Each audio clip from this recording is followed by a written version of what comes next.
Hello, everybody. So, before we jump into reading this awesome recap by Inverse Magus, which hopefully doesn't get lost in chat as I'm... Yeah, actually, chat, you're not allowed to respond or say anything. Just to make sure Inverse Magus can't have their details lost. You're not allowed to.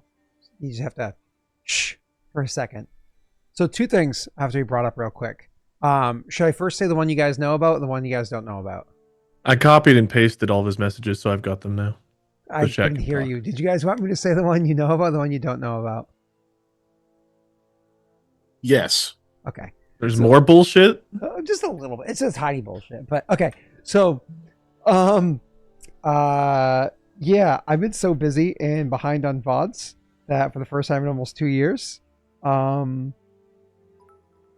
So anyways, there was an episode that aired on the 18th of March called Alien Invasion or something along those lines. And any amount of memory any of y'all have about that session, I'm going to take that memory and smash it into a recap, and then I will record a recap and share it with just so people who are trying to catch up on this know. I am realizing today on May 20th that the session from March 18th is not there any longer. I blame Jake. His birthday was around then, so I was just so distracted by Jake's birthday.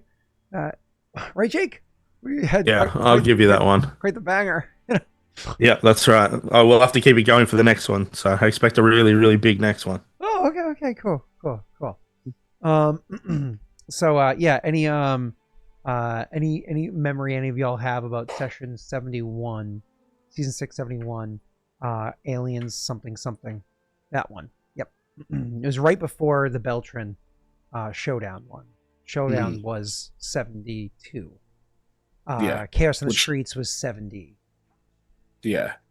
Right? Yeah. Showdown started with us basically like preparing potions and stuff. We were just getting ready for the fight, and then all the lead into that, and then the fight at the very end of it. So cool. We don't need to go down whatever happened between those. Yeah. That's cool. it. Cool. All right. And I will say one more thing, is that we don't want to go down that rabbit hole. We were able to identify by Green's angry comments that is when the curse was put in Aldo's hand. It was during that session. So that's the session we're looking at. But I think there was a tail end of that session, right? All right, cool. Now the other thing that the PCs didn't know yet because you're too busy talking about the other thing.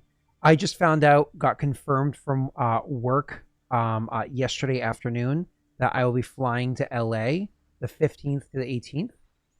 So I will not be here for June 17th because I will actually be on site in LA. So that's in what? 1, 2, 3, 4 sessions from today. Yeah. Cool. Just so everybody's aware. It was almost the week before that. It got pushed to that week. So cool. Alrighty. Anything else? I think that's it. Cool. All right, recap. Wade, you said you had that recap. Did you save it somewhere? Oh, hype training coming. Oh, people are excited. I lost my first VOD. Woo! Let's go, hype train. Let's go. Lost VOD and another last-minute session cancellation. Yep, people are excited. This is 5 weeks or 5 weeks out. That's less than a month. It's will not fly. Okay, well, it is. It's not 5 weeks. It's less. For recap, Valiant Few decides to take bad guy lady, and they run into whom they call Breastplate. They have a minor argument and misunderstanding of why Breastplate couldn't explain his objective, as they were tricked into thinking they were cursed by the lady the VF were currently holding. Koa, reading the eye movements, went to confront the woman, and she used his poor attempt at intimidation to try to strike him with hair powers. With that attempt, a sudden attack from the rooftop revealing Kurdan, I believe Kudan is his name, Kurdan caused the death of the erratic lady by Koa's hands. This feels like AI. In a rage, the battle began against Kurdan, which would end with the VF getting the upper hand and Mikhail casting suggesting Kurdan surrender, where they would discuss slightly and learn that the dogs he'd known to have traveled with were taken by Beltran as leverage for his services, which could only be returned via writ. After taking his bow, despite the bugbear's resistance, making things personal towards Mikhail. They would return to what would be considered base to talk with Talia and give an update on the situation to discuss terms with Curtin, so he is out of their hair. It is decided to return the bow without terms needed as a hint of understanding, and the writ would be given in return that he does not return to Idir. A separate deal being made for 30 gold, he helps track down the 4 troublesome bounty hunters with the help of a stray and some animal handling magic. They find Breastplate, whom was tasked to take the younger hobgoblin councilwoman for being too nice, which he would fail and get paid off to end his task. After helping stock medical supplies in a wagon, VF continues their search for the bounty hunters, and we leave with them standing in front of a burning town hall. Burning was all capitalized. I had to emphasize. I heard it. So at the end of that session, I think the next day, or I can't remember when I talked to Brittany about the session, if it was Thursday or Friday. When I talked to her about it, I was like, Brittany, you have no idea. I was like, I scared them.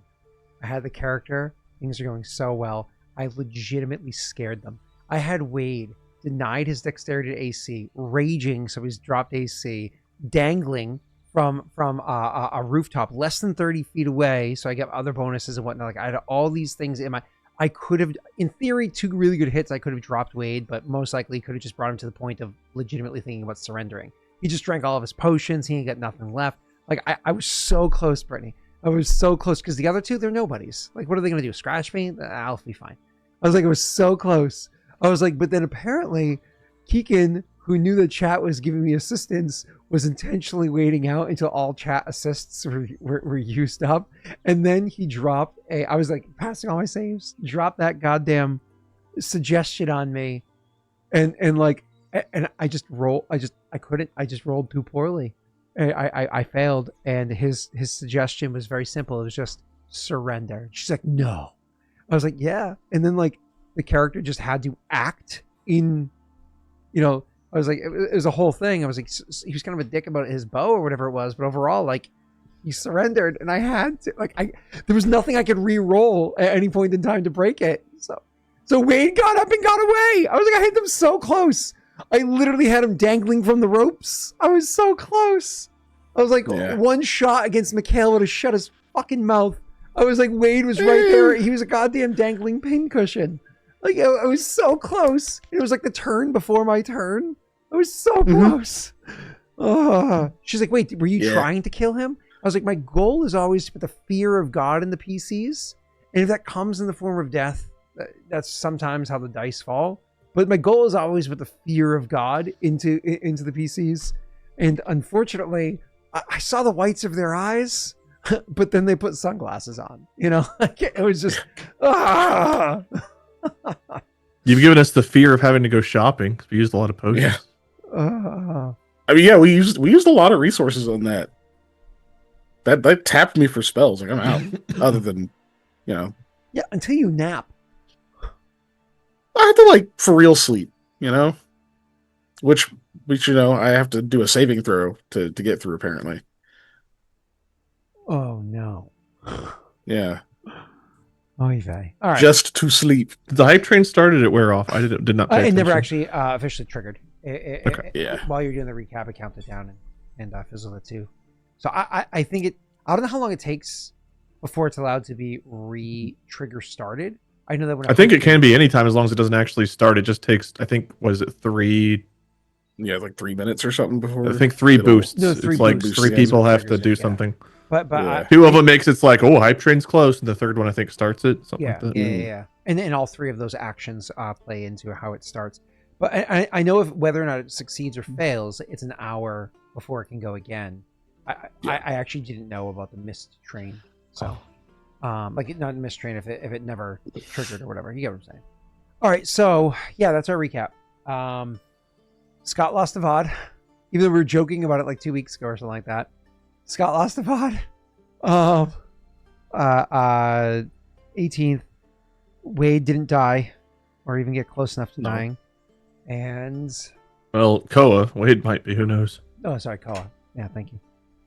Did you download the other VODs before they disappear? The one that's expiring in 5 days. I just started that one, so technically the next concern would be 12 days out. So yeah. But as soon as the session ends, if we don't go too late, I'll I'll keep working on the next few, so I'm ahead enough. So, and I think I can only upload to YouTube one more before I have to record. Or just download it and leave your computer running when you go to bed.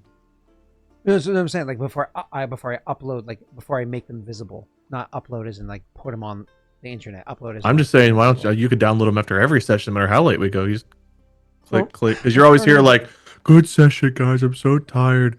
Work. Like you could just click, and then go work. Because I highlight them before I download them. That way they're already clipped before they get downloaded.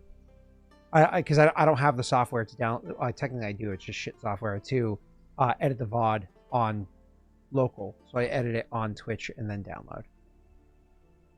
Editing on Twitch hurts my soul to even hear that that's a thing. It's just you just make a highlight, really edit it. And you just editing is probably a misused term. I just clip out all of the non-content to provide you extra non-content. You do? Yeah.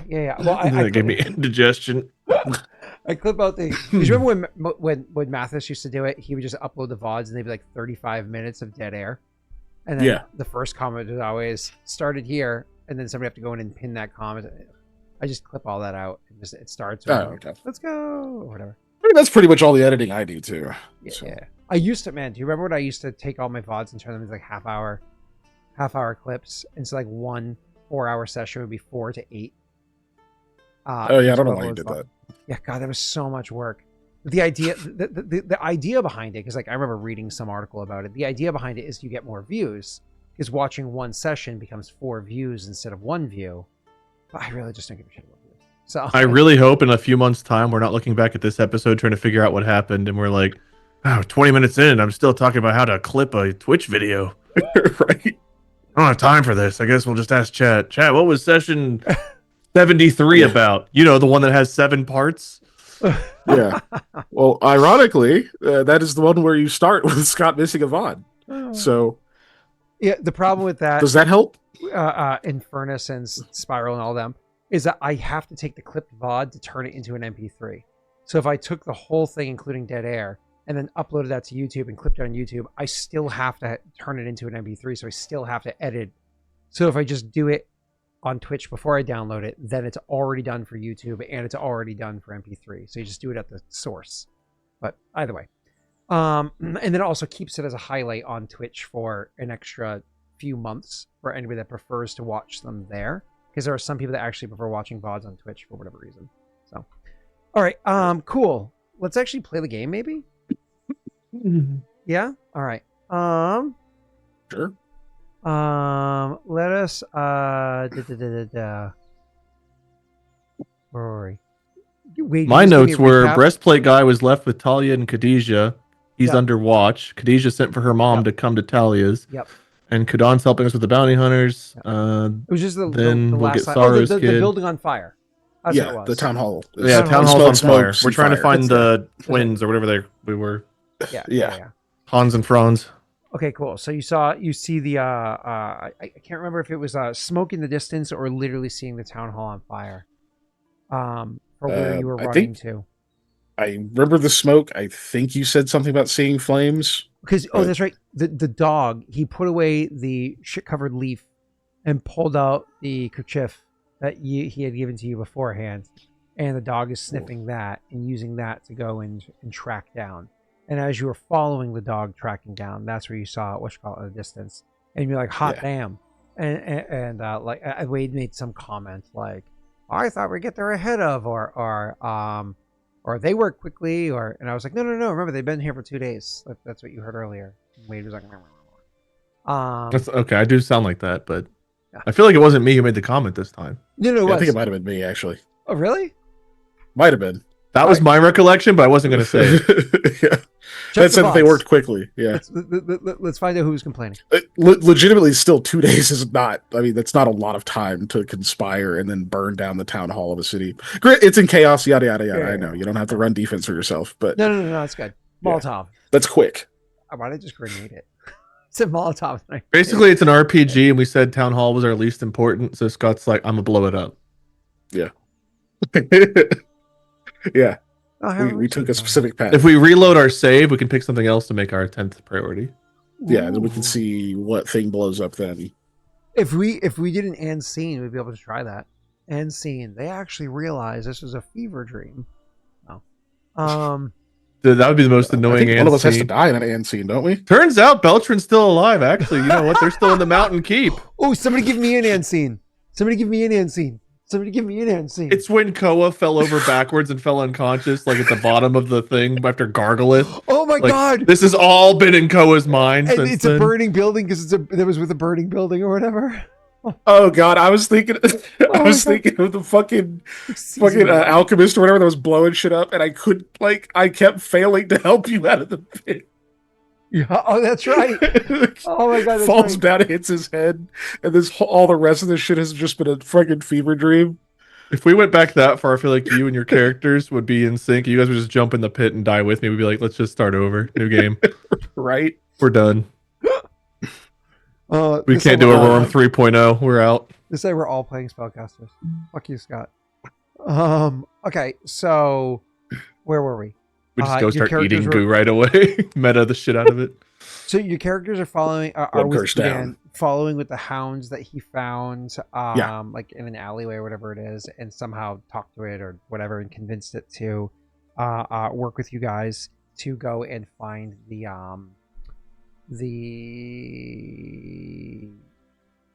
twins, the or not the twins, first the- guy and then the twins afterwards. Yeah. Yeah. On your way there, you see that the fires, in the distance is clearly, like when you go up an alleyway or whatever it is that you can see, even though you're a distance off, it's clearly Town Hall that is burning right now. So, how do your characters react to this? Are you heading towards Town Hall, or are you just going to continue to follow the dogs to? Well, the dogs are actually heading towards Town Hall. To be clear, they're actually heading in that direction, which makes sense. Koa would be going that way because he would be trying to help people out of the town hall. Yeah. Gotta make sure nobody's stuck in there. Yeah, it'd probably be hurrying that way. So your characters are heading over in that direction and trying to get to the town hall or whatever it is to assist. As soon as Kudan is like chasing after with the dog, and you guys chasing after as well. The dog is actually you get to the block that town hall is in, because town hall is going to, which makes sense, it's going to have like almost like on all sides of it is going to be a bit of a space. So around town hall is almost like the center point where a couple of other roads would meet to, because it would allow for gatherings of outside of town hall, some market dealings or whatever it is might be there, at different points over the history of Pod Gwen. So it's a bit open there, but that openness is now kind of the skirts of the openness have people that are watching the building burn, because it's not that they're trying to assist in any way. Some of them are like cheering it on at burning. Others are like shocked that it's burning. Others are just kind of, it's pulled their attention from whatever they were doing prior, and now they're just kind of like watching it. But people are actively watching the building burn. And so when you come, bursting into that open area where now it's just you and the burning building, kind of like nothing between you aside from maybe a bit of debris, the building itself is maybe only about 20 feet from where you are, and you can feel the heat coming off of the building itself. I'm going to have Kiken. I think he's the only one here with the architecture and engineering. Correct me if I'm wrong by rolling, but otherwise Kiken, go ahead and roll that for me. The rest of you, you can see the building burning. You can feel the flames coming off of it. But also kind of like as Koa is jumping into action, the dog is not like running up to the burning building to sniff it.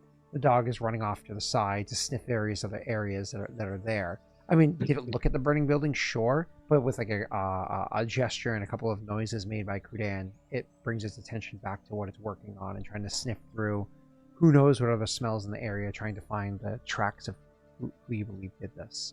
Keegan, Mikhail you had rolled for Mikhail a 10 total on engineering in reference to looking at the fire of this burning building.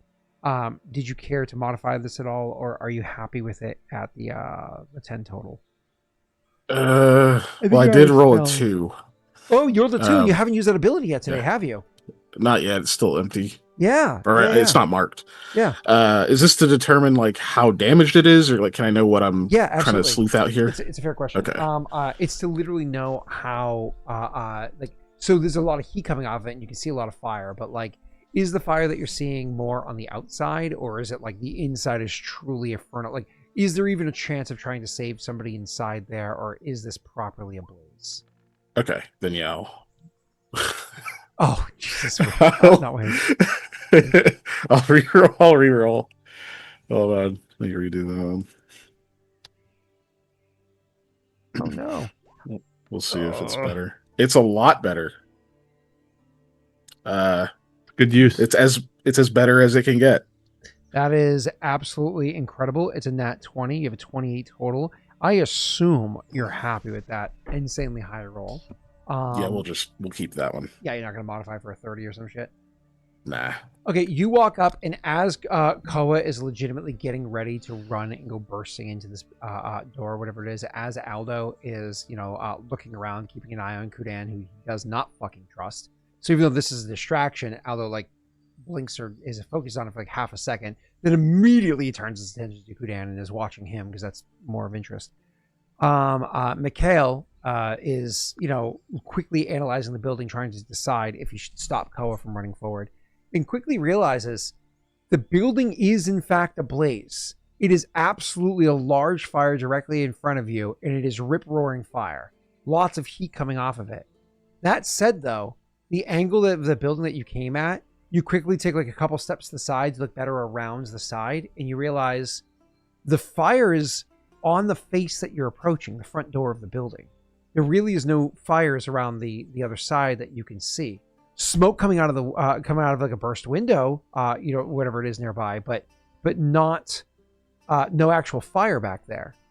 You think that whoever lit this fire maybe add some sort of accelerant, think not literally gasoline, but oil or whatever it might be, some sort of accelerant on the face of the building, and then ignited that, but it hasn't fully caught to the bones of the building yet. Okay. That also would mean that if an over. accelerant was used and it's burning this hut or whatever, sorry, sir, looking at the damage on it, it also looks like it was probably done very recently. We're talking less than 5 minutes ago. Damn. To the point we could put the fire out, or to the point where we're just safe to go in? Definitely safe to go in, right? Smoke and whatnot is always a concern. But put the fire out. I mean, if you were able to get concerted effort from the peoples around you and acquire water or whatever it is to do so, yeah, you could even put the fire out if you wanted to. Yeah, you just have to affect the people around you. They could require more than just 2 people, 3 people without magic. We have Kudan and a dog. I don't know if Kudan will be assisting in that. Yeah, probably not. He would just yell, since obviously I imagine Koa's running up looking for an entry point. He would just yell to Koa, it's worse up here. Go around to the sides. It doesn't look it's penetrated too far. He just nods and continues running around to find another entrance on the other side. Yeah. So you do exactly that. You go around to the other side to see where you can find an entrance or whatever it is that might be over there. And as you go running to the other side, you can actually see that. So he didn't see any fires along the side over there, but as you run the whole length of the building, which you can do pretty quickly as Mikhail is continuing to analyze it or whatever, as soon as you're coming around the corner, you can already see smoke coming from over there. And the reason for that being is actually a couple of barrels that were rolled against the back door to the building, and those are ablaze. So the doors, the door on the back side is blocked and with a flame. The front whole face of the building is aflame. The sides of the building just have one burst window with smoke coming out of it, but otherwise no fire whatsoever. Even the whole back of the building isn't on fire yet. Before you ask about just jumping into a window or whatever, because it's town hall, the windows aren't low; they're a little bit higher, and they're going to have a stained glass format, so it looks nice on the inside as the light comes pouring in. So that Koa can't get into it. It's just that stained glass has a lot of iron in its framing, so it's a bit harder to get through it if you're not small and wiry. Or to remove the iron. And it's a little bit higher up, so it's not just I walk up and go punch like you go into a first floor house. You know what I mean? But what would it take to unbarricade the door? Aside from the fact that it's on fire, so dealing with the fire is one factor, putting that aside. It would just require a little bit of time. I would not even say a strength check, just an amount of time. Okay, but likely I'm going to be burning myself or lighting myself on fire to do it. Yeah, I mean, you could do so more rapidly if you wanted to, like, just get down low and deal with a full fucking inferno. If you had some way of, like, resisting that fire or whatever it is, you can get down low and make a strength check to just, like, heave most of it out of the way at once. But unfortunately, I don't think Koa has any means of resisting fire. Unless we have potions of one. endure endure elements work. We have a fire belly. We do? Oh, okay. Yeah, we still have that fire belly potion, which gives you fire resistance 5 for I don't remember how long. Okay, maybe you do have a means of resisting. It's one we've had for a while. I don't have that on my sheet. It's on the party It's sheet. on the party potions. It's the top transmutation one. Okay, would you guys care if Koa used it? Razan's pointing out you protect from elements potion, but that's temperatures of up to like 150 or something. A fire is automatically gonna be like 4. Actual fire's too high. Yeah. Was it 451 for paper to combust? So it's gonna be above 500 or whatever. Yeah. Like actual fire is way beyond the scope of that. But yeah, no, you could use it. Okay. Yeah. It's called Fire Belly. Yeah. How long does it last? A minute per level. And doesn't So that also I'm give you the ability to assuming- like burp fire at somebody? Yeah. You can But- breathe a what is it? 15-foot cone that deals 1d4, but it subtracts the time Every remaining by a minute. Yeah. That's pretty cool though, because like the amount of fire. So just for clarity here, Kiken, for fire, I was thinking like bonfire style, where I'm doing like 2d6 to him, for coming into contact for a big shove. Make a strength check, 2d6. So in theory, if I roll low enough, he'll take no damage. But there's no save against the 2d6 because you're throwing yourself into it. So I just roll a raw 2d6. That's not that bad though. Like you'd be okay even if I rolled max. It's not that bad. Wait, is that what you want to do? I think if we have it, I mean, it makes sense. Koa would pop it and run in. Yeah. Who would have it? So he's gonna try. I don't Uh, know, but I would have probably had it, so I'd have like tossed it to him when he was running, when he's starting to take off. Part of the delay was because I was looking through the potions, like, don't we have one of these? I have zero So, yeah. qualms with your character being smart enough to be like, Koa! And like tosses it to him, and he's like, oh! And then he's just looking at it, and he sees like a picture of fire, and a guy burping fire or whatever it is, and he's just kind of like, okay. And he's just like running. He doesn't know what it is, you know. And he's just running with it, and then looks at the fire and realizes, blink, blink, blink, blink. And then literally, it's like, Wade, I know that you don't like tacos because you're a terrible person, but you do like spicy food, right? Yeah. Okay. You know, sometimes when you eat something that's like really spicy and it kind of caught you off guard, it like almost burns on the way down. Like imagine a spicy hot soup, like that kind of like burning on the way down. As you do, it's like, oh, what is this? oh yeah, It's not that it tastes bad. It's that you couldn't even really get much of a taste because of how spicy it was. takes your breath away for a Immediately. second. Yeah, exactly. So anyways, you do that. I think literally as that happens, you're like, and a little bit of smoke comes out of your mouth, and you're like, oh Jesus, you can feel your stomach is just instantly upset. Like upset, like gurgling to the point where it feels like any moment you're going to have to run to the bathroom to like, you know, just let the fire out. But it doesn't, it'll never actually get to the point where like ripping ass or anything like that. It just feels like that kind of like discomfort in your stomach. If you boof a fire belly, oh no,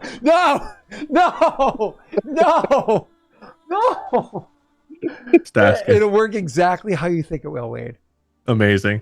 Exactly how you think. One day we're gonna play fun characters. Oh, oh my god. Oh my god. Jesus. Oh, All right, well I'm going for the barricade. oh my god. Oh my god, okay. I just hope you're not writing Nightingale while you do that. That'd be rough. Shit. All right. Do I rage when I go for this? I'm trying to think of whether or not I need my mental faculties to get people out of the building. I want the strength boost, but like, I also don't want to be dumb. You won't be dumb. You just aren't going to make. There's certain checks you can't make. But you won't be dumb. Yeah. Okay. Yeah. I need to rage. Yeah, if you can keep it up for the whole rescue op, then I would say do it. Can you keep? I have 12 rounds left. Do they hope have so. Barbarian Blue Chew? They do. Yeah, let's get it. Actually, doesn't he have some? Did we already I make think he this does. joke? Yeah, actually, I I feel think like we do. have. Yeah. I feel like Where did I write that down? Oh God. Yeah, you had like barbarian shoe or whatever it is. We did Or have- does I that don't- make yeah. his barbarian rage more powerful? Not that it lasts No, longer. it adds rounds. It gives you rounds. I do remember us talking I'm about that. almost So I certain. think I'd have to look through my sheet, but I think I'll be fine. So I'm gonna go ahead and Because I remember talking about turning your teeth red and all that. Yeah.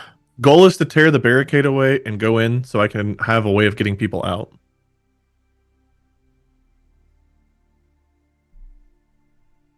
Your call. Hmm? Are you using blue chew or are you using rage? Are you? Yeah, I'm gonna rage, try to get rid of the barricade, and go in after taking the fire belly. So is this a strength check? Yeah, to like, because like I said, you can just succeed if you just spend some time. Maybe just trying to get most of the debris out of the way in one go. Yeah, I'll let you do a strength check. This isn't going to be an easy strength check though, because you're trying to like get low and like really push all the shit out of the way in one big go. I'm gonna have it be a DC 15. Like it's Okay. literally just moving a whole bunch of shit out of the way. It's like That gives me a DC 1. 50% chance.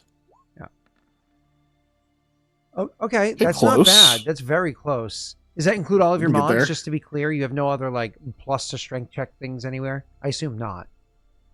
Unless I can do something like power attack or something like that, or charge. I don't know if those would apply, but other than that, not really anything else as far as I remember. Yeah, this wasn't a break DC, so I wasn't giving you a +2 from charging. Okay, so you're shy by 2. Obviously luckable. Yeah. I just don't know if you have any Mhm. other abilities to give yourself a bonus. I was looking. I don't think so. So I'll see if we have luck. I There's don't know like if a we do or rage not. power that allows you to like burn a rage, do that shit or whatever. But anyways, I think I've only had a Maybe. chance to get one rage power too, and I took yeah. You got I took Intimidate the there and intimidate something else. one, and I think was extreme endurance technically a rage power. I don't remember. Okay, go ahead and tell me if you use luck. I'm gonna hurt you either I way. am. So, hey, you jaked it. Nice. You actually double jaked it. So you were able to successfully shove most of the debris out of the way to the point where the remaining debris would all do like D4 to D6 damage with your DR5. I'm not even gonna touch you with it. I'm just gonna let you see. You guys like, ah, fuck it, like kick shit out of the way or toss something to the side quick enough that you'll be fine dealing with the fire there. So you're good. And for those that are concerned about things like your Endure Elements potion, I don't remember exactly how it works in Pathfinder by Raw, but I always incorporate in my head the way that cold resistance and heat resistance works from the Frostburn and the Sandstorm books from 3.5. In which case, when you have fire resistance 5 or cold resistance 5, it counts as level 2 heat resistance. So you can actually resist up to like a few hundred degrees or whatever it is without having to worry. So heat on the inside while you have fire belly will not affect you. Smoke might, but the heat will not affect you at all. You'll be fine. So don't even think about that. That being said, similar to when you took that potion, I think last time you saved people out of fire. Funny enough. That being said, Wade, I rolled the damage 2d6. I rolled 7 minus 5. You take 2 points of damage. And your Okay. And DR doesn't apply because No. it's yeah. So it's 2. I'm sorry, 2 was the answer. You just took 2 fire damage. Nothing crazy. Got it. Cool. Okay. So anyways, you are able to shove most of the shit to the side. Ah, fuck. As it burns, just like slap away like a burning ember, a couple burning embers that are like burning through like the tunic or shirt, or whatever it is you have that comes out from under your armor. And then you kick the rest of the shit to the side, and then the door is there. Now the door is unlocked because certainly the people on the inside were fucking trying to get out.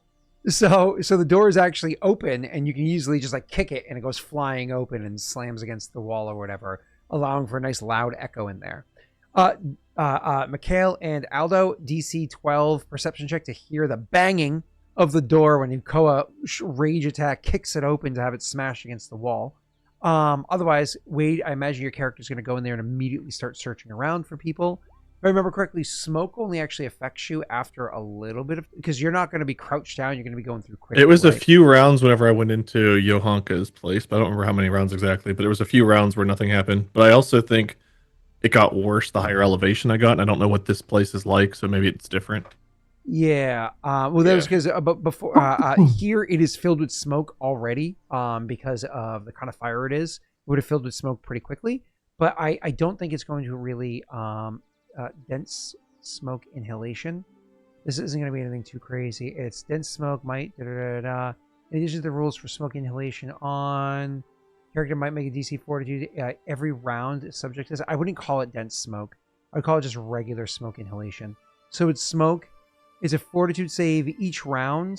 They spend this is as opposed to dense smoke. This is heavy smoke. Character chokes for 2 consecutive rounds. So this only matters if you fail multiple rounds in a row. It just gets harder as you go. So your character can also hold your breath for an amount of time equal to like so while you're doing physical activity, it doesn't your last con forever. score. Yeah, not while doing heavy physical activity. That's just holding your breath, right? So you can hold your breath for a few rounds. So wait, I'm going to say for the first 30 seconds or so, you'll be fine moving through there. But then after that, you're going to have to start breathing because you're like running around looking for people, right? So you kick in the door, boom! With that kick, Aldo, who's so focused on Kudan, doesn't notice it, but Mikhail absolutely is like, yes, okay, he's getting in. You know what I mean? Or something fell. Otherwise, Koa, you're going to go in there and start searching for these people. I imagine you let out a loud bellow to call people. Feel free to RP that if you'd like before you take that deep breath and run. Oh, sure. Everyone out! And go ahead and roll your perception check as I imagine you're moving in. Yeah. Not great. Oh, that's not a very good perception check. I assume you're happy with that? I'm not going to get much better, so sure. Your 3 is for me. Your character yells everybody out. If there's any responses like that in there, you absolutely do not notice them. While there's the plus side of there not really being any fire raging in there, as previously stated, the downside is that means there's also no motes of lights to kind of like pull you towards and give you any form of guidance. It's just dark. And low light vision doesn't help you in smoke.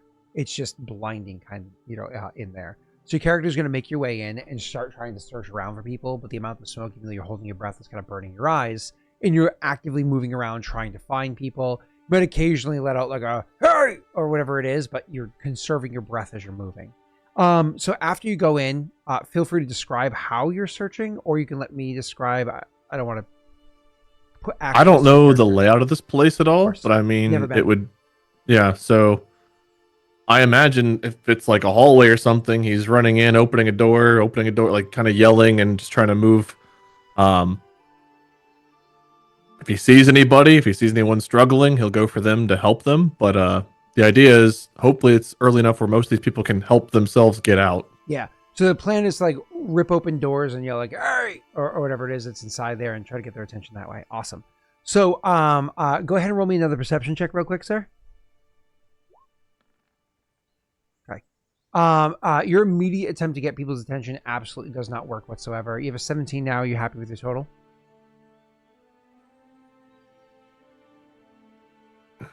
Do you guys think I should try? I mean, I don't know if I'm going to hit a 20 again. I'll probably will not with a 17. It's my luck. 50% chance, I guess, but I kind of want to save it for if I need to start doing the fortitude saves. Yeah, 17 is not terrible, and there might be a more pivotal check coming up. We only have 1 luck, as far as we can tell. Okay, it's up to I'll you, save it. I'll save it for now. But you said people are not immediately listening to me.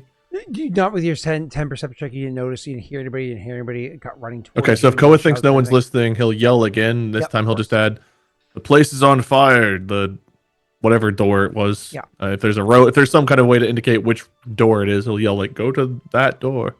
So the good news is, when you came in through the fire started in the front. In the front of this building, though you haven't seen it, is where the general masses are. So you have to imagine it's where all the big seats are. It's where all like the big rows of seats are in the standing space and whatnot that see the counselors sitting there almost like you're in a courtroom, right? And that's how it is. Same as kind of in Leshev. This back door that you came to is where the side, like the back rooms are, where the counselors are able to meet in private or have maybe small offices. It's where the stairwell is to go upstairs. All of those things are in the back way. So as you immediately kind of call out, hey, blah, blah, blah, nobody's really responding to you, whatever that's back there. But as you're like busting open doors or whatever that's there, you can actually find that in the back area, most people like congregated back here anyways, because it's away from where they saw literal roaring fire out front. You never even have to kick open the door to get to the main area, at least not yet. before you're over here, and you can actually find somebody inside one of these rooms.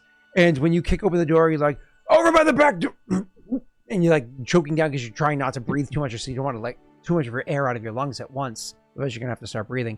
You can see somebody's on the grounds, not like sprawled out, like down to a knee, and they actively have my apologies. They're down to a knee, and they actively have a sword out, and they're stabilizing themselves on a sword in their hand, and they look up at you. But as they like look up at you through like pained red, like teary eyes, they're like, because they can't really call out to you because they've been breathing smoke for so long, and they're an older gentleman, so their lungs aren't as strong as they used to be. Breathing as much smoke as they have, even for only a couple of minutes, they're wasted down here. But you're able to see them with your 17 total and get to them and help them up to their legs and carry them out the back door, whatever it is. Yeah, he would. And so you can grab the guy and carry him out. And as you're doing so, even though you've never seen this person before, you've never met them before, you can immediately identify who this is based off the quality of the clothes as you stand them up, the age of him, the fact that he's there with sword in hand. This is the counselor that you were told was inside of this this room. So as you get him back up and you lead him out, he gets out there, and if you try to turn to go back in or however you're doing, he's gonna like hold on to your shirt. He's going to cough a little bit. I'm going to make a fortitude save. See if I can talk through it.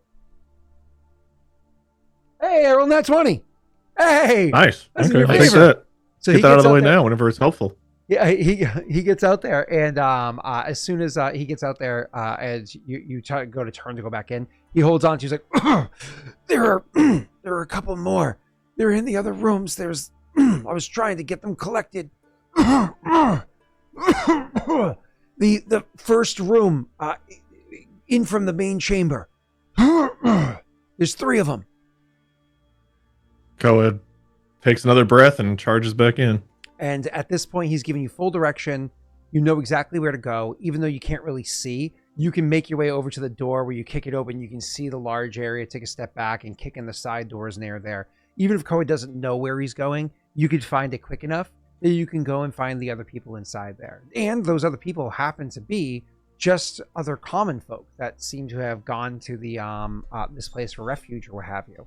All of them are of, like in early 20s to mid 40s kind of age. And all of them are cowering there, again, similarly kind of choking on the smoke, so they weren't able to call back out to you, but you're able to go over and find them and pull them back out. As you get back outside with them, I imagine 2 of them, you're literally arm underneath each of them. The third one able to hold themselves well enough to slump against walls as they go, but make their way outside. By the time you get back out there, he's going to be able to speak well enough to let you know, I knew there were the 3 of them in there, but there may have been more upstairs I couldn't get to. The smoke was too thick up there. I think I can help you now. And he fully like stands upright, like he's ready to go back inside. Okay, At after this point, by the way, this is important for you. You drank the potion. You went in there. You've been searching around. You found him pretty quickly and brought him out. Spoke to him. Went back in there and got the others. I think it's fair to say it's been a solid 5 rounds, and you've probably been raging for all 5 of those. Oh wait, ooh, and kicking in the knocking the debris over. That also would be its own round. Knocking debris over, kicking in the door, and kind of like initially going in. Hold on. I'll roll for it. Dice were in your favor. It was only 5 rounds total. Okay. Am I taking off rage for each one of these? So that would be Correct. 5 rounds of rage? Yes. I don't know how much you have left. So, and I don't know when you want to drop it. I was at 12, so I'm down to 7. Okay. He's offering to go inside with you. Koa's not in a great state for mental things, but is there a roll I can make to see if he's in condition to go in and help me? I actually... Wisdom skills are still available, right? Yes. So technically, Perception? a heal check without like none of the medical examination. It's just like Yeah. yeah. I mean, that's a serious... Okay. Yeah, 9. I mean, he's old. He's standing. Would if Koa were that age, or if one of the people of the free folk were of this age and condition, would Koa stop them from going in? Would they want to be stopped from going in? And he's a counselor. Is this not his fault? He's probably okay. He might become a liability, but he recovered from being in that smoke pretty quickly. I mean, if that's the result of the roll, yeah, I guess he'll tell him to stay like on this half, not to go deeper in. Ko will go to the deeper rooms, but if there's anyone close on the other half to get to them. Yeah, cool. So you're saying like when we go up the stairs, stay by the stairs. At the very least, it gives you guidance back to them. Stay by the stairs, and then you like running in and running up the stairs. Cool. All right, Wade, go ahead and roll me a perception check.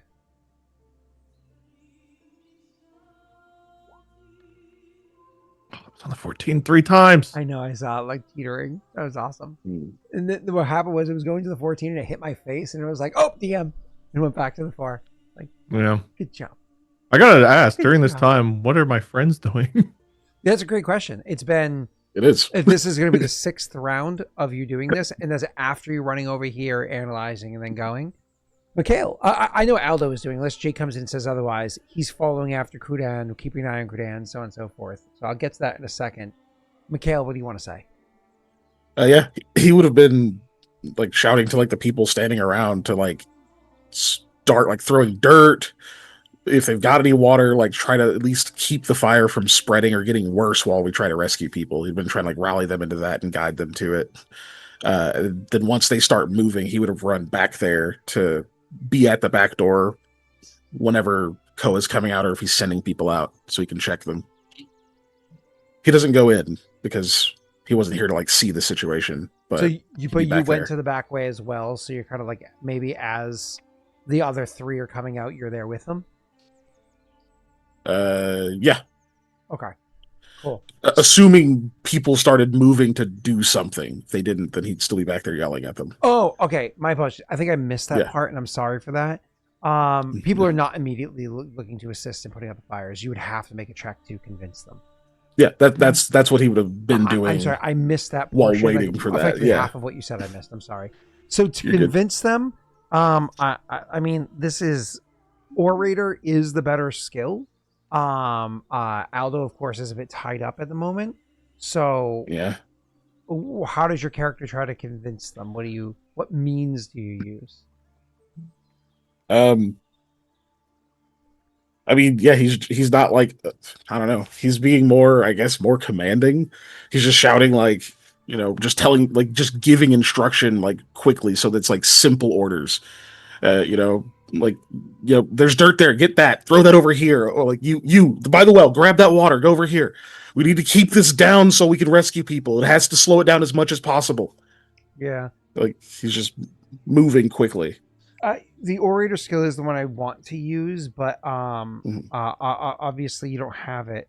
No. What's your bonus to diplomacy versus the Orator? I assume the difference is like an 11.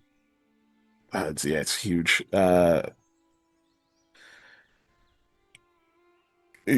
Orator would just be a raw charisma, so a 4 versus a 12. I was like, how the fuck do you have a foot? But I remember you have the crown. So Yeah, it's a 4 versus a 12.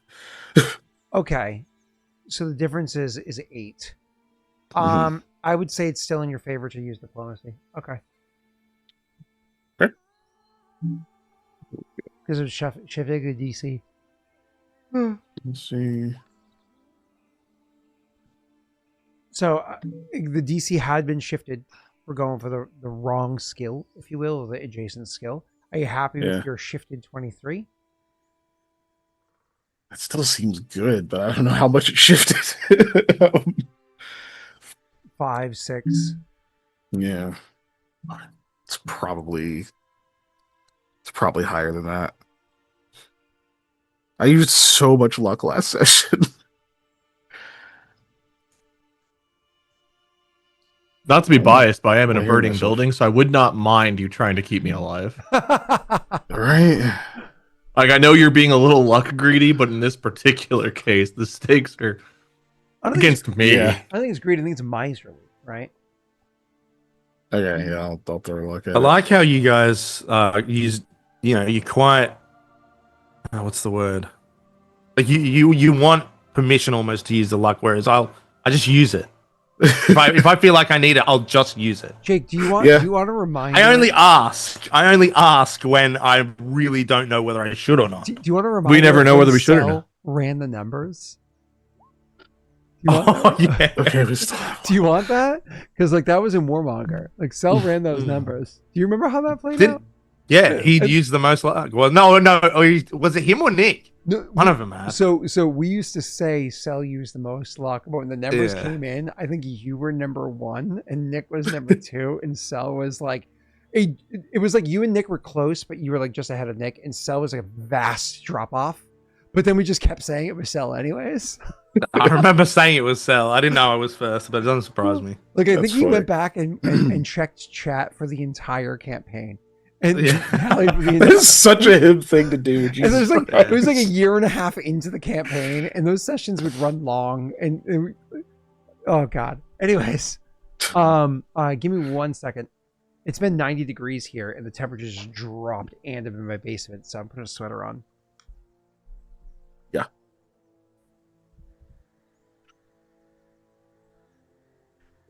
I definitely just use it sometimes, but I remember using a lot of it last session, so I kind of feel bad.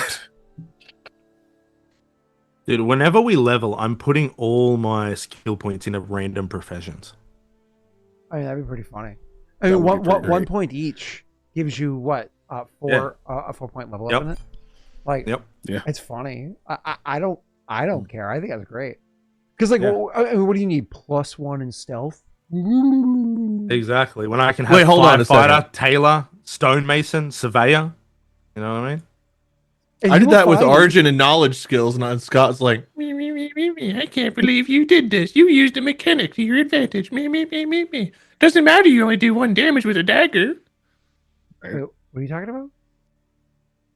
Arjun, his character in my game, when you looked at his sheet, you were complaining about his spread of skills being ridiculous. For a short campaign. Yeah. Yeah.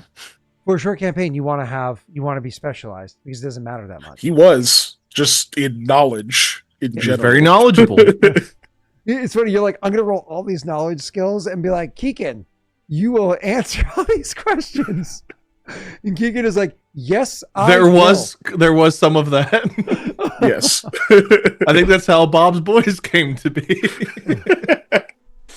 No, Bob's Boys started with Jake. He just threw that out there. Yeah, that was a good one. That was a yes and. I think it's wine tasters. I think it's sommelier, and I don't remember if you actually put if you put a point in that. Yeah, you gave me a rank like to put in it specifically.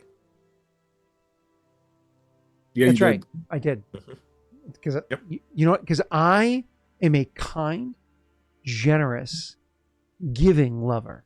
No, it's because the only description you know of Jake to give is like, well, Aldo's at the tavern drinking while you two were fighting. It's like every time we start anything, you're like, Aldo walks in and he grabs the beer right from the elder and starts drinking it right there. And the elder's like, this is all I've had for 700 years. And I was like, yeah, too bad. Right after a scene where Aldo turned down alcohol. Yeah. like 10 minutes after. Aldo's trying out my drinking. I take my drinking things from Scott now. So it's like whenever we enter a scene, if I'm drinking, I'm drinking. See? There you go. It was literally the session where Aldo was like, yeah, Aldo's not really been drinking much lately. And Scott's like, all right, so you guys walk in, Koa's doing his normal bullshit, like, oh, holier than thou. Mikhail's tuning his lute, and Aldo's probably finding a drink somewhere. And we're like, cool. Right? Great DMing there. Am I wrong? Yes, in that case. You definitely were in that scenario. Because he literally just pointed out how he wasn't drinking. This is Aldo. Perrin blood. That's Aldo. No, he spat that one out. Yeah. I thought you he did run screaming and throw up over the side of a cliff at that one. Anyways, all right. So, where were we? Sorry, Keegan. You're 26 total on your modified diplomacy check. Yes. You start giving orders, like firmly giving orders, whatever it is. I feel like I'm yelling into my mic. You start firmly giving orders at the different people, and yeah, they absolutely just jump into gear. I mean, all of them immediately fucking know, and certainly other ones are just like, I'm out of here. They're starting to make us do things, and others are just going to continue to watch, not really participate. But a good number of them do jump in and start trying to lend an assist in this scenario, and because it's town hall, there actually is a water supply nearby, like a well, not a well, like a pump or a well or whatever it is. They can grab the water from, so siphoning from what would be high water table because the river nearby. So they absolutely are going to grab water and they're going to start working together to do this. You're going to spend your minute doing a diplomacy check to convince them of this while Wade was going over there. So you tossed him the thing. He's running over. You kick this into gear. He's analyzing. Then again, Ben's low, blah, blah, blah. You're going to get your next action, if you will, while he's upstairs searching around. So I'll cut back over to Wade because you just had your big success, which is awesome. Jaaek, please correct me if you see otherwise. I imagine you're staying trained on Kudan, and if Kudan is moving around, you are following him to be like, where the fuck are you going and for why? Yeah, I mean, I'm not even Kudan and the dog. All right, where's the dog going? Okay, so you're not focused on Kudan, you're focused on the dog. Well, Kudan's with the dog, right? Because if the dog runs off and Kudan doesn't, then I will stay with Kudan. Yeah, Kudan is going with the dog. Yes. Cool. Yeah. Cool. So yeah, you're going off, and for the first, say, some 30 seconds or some odd. So Wade's not upstairs yet. He's still like grabbing that first guy out or some shit or whatever it is. For that amount of time, Kudan is just over by the dog, sniffing around a different area. And the dog starts running off over to like a nearby side street or alley or whatever it is, and then stays there for a few extra moments, sniffing. And that dog is going to absolutely start running off down that alleyway. But at this point in time, when the dog does this, because it takes a little bit of time, sniff, run over, sniff. This is again around that same time that Wade is actively upstairs searching. Mikhail can now potentially go with you, or stay here and do something else, or run over to Wade. He can make that decision afterwards. Well, let's go back over to Wade, see what he's doing, and then you can choose whether or not you want to continue running around. Wade, your character ran up the stairs, yelled at the guy, stay here by the stairs, or some shit. And now you're going to actually start searching up there. I don't think you rolled your most recent perception check. Did you? You did. I rolled one. I don't remember which time that was for. You did it. It was probably the most recent. 11. It was bad. Last one was bad. Yeah, because the heal was... And then you didn't tell me whether or not you were modifying it. I think you said you want to not modify... No, that was a 17. Wanted to not modify it for when you have to make fortitude saves. You didn't tell me what you want to do with your 11. I'll probably keep the 11. Is this the point where he's still giving me directions to find 3 other people? I've already gotten them. All of them are gotten. They're outside on the ground, gasping for air. He's run up the stairs. You told him to stay by the stairs, and you're now starting to search the upstairs to see if there's anybody else up here. Okay, I'm going to keep the 11 for now, and I guess I'll just take more time to do it again. Okay. Absolutely. So, isn't there supposed to be a counselor in there? That's who is now assisting him. That was the first person he saved. Yeah. Yeah. Cool. So, I'll kick it over to Keegan before I have him continue searching. Keegan, what is it you see your character doing at this point? At this point, he's on medic duty. So, I forget. Did you say? Do I see them come out after moving in, or you actually didn't do that yet because you were? You said this is when they're upstairs, right? So you did all of your stuff because we shifted slightly. You gave everybody orders to start doing blah, blah, blah. You're now going to run to the backside to see the people that have come out. Perfect. And now that's why you're air quotes on medic duty, right? Yeah. That all makes sense to me. Cool. Yeah, you run over there. It more or less takes the 1 rounds to run up to them and to get down and start checking them. Don't make a heal check yet, but you can kind of see already immediately, like without even making a check, they all seem like they're probably fine. But next turn, you can roll 1 check to check all 3 of them, and that'll answer your question for you. All right. Okay. And this guy was what, Elrin? Is that this guy's name, right? I think that's right. Let's see. I think Elrin. Certainly has. Yes, that's Elrin. Elrin. Yep, cool. Elrin, I mean. All right, and Aldo, are you going to continue running down that side alleyway with Kudan and the dog? Yeah, I will go with them, but he's going to yell out to Mikhail. I don't know if he sees him before he rounds the corner or whatever, but he does yell out to Mikhail. He just says, he knows Koa's in the building, but he says, Mikhail, the dog.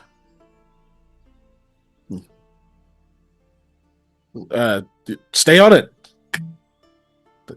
Just what he yells back. Cool.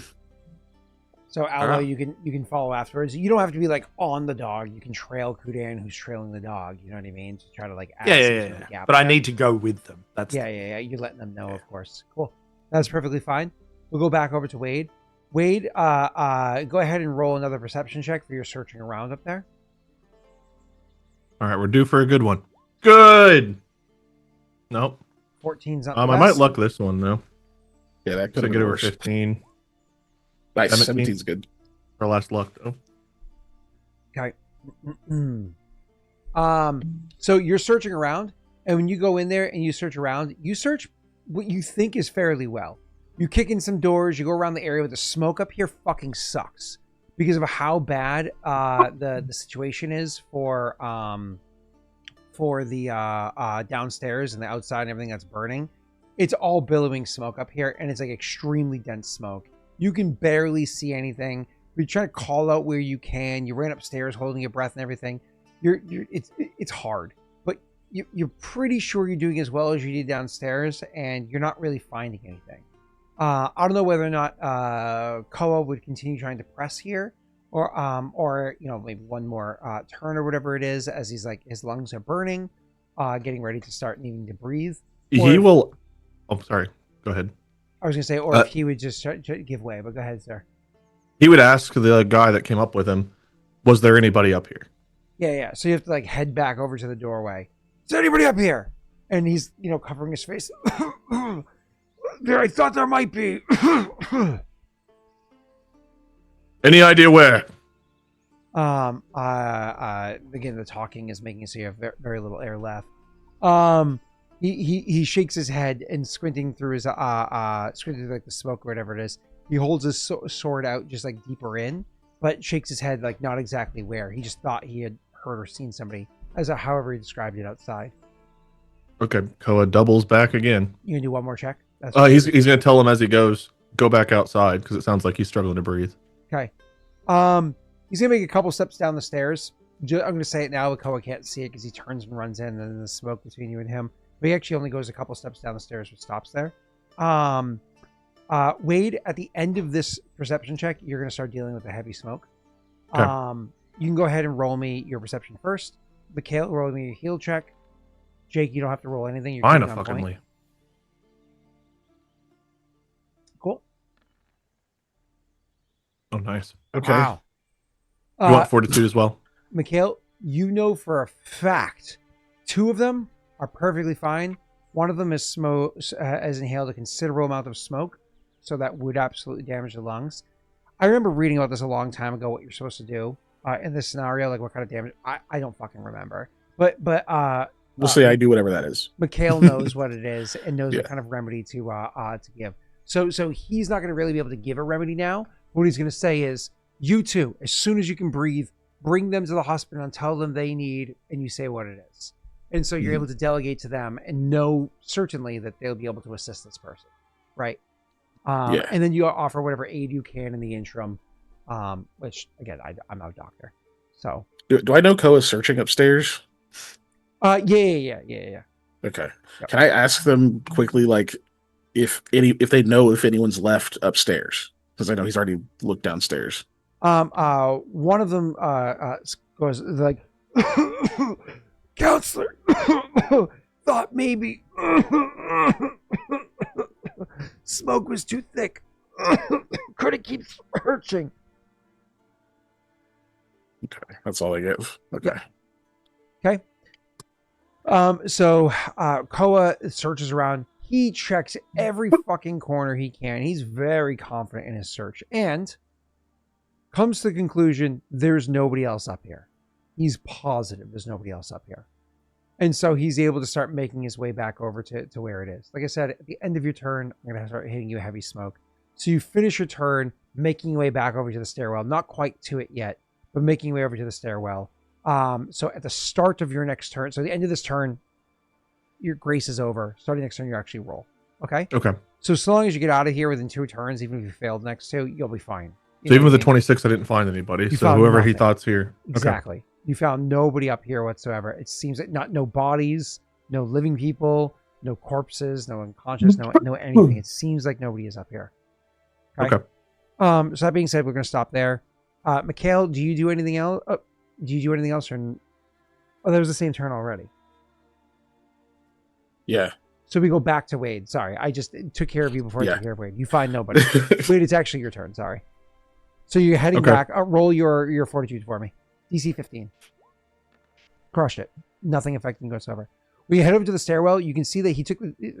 I told you in meta he took a couple steps down, but he actually is standing back at the top of the stairs again, and he has his sword drawn, and it's aimed not at you, but certainly in your direction, though points to aim towards the ground. Let's be honest. Koa, you're staring at him through thick smoke, and your eyes are burning trying to see him. You are now starting to cough. You're okay, but you are starting to cough or whatever it is. And this old man with the sword is now between you and him. He has a firmer grip on the sword than you would expect, given how he just was a minute ago, less than a minute ago, right? But as you go moving towards him, I imagine this gives you a bit of pause when you see this. And he's going to say to you, coughing a bit, he's going to say, why were you doing everything you've done to Hard Gwen? To save it, you fool. Now let's get out of here and you can aim your sword again outside. When you say that, you can see he stares at you, but again, he's probably seeing a blurred line of where you are. He's probably seeing you even worse than you're seeing him, both because he's old and he's in the smoke longer. And then after like a solid second, where I imagine Koa, maybe he gives him the grace that second before he starts moving forward. He'll just nod and he lowers his sword and then starts making his way down the stairs best he can. Koa will assist him, even if he fights it off. Koa will try to help him get out. It's a good thing you said that, because I just rolled a check to see if he failed his check, but you said that before I said it, so nothing bad happens to him because you assisted him down. A choking old man trying to hold a sword going down the stairs seemed like the kind of thing. No. And I rolled a natural 5. I was so you got it before I did, though. So you even started speaking before you saw me rolling. So yeah. All right, that was good. You cut me. I'm not gonna lie, I thought maybe you were rolling to attack me whenever I saw you get the dice. I was like, I'll take the attack just to get this fucker out of here. No, that was great. You stopped me. Okay. So he makes his way. You help him the way down the stairs. You get him out there where he coughs a few more times, and his sword is still out as he's hacking. Mikhail sees you come out with him. Mikhail sees the guy out with the sword. You assisted him out. Hey, rat girl. And then after he's done hacking, where there's that tense moment, I imagine there's that extra round on top of the 3 you used going upstairs. There's an extra 4th round of him hacking. You have to burn a rage, seeing whether or not you have to drop this old fuck. And then you actually see him put his sword away. He sheathes the sword once he catches his breath. And I imagine, I don't want to put words into your mouth, I imagine now, or at least maybe very short RP, you can decide whether or not you want to drop rage. Do you say anything as you see him put his sword away? He's ignoring that.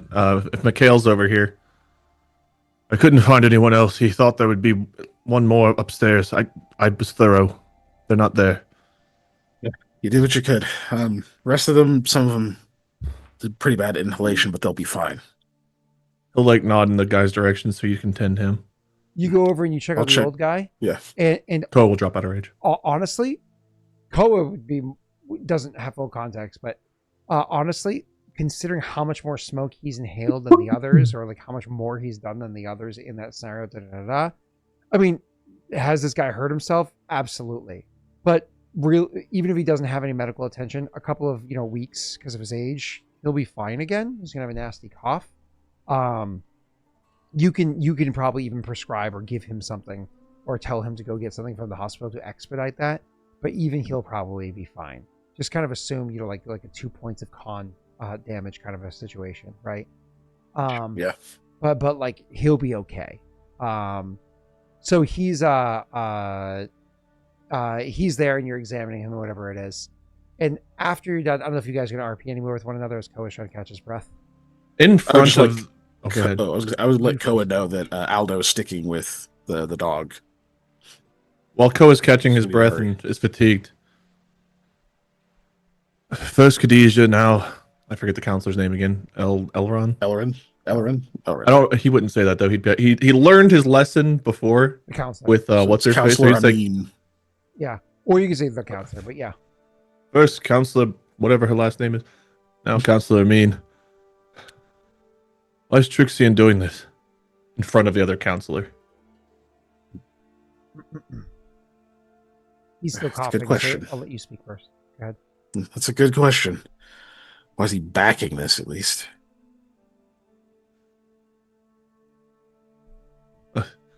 Counselor, can you get someplace safe? We need to go after those that did this. And you can arrest me later if that's what you intend to do. He looks back at the building and says, I thought I was. No arrest needed. I needed to know if I had to keep you in there to end it. He'll actually force himself, back upright and make his way over to you to actually give you like a proper, hand grasp or whatever, and say, let me see his last name. I think it's Amin. Correct? Amin, Yep, yeah. Amin. He says, Counselor Elrin Amin, it's a pleasure to meet you. You must be Koa. And then he looks over at Mikhail and says, he looks over your shoulder at the loot because you have it on you, yeah? Mm-hmm. And he says, Mikhail? Yeah, the good looks always gave it away. I'm like tending to another person. He nods and says, I don't appreciate your methods, but I can't say I don't appreciate what you've been trying to do. We can worry about that a different day. Where's the third one of you lot? And what is of this of a dog? We're tracking the people who did this. I gave like a brief description that we got. Two of them. Got a dog with their scent. We got to get back to that quickly. I've been trying to get dogs for use in the city for some time now. Then when things went sour about a year ago, I'm glad I didn't. Shakes his head and says, all right, I can see to them. He says, more or less trying to brush you aside. You have things to do, I imagine. We do, Counselor.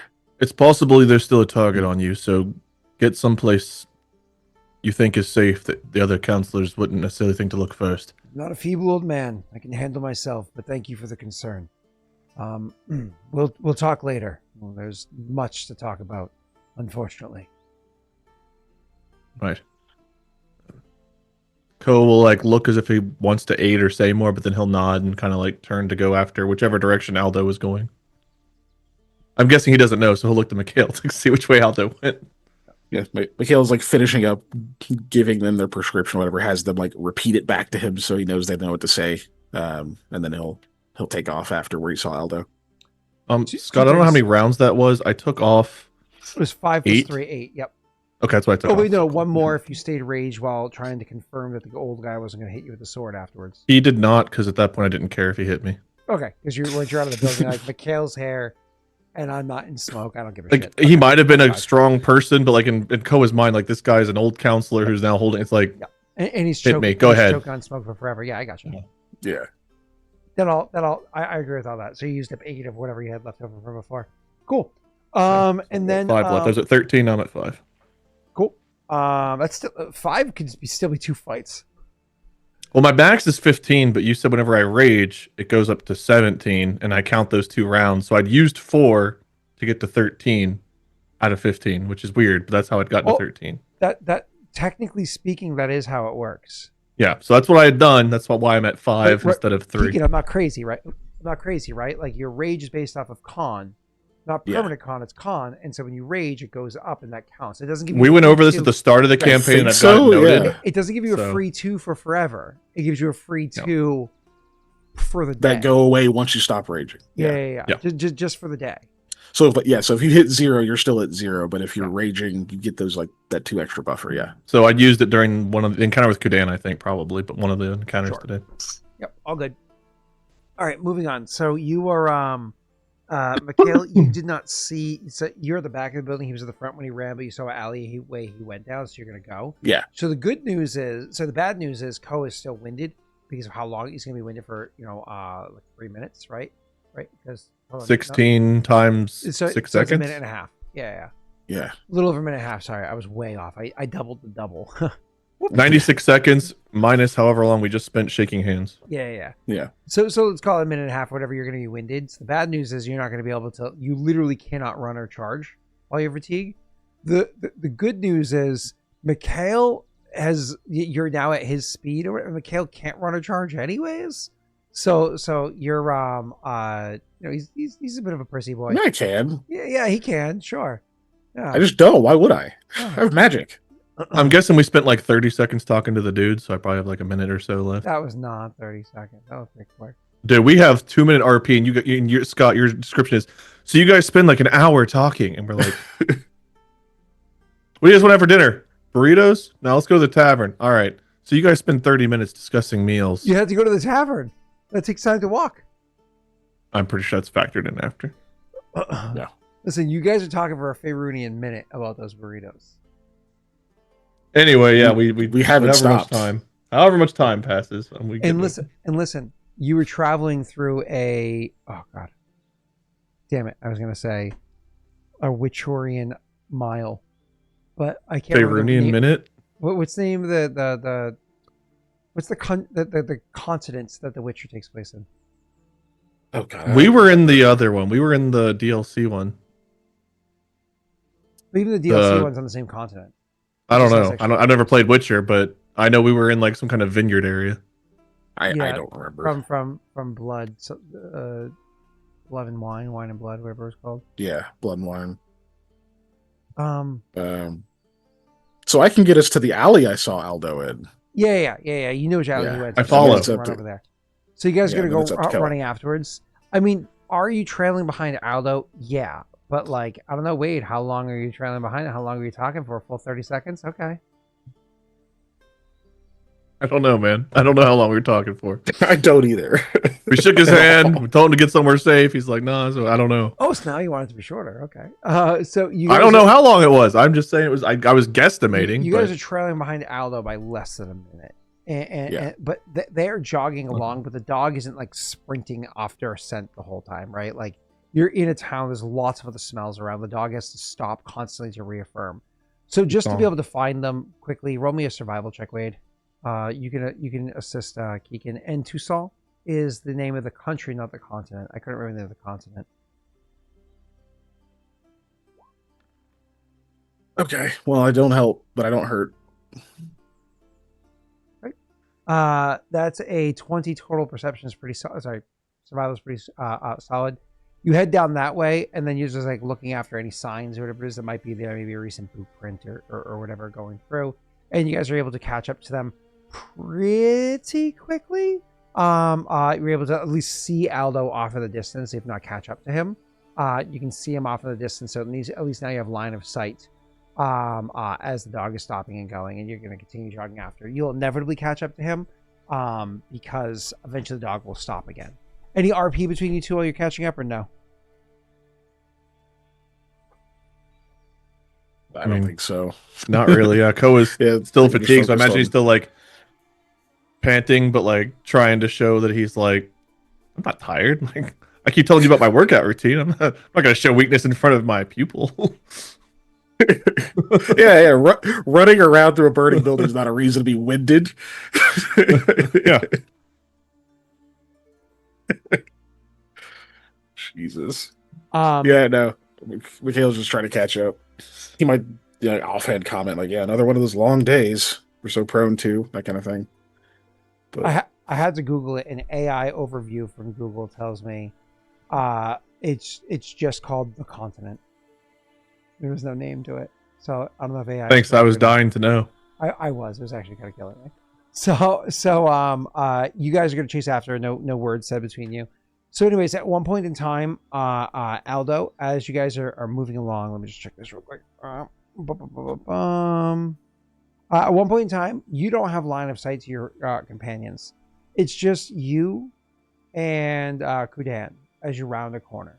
You don't know that your friends are behind you. You don't know how close or far they are. You have no line of sight to them. You haven't seen them since you ran off. You come around the corner or whatever it is, and it's just you and Kudan that's there as the dog comes to a halt and is now starting to sniff another spot on the ground. And then he's going to, as the dog is stopping to sniff, and you're kind of coming up. And again, keeping your distance. I imagine solid like 15 feet or so between you and Kudan. Because you're not an idiot. You know that it's going to take him a moment to get to you. And every time you come to one of these spots, I imagine you prepare an action. So he's going to turn to you, and he's going to give you an appraising look. Including looking down at your crossbow to like give it a proper like look-see over. Maybe he's evaluating the quality of crossbow. Maybe he's just looking at something that would fetch a pretty penny if he had it in his hands. You don't know. But he gives you an appraising look. What do you say or do? He probably notices it, and you can see Aldo is like he's probably got two bolts like in his hand, and so he just stares directly into Kudan's eyes, and he like plays like with the bolts in between his fingers. Okay, so he's just watching. He's just trying to play it cool or whatever it is. Yeah. Roll me a bluff check. Mm-hmm.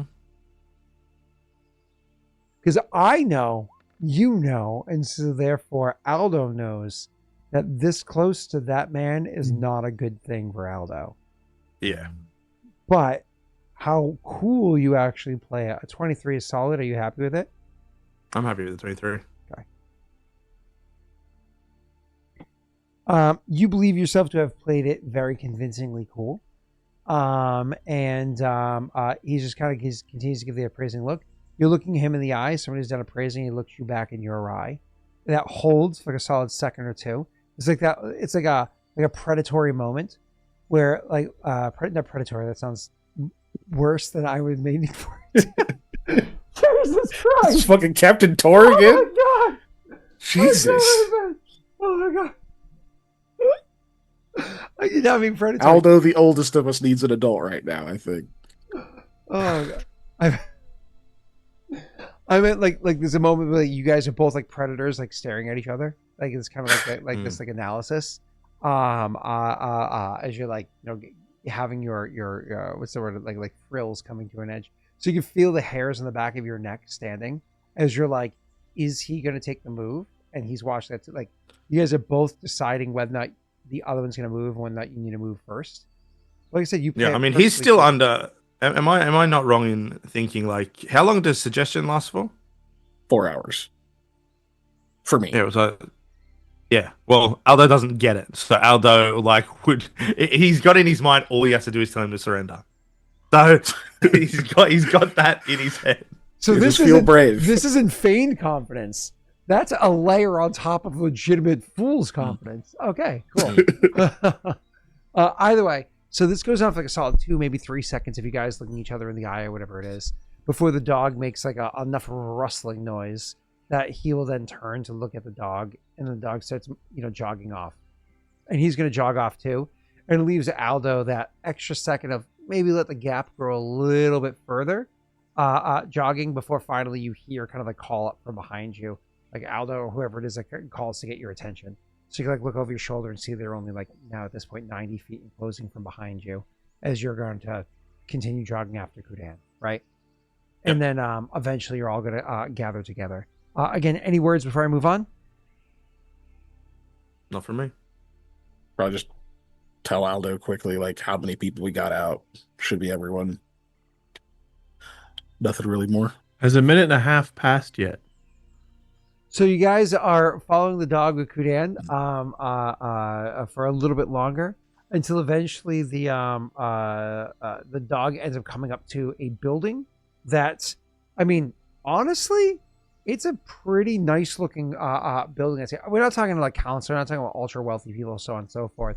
But this is a pretty nice house as opposed to many of the other buildings here, which are tenant homes that have multiple people living inside of it. This is a single family place of kind of centrally located. So while it's not the best maintained or whatever it is, the people would have to have some degree of affluence or have inherited over the course of generations to have a home of this size and location in this part of town, part of town or whatever. being a single family, and you guys can tell that coming up to it. So as you come up to this this place, looking at you, like the dog is going up to the door and actively like scratching at the door when it gets there. In which case, the scratching of the door, the third or fourth paw of the door, which of course is audible, third or fourth paw of the door. Eventually, Credan's gonna like, and the dog is going to back off and come over to him and stop. And then Credan will look over to the three of you and say, in England, say, there. What's the place look like? Yeah. It's a single family place. It is Was. because of like the fact that you are more of a city format. It is single family, but it is attached. So almost think like a row, or what do you call those?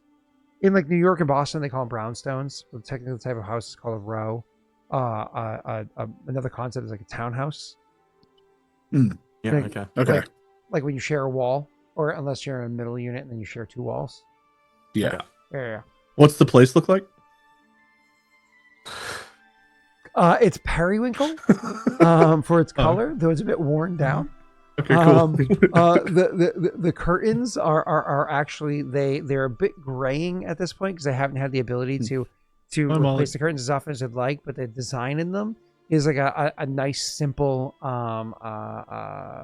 what's that flower called? Honeysuckle, right? Yeah, it's just a nice. Is there a back door to this place? Honestly, you have to go around the whole structure to be able to look and see if there is. You don't know. All right, but the dog is telling us they're here now. That's what he's saying. Somebody says a middle of the road raid. He rolled an 11 for the raid. Number. Oh, okay. I was gonna say Yeah. it feels like we're not Lance excited to raid. be here, but we're not like disappointed to be here. He We're always just rolls here. when he gets here. Usually it's bad, so at least this one was mid. Oh, all right. There you go. Do we show solidarity? Yes. Koa looks to see if the others want him to like go busting in, or if Aldo wants to pick the lock, or how we want to do it. Aldo looks to Mikhail and he says, check if there's a back door. And he'll kind of motion for Koa to come up to the front with him. And he's going to first see if it's open or he needs to pick the lock. And then Koa can go in. I guess I'll go around and see if there's a back door. Okay. Am I still fatigued? As you're walking up to the stairs, no, you're no longer fatigued. just for fuck. I'm gonna cast a message again on Aldo as I walk back there. I know where What's each that of these last? fucking bricks was printed, but I'm still fatigued 'cause it's been 90 seconds. No, we wait, describe it's the been building 12 again? seconds. I mean, maybe, we did just get all these raiders in here. They didn't hear about the periwinkle, but no. Oh god. I cast message on Aldo as I think move to the periwinkle's back. pink, but I'm not entirely sure. I What is just know blue? it's the It name doesn't of the matter. color. It's like a really light purple or like a lavender blue, I guess. Isn't that like Uh, mauve? Is it mauve or very light purple? Mauve Avenger was a car in Hey Arnold, I think. Okay. So anyways, you cast a message to tell them to inform them when you get around the back, so that there is in fact a back door over there. Yes. Once I see that there's a back door. He tosses over the See? yes baseball. Yeah, there's a back door. And All right. Well, I'm going to check the front door in the meantime. So you get to the front door, you try to go and check the lock to see if it's picked, and you can see that the door has been jammed open. Like not jammed open, sorry, busted open. All right. Aldo looks at Koa and just goes, ready? Nods. Um, Cracks his neck and nods. I don't know if this is locked or not. I'm gonna very carefully just like try the latch or the handle or whatever just to see if I feel like a lock mechanism. Absolutely. Unfortunately for you, the back door is locked because the front one's busted open. Fuck, it's locked. All right. Before I open this door, I just want to check and see if it's trapped. Go ahead and roll me a perception check, sir. That's really good thinking considering what these guys specialize in.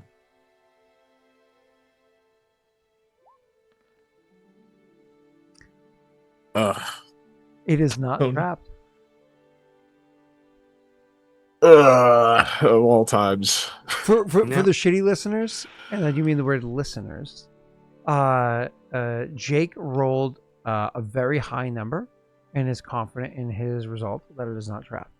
It's a total of a 9 with his +8. Yep. Math.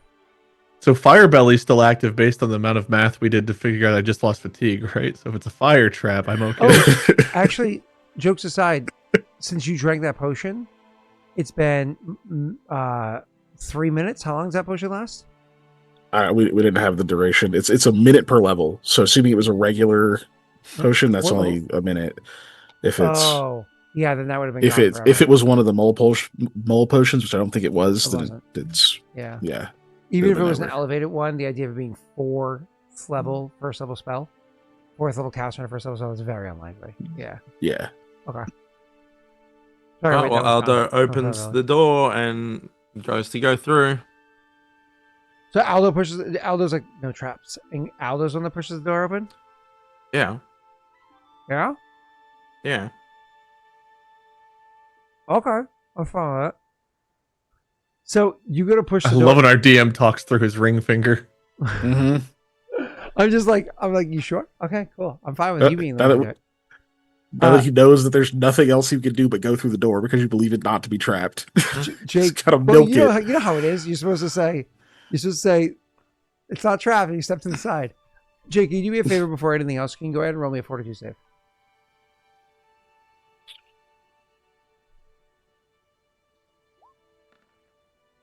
Okay. And Wade, you get to roll a fortitude save, but you, sir, have what's the word I'm looking for? It's like the improved evasion version of it. Oh fuck, what's it called? I don't know what that means. I can't remember what it's called. There's a word that has fortitude saves, but it doesn't matter. You go ahead and roll yours. I as might well. roll luck. afterward. Stalwart. Stalwart, maybe that's it. Yeah, dwarf thing. Does this count as a spell, supernatural ability, or spell-like ability? Why don't you roll and I'll tell you when they succeed, because I can see it on your chart. Okay, I'm just rolling regular, so whatever we add in, we add in. Jesus. 14. A 21 is Okay. really good. Okay. Jake, what ends up happening when you push the door open is as you push the door open, the overhead, there's like a sack of sorts that has a thread. So as you push the door open, it like tears open the thread and a whole bunch of like a powder kind of drops down on you. And Koa sees this powder and he's able to jump back and is able to avoid the powder entirely. It doesn't affect him at all. Zero effect whatsoever. You unfortunately failed the save, so you don't get the lesser, you get the full effect of this. As that powder comes down, you're like, oh, what is this? As you like take a small breath of it in, immediately you start tasting and feeling like a burning sensation that immediately makes your sinuses, the top of your, the back of your throat, the top of your mouth, your eyes just immediately start burning as you effectively are getting pepper sprayed in a dried format of like a pepper spray. As your character's like, going on there. So Why couldn't you have just alchemist fired me or something? Be much better. because this is more fun for me. No. Of course it is. Wait, you don't think so? So I believe So the of course it term. is. I believe the term is it sickened or no, nauseated? So it's treated as though nauseated. Sickened is a lesser effect. It's treated as Mhm. though nauseated because of like the pepper spray like format. Nauseated, the way it works, people that are in distress, they're unable to attack, cast spells, concentrate on spells, or do anything else that requires attention. The only action you can take is a single move action per turn. So as though, even though it burns your eyes as well, you can still see out them. You're not like blinded as well. But you are, nauseated. It's like burning your eyes. You can barely see through like tear-filled eyes. That's the condition you're in. You'll be in that condition for that many rounds. Okay. So your Which is character, as soon as pushing it open, you are going to and start like being audible about it. Yep. What is I called? missed the number of rounds. What was that? I have it written here. Well, not written. I have it here on the face of my die, and I'll turn it as I go. 1d4 minus 5. I'm not going to tell you. But wait, Okay. hold on. That's pretty generous. Wait, if it's I like 1d4 that. minus 5 and I rolled a 2, what does that mean? That means he's got the opposite of nauseated. He's super buff for 3 rounds. Is super buff the opposite of nauseated? He has Yes. an incredible, just like iron stomach. Right. Just Is he- no, Dramamine. he's unflappable. His profession Unfuck. sommelier is preventing him from feeling any effects. Flappy, flappy, flappy, flappy. The layers of scar tissue from his alcohol intake. Okay, so that happens. Is it safe for Yeah. Koa to like run past them to go in? I mean, yeah. I mean, that's up to you. I imagine if Koa is going to run in, you would just kind of like cover your face. You were just in smoke. You're like, fuck it, and cover your face and go rushing in through it to get to the side. So is that what your plan is? Just to rush in past it? I mean, he'll yell in like, "Aldo, you all right?" As he's like running in to like go by him. Yeah. You see Aldo doesn't even answer you, but he's like almost like clawing at his eyes, and he's hitting things and trying to back out of the room. Perfect. Okay. And you're gonna go rushing in, yeah? I mean, as long as there's not still like, I'm not gonna walk into the trap. If I'm looking in the door and the door is open, can I see the back door that Mikhail said was locked? I was gonna get to that as you're going in. Okay. You do not see it immediately just by looking in, but you can see it if you pass through to the other side. Just like a townhouse, you can imagine it's not all like, certainly the idea of open concept is much more modern, unless of course you had like a Roman castle, right? The idea is much more modern. So anyway, Okay. so no is the answer to your question. Though there's definitely going to be a hallway that goes straight back that way. His goal is to go unlock that door and let Mikhail come in. Perfect. Why doesn't everybody go ahead and roll me an initiative? See how this plays out. Do we need to click our minis? Yes, just makes it easier. Back to that.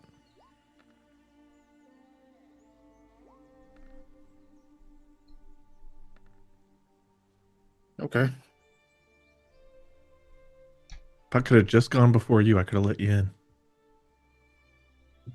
Okay, Aldo's actually first, which isn't a bad thing because that means this all kicks off with Aldo's, burning eyes and so on and so forth.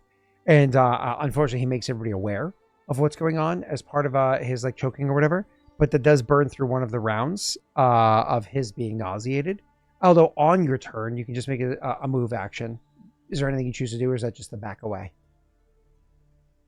Yeah, he's probably like discombobulated, so he doesn't even know what direction he's going, I guess, because he can't see, so he's just feeling and trying to move. Yep, cool. And so he's backing away from it, feeling whatever, He's just gonna be careful and get out of there. He's just fucking trying, hacking whatever's inside his throat, his nose, everything's burning, like he's inhaled both wasabi and ghost peppers at the same time. Cool. So after that is going to be the other two people I just happened to roll. Oh wait, hold on. Oh no, Mikhail, what was Yeah. how did you get to an 11? It doesn't matter how you got to an 11. You have a higher modifier than me. You actually beat my 11. I'm sorry, Okay. that just auto put you in lower. You shouldn't have been. So it goes me, then Mikhail, then me again.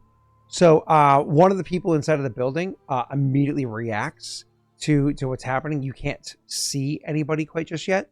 So I'm just gonna say there is some movement or what have you. Wade is not yet raging. So Wade, as you're getting ready to go in there and you're looking through and then fuck it, and you're about to run in, I'll let you roll a perception check to see if you hear this person. It's not a super low number. 17's a solid result. Are you happy with it? Yeah, I think so. You hear movement from happening inside there. Absolutely somebody's inside there, and they've heard the noise made by Aldo, and they're reacting to it. Exactly where they are, you don't know, but now you have to be on alert going in there. Somebody's in there. If you choose to beeline it, you might be throwing caution to the wind. All right. Okay. That's the one person inside there kind of like taking their action. After that is going to be Mikhail. This back door, is there like any space underneath it, or is it flush pretty much on all sides? No, it's not. I think how old this building is, and it's nicer, but it's not like fine. So Yeah. not flush. I mean, by space though, think like we're talking a rat couldn't fit through it, but certainly insects or whatever could easily get through. So maybe like a 1/4 inch. Okay. I'm assuming there's like a pebble or a rock or something nearby. Just so you know where my head's at. I'm thinking I want to cast light on like a small object Sure, yeah. and shine light underneath the door before I walk away from it. Because I don't know Koa's plan yet.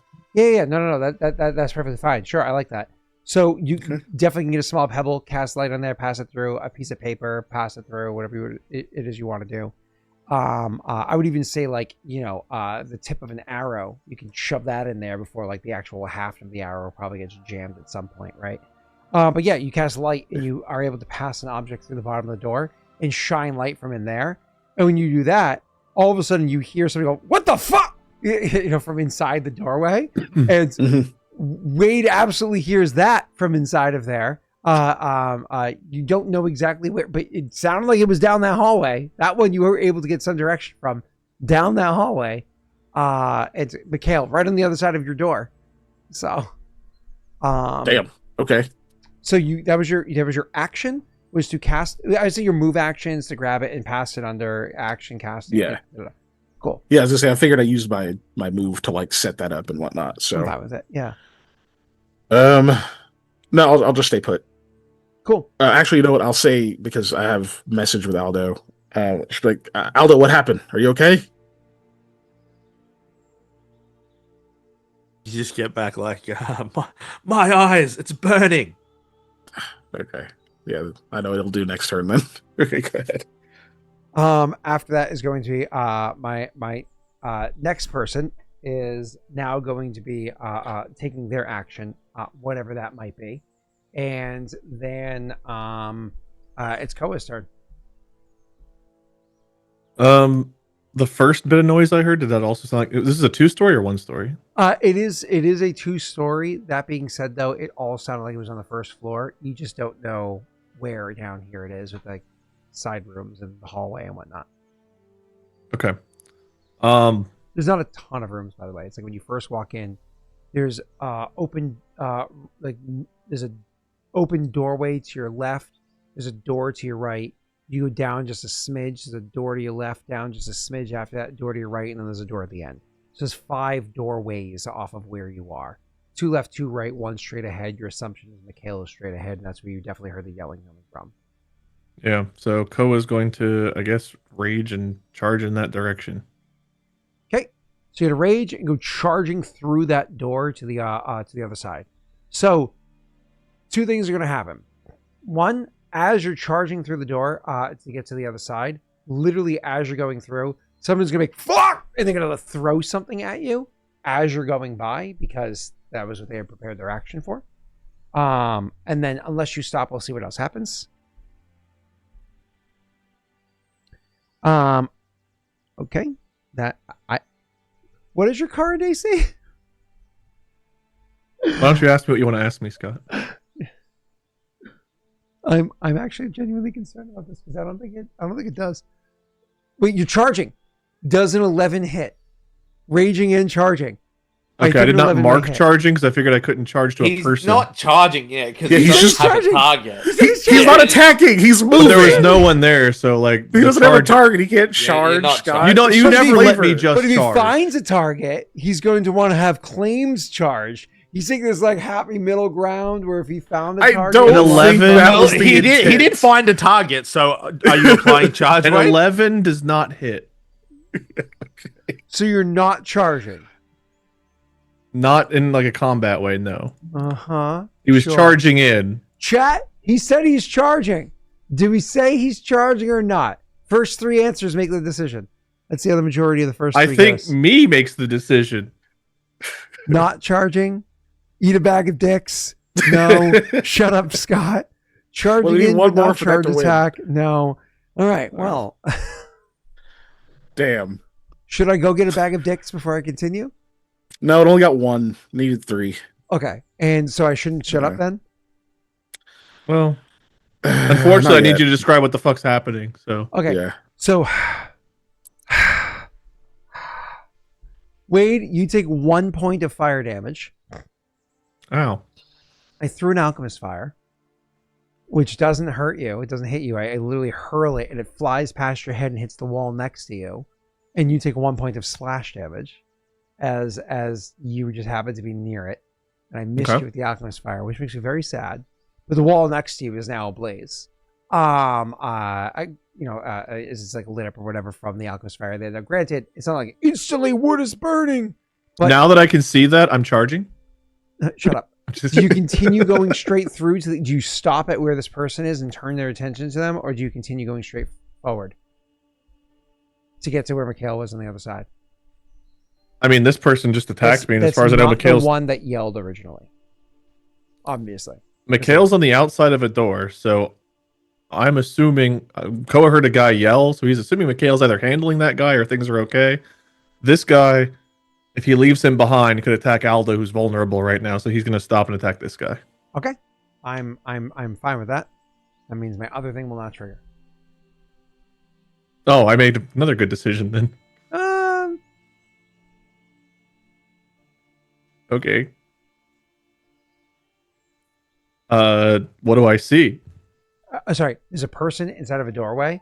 So they had the door slightly ajar. Is that they got up, they went over, they were looking or whatever it is, and then they saw you running through. Like, oh shit! They threw the potion. What is it called? Alchemist fire at you, and unfortunately missed with an 11. So you got like a little bit of and then you turn and you see one of the people that was described to you beforehand standing there looking like shocked that there's a person in the house as big as you are, wielding a sword as you are, now turn with your attention to them as you are. This was not how they thought their evening was going to go. And yet, here it is. Just a little arson, murder, and cup of tea. Yeah. No, Koa's going to go in there, and he's raging. 2-hand power attack. So you're rolling that one? Or two? We'll find out. Not I like how far low off. those numbers are. Those numbers make me happy. What's this guy wearing? So they happen to be wearing, like, because these are some of the mercenaries that what's his name hired. So they actually Yeah, but they're arsonists. They're not going to wear much armor. They No, want they- Yeah, they blend weren't expecting in. their evening to go this way, right? Yeah. They were probably in. They want to blend in. So they're wearing chain shirt. Wow. Yeah, they were just sitting around in chain shirts. I mean, they just got home. Their chain negligee. All right. Just got home. I don't know how much Time to a get to chain the shirt negligee. gives. Is this worth looking? I'm Chain assuming they shirts- probably Yes. it's a +2 deck. Yeah, Chain you're not shirt's not going to that hit a. expensive. I know I'm not going to chain hit with a shirt. 13, but like I don't know how good a chain shirt is. It's +4. Chain I shirt probably is need to like hit. I probably need to hit a 16 is like to the hit him. best light armor. Is he flat-footed? No, he was aware of you before you came in. It's 5 gold pieces in this world. 15. Could a- hit. A 15? You totaled a 15? Shit. Oh, thank God. Yeah. These NPCs don't have high stats. +1 dex is all he had. I was thinking maybe +1, +2. I was hoping for the +1. Yeah. Yeah. I was hoping you'd roll me a 1 on the 20. Seeing that damage is always terrifying. Oh my god. 20 points. No matter how long I've DM'd, seeing great swords hit is just fucking disgusting. Oh my god. I've never had one before. I had a maul with Mortifer, but Oh my god, 20 is so much. Okay, well, yeah, 20 points of damage drops the guy. Like, That's good. all right. I mean, even if he was like level 4, same level as you, you know, even if he was rolling d8s, that's on average with a 12 con. If you had a 12 con, that is 22 health, average 22 health at level 4. Yeah, We're doing pretty good. yeah, they're not level 4. You know, all right, you drop them. Okay, yep, that's your turn. That's my turn. After They that were throwing fire at me. is Aldo's turn. Aldo, that drops down by a round. You're still in misery. Snaga, I love the thought process, and the other two might think of that, but right now Aldo's hurt. We have someone we don't necessarily trust helping lead the way, and these guys just burned down a town hall. So Koa's kind of like Yeah, I'd already thought of that anyway. So like Yeah. Aldo's coughing. I can assume he can hear that there's fighting going on, right? Or he can hear something Yeah, going you on. hear shit. Yeah. Aldo just says he's still coughing and he just yells out probably louder than he means to. We need them. We need them alive. One down. Then get the other. So after that, that guy's gone. So I'm gonna go ahead and remove his initiative. It's Mikhail's turn before I can do anything else. Okay. So I also heard a dude scream from the other side of this door. Yeah. Like, "Ah!" Does that person still sound like they're making noise? 'Cause I can't see inside to know whether they're the one who's down or not. You can't hear it the other side, anything from the other side of the door. Yeah, he'll kind of leans like around the building. He's like, Aldo, keep moving this way. I was gonna say, and your attention would probably on Aldo's yelling coming from the other side of the building or whatever it is, right? So, but yeah, Yeah. Aldo, keep coming this way, and then what do you do? So I shout that over there, and then I guess I'll just yell, like try to like yell through the door, and just say, "So you want to be taken alive, or get what the other one got?" It sounds like an intimidation. Unfortunately, you have a penalty from going through the door. Fortunately for you, he heard the other side of the other door. I'll roll it. What's the penalty, or are you just gonna mental it? I meant to. My intimidate's not great anyway, but That's a good roll. A fucking solid result. A great roll. Yeah, we keep that. Okay. Yeah, I think a 23 is fine. So what's more, the penalty for door or the bonus from your friend just got fucked? Right. And he knows I got magic. Oh, fuck. Wait, roll a perception check.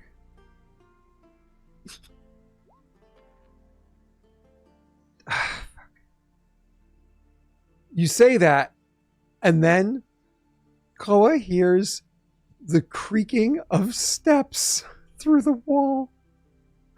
Because you'll inevitably find out that the back door you're going to go through is where the kitchen is.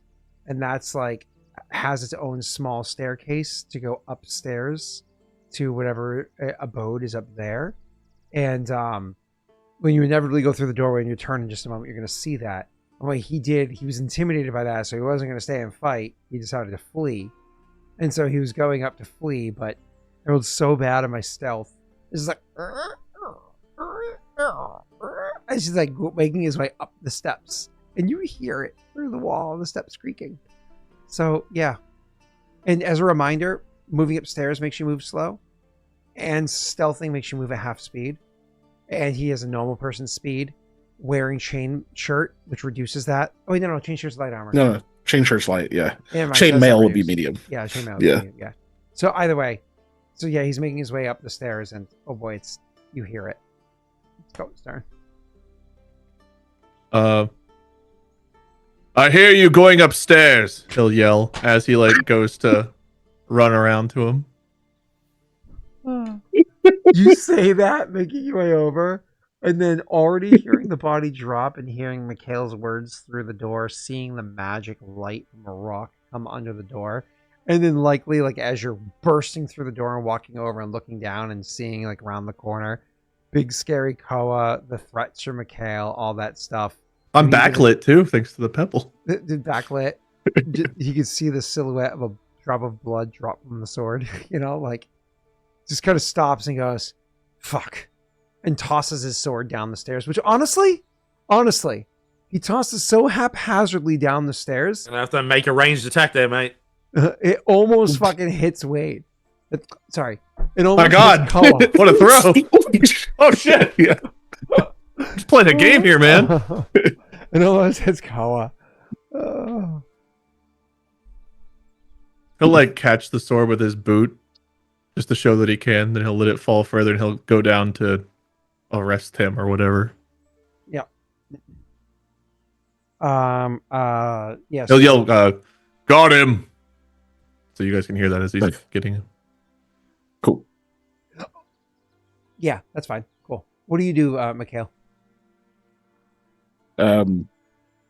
Are we still in initiative or? I mean, this guy's not gonna. Yeah. Yeah. Okay. I'm gonna go get eyes on Aldo, and I'm gonna press the digitation wherever the fuck is all over him off of him So there before was I tend to him. this upcoming turn for Aldo was going to be. So he effectively had only like 12 more seconds. I rolled 4 rounds of him being nauseated. That was going to be followed by 1 round of sickened. So the total of 30 seconds of an impact, and then it was over. So it was 1d6 followed by 1 round. Had he made his save, it just would have been 1 round. Yeah. So I don't know if that would mechanically help at all. That's just what I imagine seeing him covered in dust can't. by the time you get over there and gonna... cast a spell, you just happen to cast it as like it was effects the ending. So he probably attributes that to your assist, right? Sure. Because he wouldn't know mechanically that it was fucking running out. So he goes over and you're like pulling, like literally, you're like, this is gonna feel weird, huh? And then, oh man, that reminds me of playing D&D with Ollie. When he goes to cast a spell and you just like hold your breath, you know, like. Anyways, so you're like, this is gonna feel weird, and you cast prestidigitation, but like your character's really, really good at this. You've been doing this for a long time in critical scenarios and whatnot, and you 8 souls. So when you cast this, you're literally doing it like a neti pot without the neti pot, and you just kind of like grab and you like clear out his sinuses, all the different chambers at once, just come like gooping up out of his face. And just hurl it to the side with a and oof, he feels a lot better. The sickened condition afterwards is just him being a little nauseated from that feeling, but he's okay. Is the place catching on fire from the alchemy fire? No, alchemist fire can ignite fires, and so they'd be like a little bit of, but you can just go over there and like slap it or step on it, and it's not like Okay. One alchemist fire does not burn down a tavern. Sorry, Jake, you're about to say something? I said something. I can't remember. Okay. Yeah. Wasn't Mikhail important. just like puts a hand on your shoulder, just kind of like checking your eyes for a second. He's like, you good now? Better? Yeah. I don't know what that was, but it was very unpleasant. Yeah. Tricky little bastards. Let's go back up, Koa. Can't believe I missed it. Yeah, we don't have to tell anyone. Koa comes around the corner bringing the guy who surrendered up, I imagine. Aldo, I can't believe you missed that trap. Kudia was also standing there watching it. Let's see. Yeah, you know, we don't get everyone. But you got one. He's not sure which one you mean, the one he got or the one he's currently got, so he just nods. Move him. Sure the other one's dead? Take him in one of those rooms. Because they're twins, right, Scott? They're brothers or friends. I've called them twins, but I don't think they're actually twins. They look alike. You don't know if they're brothers or just like friends that just happen to look alike. I'm going to assume way they're too much time family, together. and I don't want this guy looking at his fucked up brother dead on the ground. Right. So I'm going to tell Cole to take him in one of the rooms. Yeah. I'll go check the one who got dropped, see if he's actually dead. Yeah, hold on. Let me just think of timing here because that matters.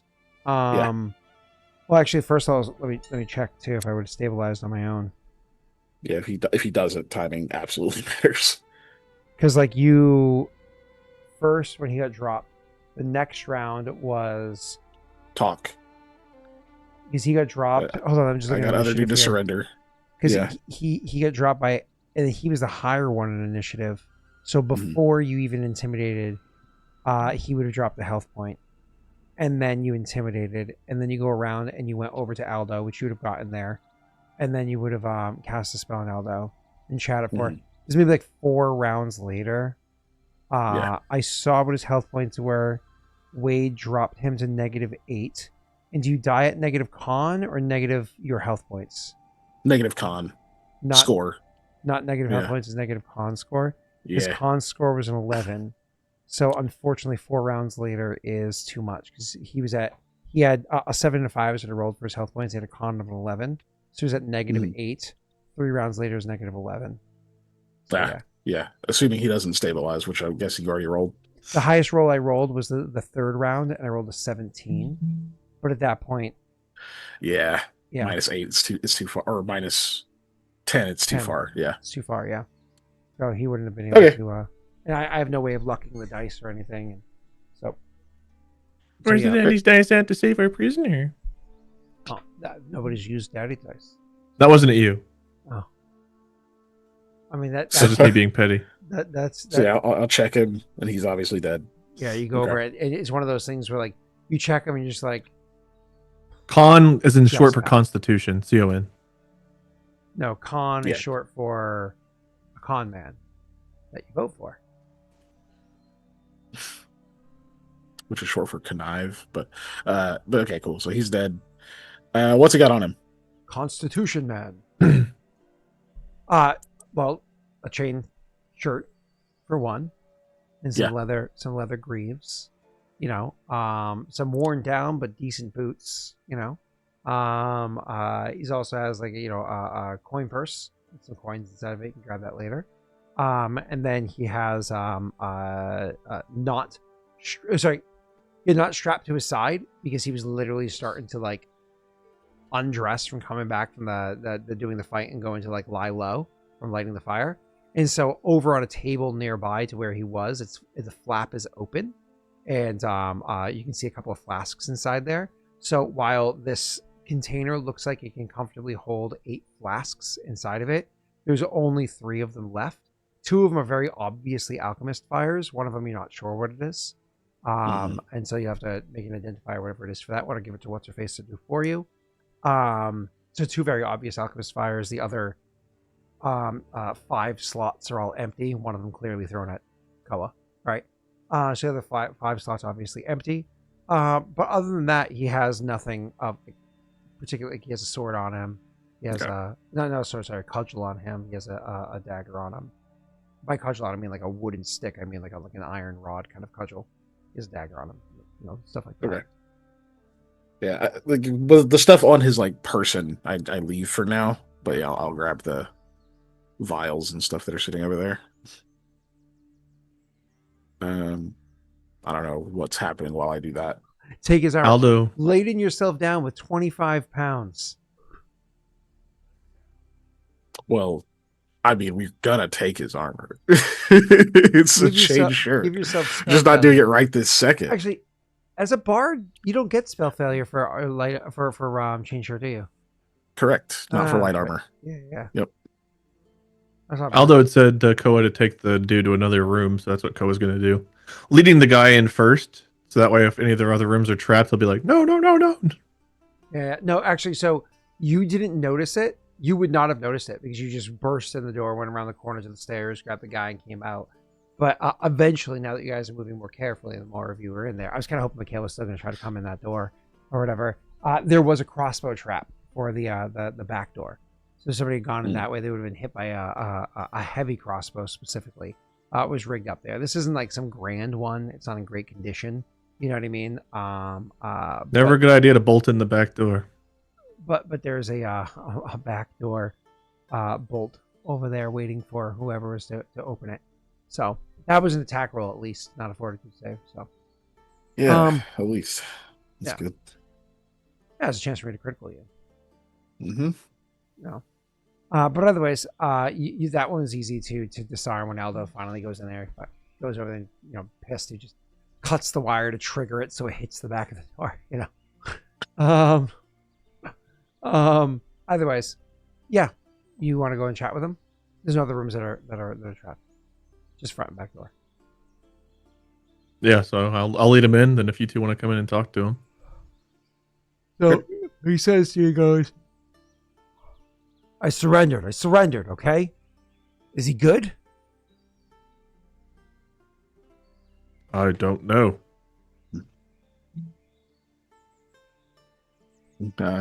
He's in bad shape, but we can't talk to him right now.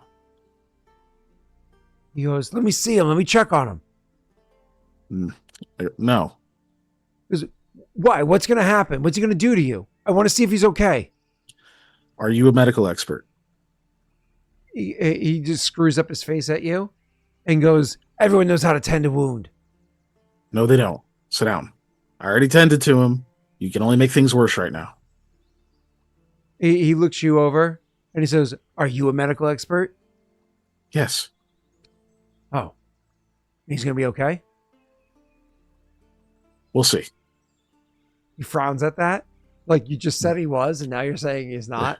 Well, you know, I was trying to remember the he's okay. swing that he did. Like, No, is I it gonna didn't be say. okay? I didn't say he was You going to be said okay. he's in bad shape, but he should be okay. Yes. It's along those lines. So Yeah. But we can't talk to him right now. yeah. He just screws up his face at that. He like, sit down, and he's just continuing to like look at you, and he's like, he sits down, and he's like, I want to know is he good, and then feel free to kind of take it from there. Well, yeah. Well, I'll check on him again in a moment. But before that, who did you take this house from? He shrugs and says, "Weren't no one here, or at least no one came back yet." That's good. What was the rest of your job? I'm sure you had more to do than just burn down town hall. He screws up his face and looks at you and goes, "So that means this ain't your place." I was kind of guessing. It was, but you know, what luck kind of people like you be bursting in like I took this house. There weren't no signs that it'd be your place like yours. Questions like this ain't your place? Yeah, answer my question first, please. What you say? What were the rest of your orders? He goes, we had a couple of targets, places to burn, people to get burnt. Is that the I only think one he you means hit? specifically. Yeah, you're good. Was that the only one you hit? He said, yeah, unfortunately. I mean, Oh no, that's yeah. good for you. That's good for you. We were able to get everyone out. He screws up his face and says, "Old man?" Everyone. Looks a little disappointed. Huh.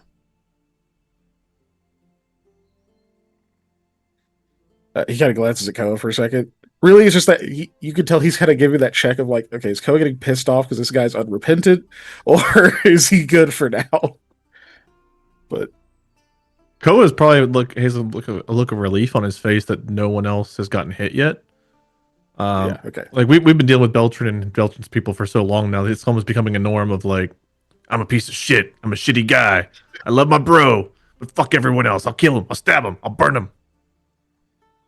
So Koa's kind of getting used to that. Aldo says at this point, What are you talking about? When people repent, you're still a dick to them, except for Casper. Go ahead, Wade. Jake. what was I gonna say? Oh yeah. So now the Beltran's dead, who picked up your contract? He frowns and says, "What?" Well, Now that dead. Beltran is dead, who picked up your contract? No, that was just a filthy rumor. Belgian's still alive. I heard it. No, I pierced his heart with my blade. Yeah, we were all there. He's dead. No, I heard that rumor. No. We were there. He's dead. We killed him. He screws up his face. He goes, "No, you're lying. You're fucking with me." Who picked up your Shakes his head. contract? Yeah. He shakes his head and says, "I don't know what the fuck you mean. I'm getting paid to do a job. Belgian's paying me. I heard So- the rumors he was dead to take heat off Just of him." entertain the rumors for a moment. Let's say Beltran's dead. Then who picks up the contract? He screws up his face and says, someone better." This guy's face is fucked. He's Tucker Carlson. He's screwed You guys at every- were talking with we know Breastplate guy's name. I'm pretty sure we got it. Yeah. Yeah, whatever his Yeah, name. we mentioned is that dude's supposed to be. name, and yeah, he told us that somebody else is picking up the contract. He shakes his head and says, "No, Beltran's paying me.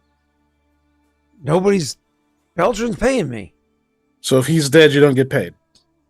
Somebody better fucking pay me." So who? Aldo would it be? kicks him in the ribs. You kick him in the ribs. He's like, "What the fuck?" Because like he's genuinely like, what are you talking about?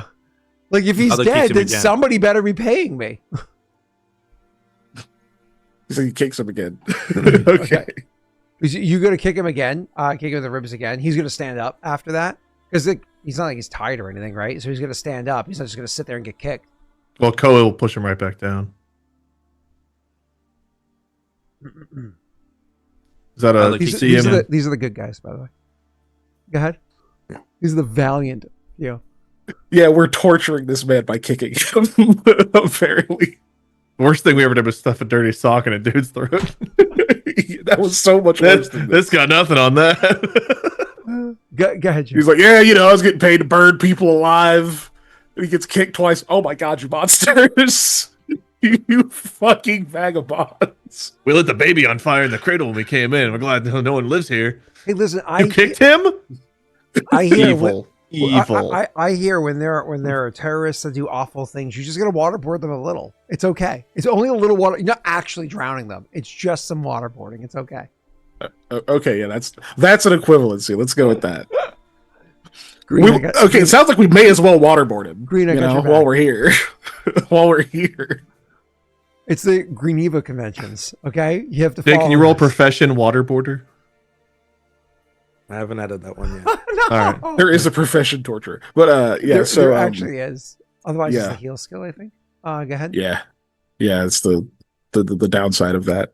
The downside. Anyway, so he gets kicked a second time. He gets pushed down. Yep. Fuck, I forgot I was going to ask him. What were we just asking him that he wasn't answering? Who's going to pay him? Who's He's like, paying? Yeah. Beltran. Yeah, Who yeah. else? Who's going to I pay? don't know. Beltran. Who He's like, else? somebody Better better be pay Beltran. me. Like, well, who? Somebody who? Somebody who? So who do you go after if he can't pay you? If he's dead, who's next? Who do you talk to?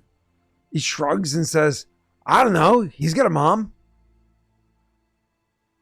So you would go talk to his parents. That's the Shakes his plan. head. Ain't talking to her. She's gonna fucking pay me.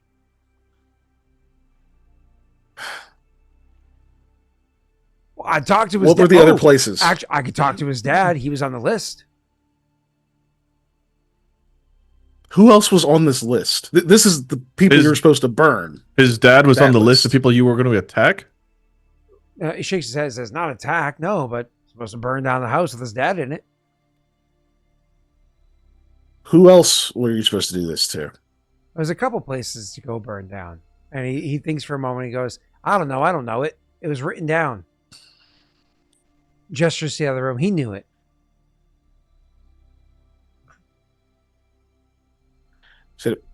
Said it was written down.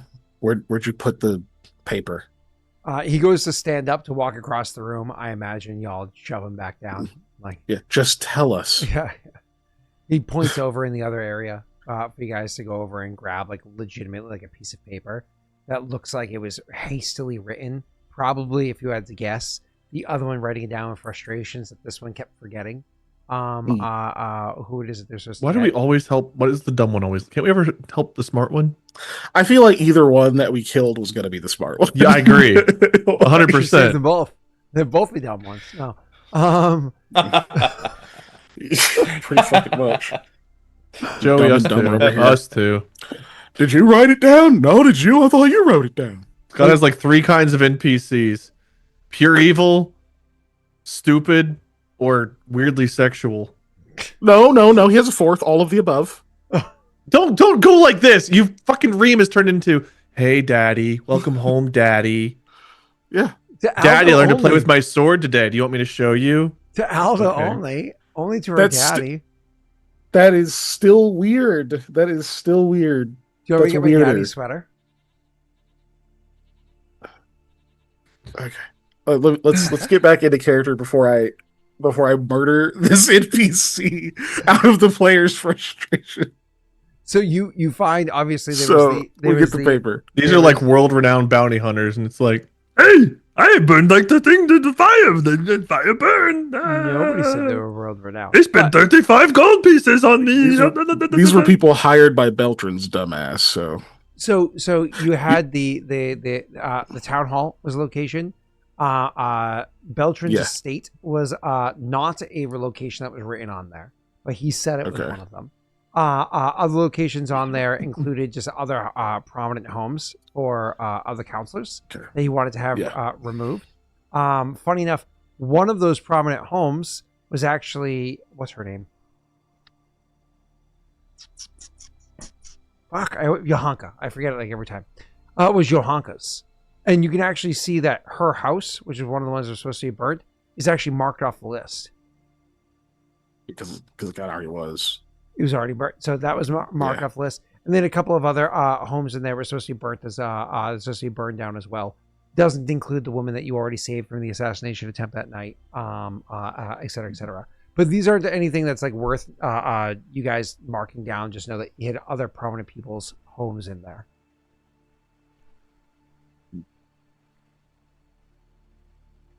Okay. So yeah, Mikhail looks at it for a second, shows it to Aldo, and he's like, "You see Beltran's estate on here?" No, I do not. Unless I do. No. Hey, Well, what are you gonna what's your name? To the guy. I don't know. Kaji. Kaji, can you read? He frowns and he looks at you and says, "Yeah." Yeah, I'll go over and show him the paper. Like, where's Traxian Gregors on this list? Where's his house? He shakes his head and says, "Weren't written down in case this paper was found." What other places weren't written down? Thanks for a moment. Just the one. Nobody gives a shit about the rest of them.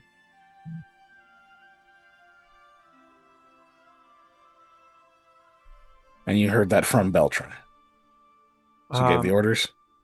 He nods and says, "He weren't the one that wrote the list, but yeah." Who wrote the list? The person that I want to see right now. And he goes to stand up to go into the other room.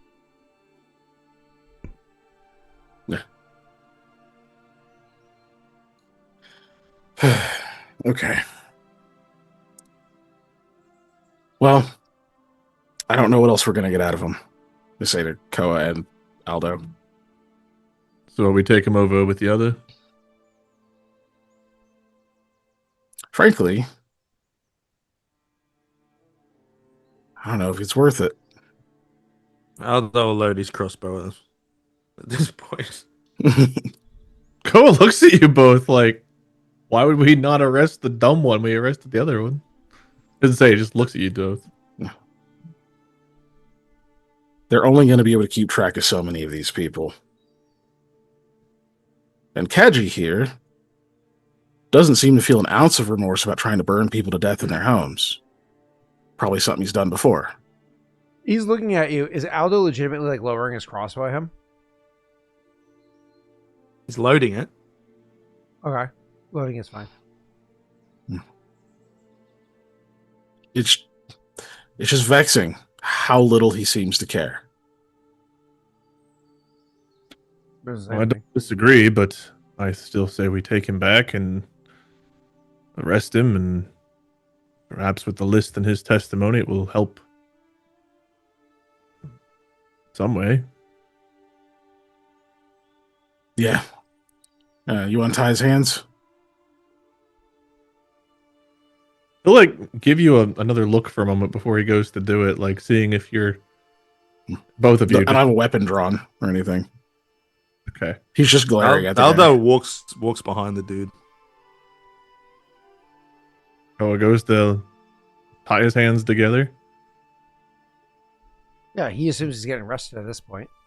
It was Koa. Hey, Aldo, give me your sock.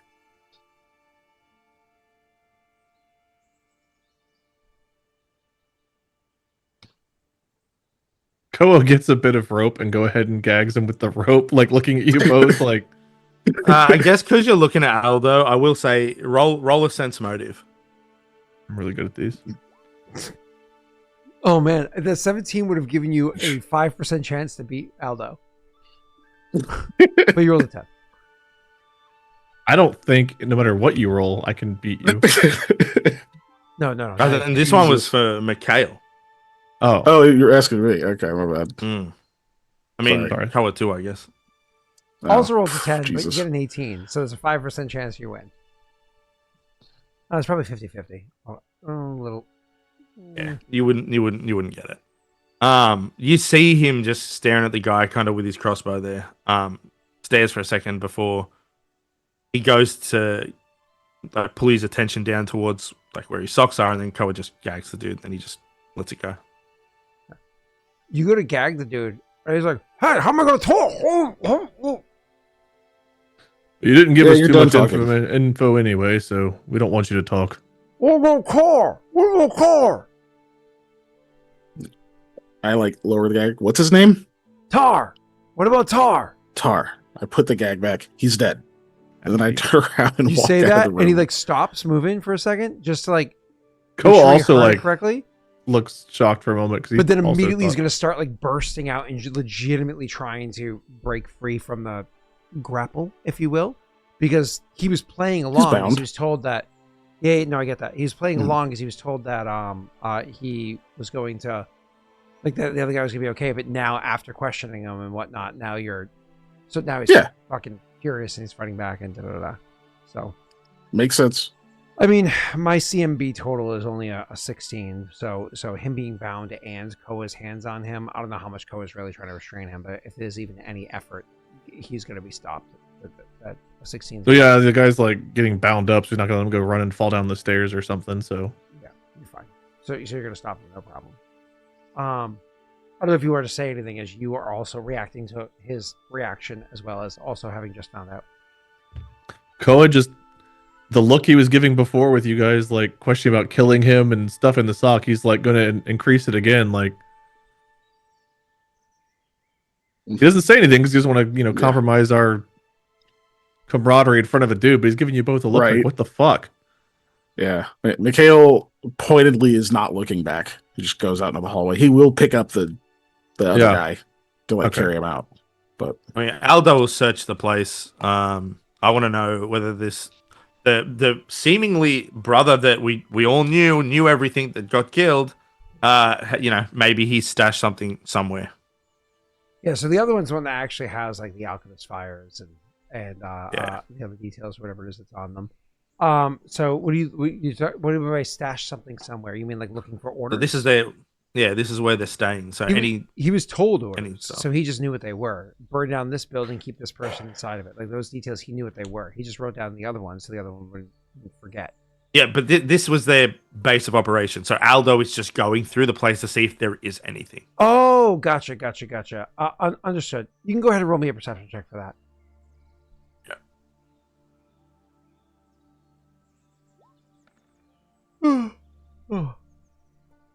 So, are you happy with the 19, first of all? Yeah. I need you to follow this up with a separate check for me, and I understand if it's Keegan that has to roll it.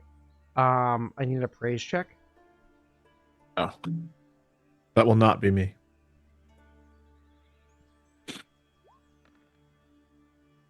fucking hell. That was almost good.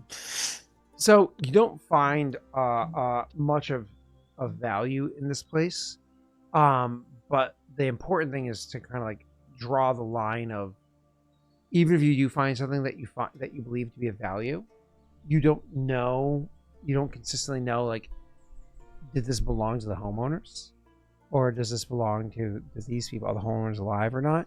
I don't know if you're going to be like stealing anything. If you're like removing paintings from the walls in this kind of place, you know what I mean?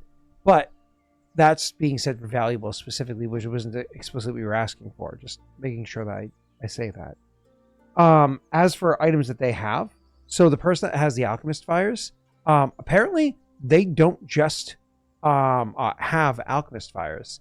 You can tell when Mikhail goes over and like gives them like a further investigation or whatever it is, like the markings on their hands or whatever, and then looking through the various supplies that they actually have the supplies for making alchemist fires and other form of like accelerants and whatnot needed to help burn a hot fire fast or keep a hot fire long. So a bunch of other like these compounds or whatever that are there. It's actually some of those compounds is what they put into that little thing over the ceiling. It was used to like rip open and drop it on your face and da da da da da da da. So this person here is, I don't want to use the term alchemist. That's not accurate to say, but they know a couple of simple recipes. Well, they know a couple of recipes, and they've profession checked their ways through it, right? So to know how to make it. And so that's what this person has, is the supplies or whatever it is for this. And because they have those supplies, they've got a little book kind of like describing the ingredients needed. And specifically, while you don't know what buildings to burn down, sorry, let me take that back. While he doesn't have like notes or whatever from Beltran written down, you can definitely see he has like a job 1, job 2, writing down like what he thinks he needs ready for it. And so you can see like job 1 was already like marked off and how much he thought he needed. And you can kind of like try to coordinate that with the details that you found. This is Mikhail's limited knowledge here, right? This is more of a what's her name thing. But you did spend a lot of time studying like malt alchemy, so you have a baseline here. You can see that job 1 being the you're thinking that it's referencing the fuck was that place you call it? Town hall. So you think it's referencing town hall, Yeah. but he actually has 2 jobs marked as completed. And you're looking over like where the 2 jobs were that were marked as completed.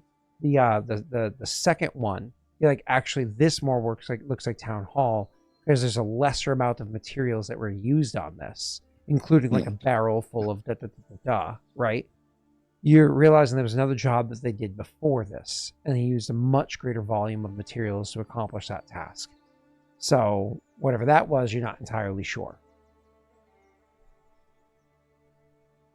But this dude said this was the only job that they actually did. Mm-hmm. That's what he said, yes. Yeah. You can check back with him if you want, but not now? Probably not. oh yeah, fair enough. Yeah. Maybe not this moment, but after. Yeah. And then there are a couple of other jobs on there that they have like written down, projected amount of materials needed, but some basic calculations if you want started, but nothing fully fleshed out because like the jobs haven't been started yet. Or at least I should say the next job has it fleshed out, but not actually, no check boxes of what has actually been accomplished yet. Okay. But obviously we take all the alchemical stuff as well. Mm-hmm. But yeah, I'll point the discrepancy out to Aldo as well. You don't have craft alchemy or anything like that, do you? No, I have mole alchemy knowledge from studying the orange books extensively. You have that as a skill? You didn't give me a free rank, but you said I do have like a bonus to the skill. It's a lore skill. Oh, okay. So it's not an actual craft skill. So that wouldn't help you. I was going to have you roll to see if you can identify anything about the other job, the third job, which you had. But no, you need what's her name to help you with this, because you don't have any. Yeah. And this isn't like a knowledge skill where you get to roll everything. So okay. Yeah. Okay. It's untrained. Yeah, I should point out, like, I don't know what all this is for. I'm not versed enough in it, but Ashanti might.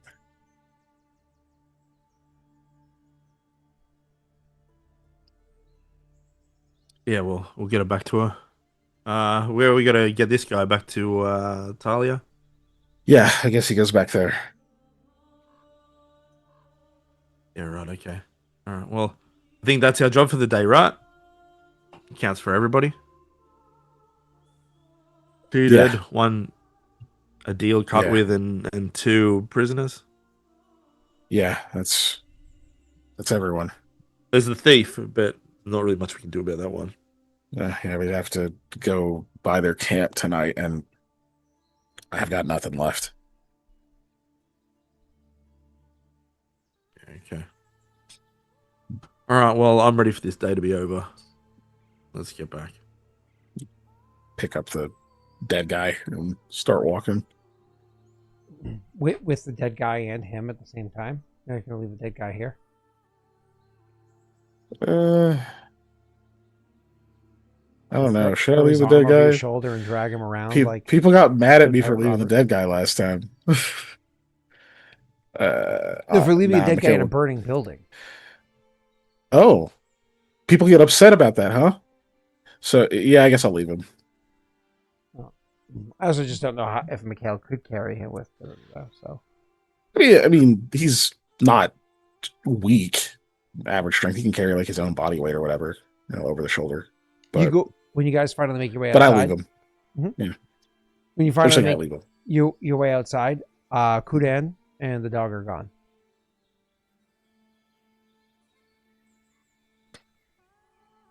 I don't know why. He's the one missing out on a payday. Didn't y'all already give him everything? No, because he one. I don't know if we actually paid him yet, but also we had told him we were going to help him get to the Barren Lands or whatever that thing was. Yeah, we still have to talk to Asia with him. Oh, We still that's have to do right. that I'm part. sorry. I'm sorry. I'm tired and just starting to get. He got the coin, He but he hasn't gotten the favor yet. he got the writ, but not the actual. Yeah, gotcha. Okay, that makes sense. Never mind. He would still be out there. My apologies. You are correct. Thank you for correcting me. You're just trying so hard to get him to betray us now. Not betray. Delay your betrayal. There's no reason. But either way, nope, you're right. All right. So, anyways, you guys are gonna walk out. Kudan is still out there. And when he sees Kudan, he's like, Kudan doesn't even look at him. Yeah. Koa just All starts right. walking back toward Talia's. Thanks, Kadan. We're going back to where we were before. We'll see if Ozzy is there. He just Or- will follow quietly. Counselor, whatnot. You'd say. Occasionally pet the dog on the head as he walks. Because again, even though he's walking, the dog is not a particularly tall dog, but his arms are a bit longer than. So even though he's a tall dude, he can easily pet the dog as he's moving. And you guys are gonna make your way back to the to where Talia's place is, uninhibited. You can get there pretty easily. Sweet. Oh, We still have to go get Durot, but Kadan's not helping us with him. Yeah, correct. that'd be at his camp or whatever. You guys come up with a plan of what you want to do next. I'll be back in about 3 minutes. I want to grab my ice cream. Sorry. I want to grab my ice cream. As we continue RPing. Your ice cream. Yes. My icy cream. You could have been back already. Get your ass moving. Yeah. All right. What are we going to do for 3 minutes? Man, I don't know. I guess we could vamp. Just talk about stuff. How are you? Nah, I don't like that. Okay. Sorry. Yeah, I don't know what the hell we're doing next.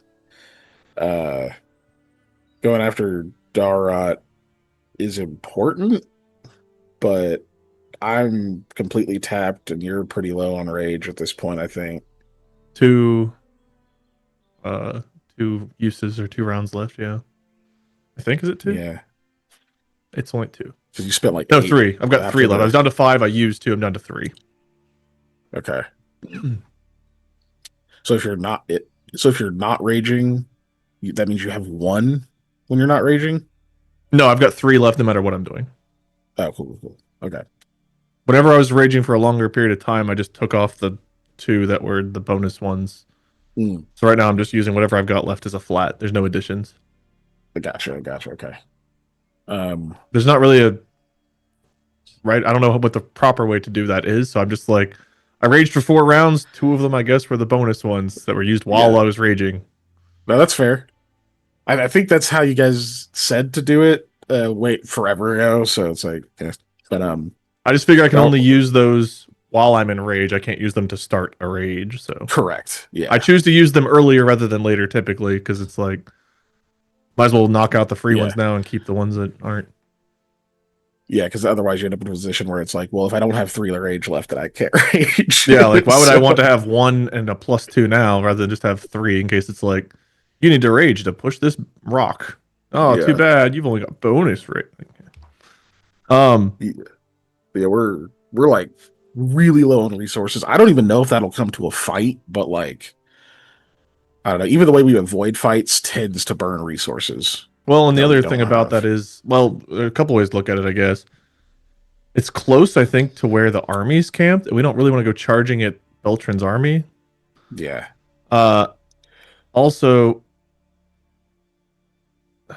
the downside is I don't know how close he like. I think the rumor was he and a couple of other ones were camped together. So whenever no one comes home tonight, it might look a little odd.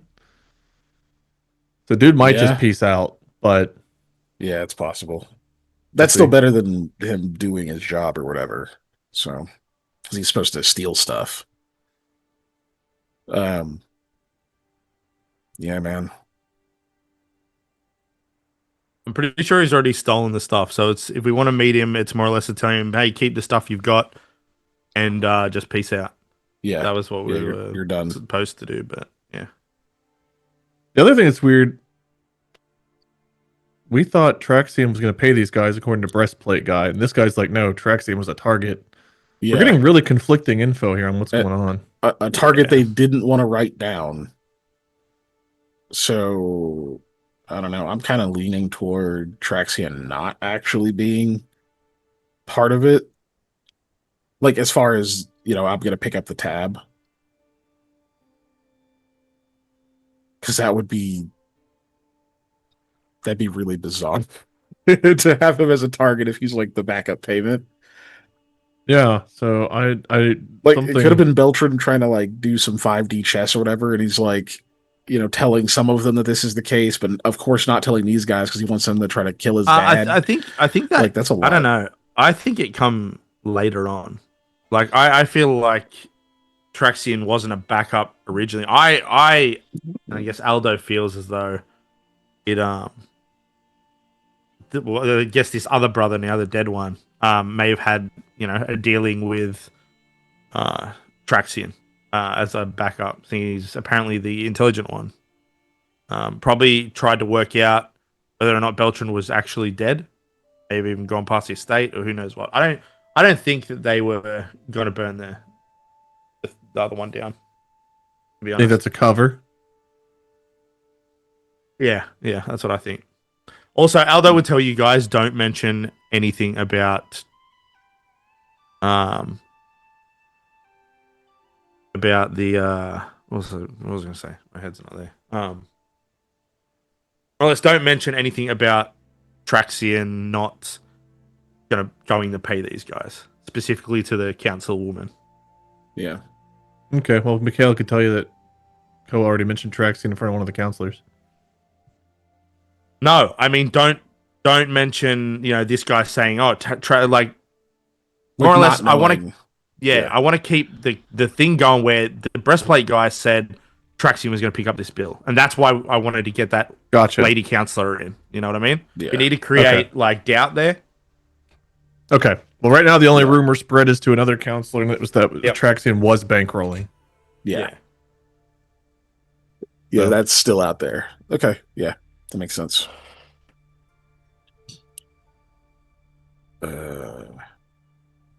Yeah. I guess otherwise, we're just walking. Okay, like I said, you get there unimpeded, so not a problem. When you get back, you guys are going to arrive. Koa looks worse for wear. I think Aldo's also hurt, but otherwise is alive. Mikhail looks just tired. He looks worn just because he's depleted of his magic, so he's mentally worn. Which, having been a person that has done a physical job and a mental job, I don't know. Sometimes I miss the physical job. I greatly prefer being physically worn out to mentally worn out. Right? Like, Greatly sure, your prefer. bones ache, but like at the same time, your bones ache anyways when you get old. And then Yeah. your brain just hurts too. Yeah. Um, But granted, that's different than being wounded. Like, yeah. I don't want to be wounded. That sucks. Yeah. Well, sure. Yeah. Sure. But like, you guys are people that if you were brought to the brink of your life, like a couple days later, you're back to being perfectly normal because it's Dungeons and Dragons. I mean, if we were playing 5e, literally the next day, you're like, oh man, those 3 arrows in my chest sucked, but I'm fine now. Oh, was there magical healing? Nah, I just took a nap. Oh, okay. So, anyways.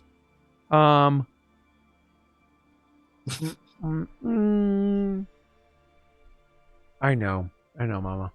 All right. Back to, sorry. Have I called somebody in chat daddy? Would that have been weird? Or was somehow Mama's okay? All right, moving on. Well, that was weird too. What? So no, it was weird too. No. Scribs don't mind. Scribs likes it when I call her mama. Hey, mama. All right. So, anyways, let's you guys get back there, and things are she's happy to see that you're alive, considering how worn you are. But also, when you get there and you show up with Kudan, which obviously you were already with Kudan before. When you came last time and you were worn down, she's just happy to see that he didn't turn on you. So she gives you like a inquisitive look, head nod in his direction, like things turned out okay. Just nod. Yeah, we need to talk to Ozzy on his behalf, or counselor. I forget her last name. But that's what he would say. I just always forget it. Yeah, I got you. It's Azrak. So Azrak. So anyways, you she gives a bit of a quizzical look, but then says, "Shall we speak in private?" Yes. We'll need someone to keep eyes on this one, pointing at Kaji. Okay. Are we trying to keep him separate from the other one? Yes. Oh, the other Definitely. one being. Oh, gotcha. Yeah. We want him away from breast. We want this guy kind of isolated, I guess. Uh-huh. Yeah. Yep. Away from breastplate, dude. Mm-hmm. And so, when you say that, coming up from the back room, you see a guy clearly like walking in to check to investigate the situation, like investigate the noise, whatever's going on. You're actually going to see Counselor Amin comes walking in and says, looks around, looks a bit surprised to see the three of you inside there. He's still kind of has soot or whatever on him. He's not been properly cleaned up. It's not been long enough time for it to have been done. So he looks surprised to see you three inside there. Doesn't say anything. Is what's her face and her mom here? Other counselors? Do you ask her that? Well, not right now, but did I notice them? You did not notice them, no. Just give him a nod. Counselor Amin, looking a little bit better than earlier. Hasn't been that long. He nods and says, "I'll be fine. Did you find them?" A gesture to Kaji. He says, "Good. I'll have some words with him," and then walks purposefully over towards them. The others still back at the home we found them in. I say whatever location it is, but he's not going anywhere. When you say that, he turned to give you a quizzical look, but before that even settled in, he clearly understood. Nods, and then looks back to this one, and says, "Let's have a word," and we'll grab him and kind of like drag him off to go speak. Now that they're gone, now he will ask. Is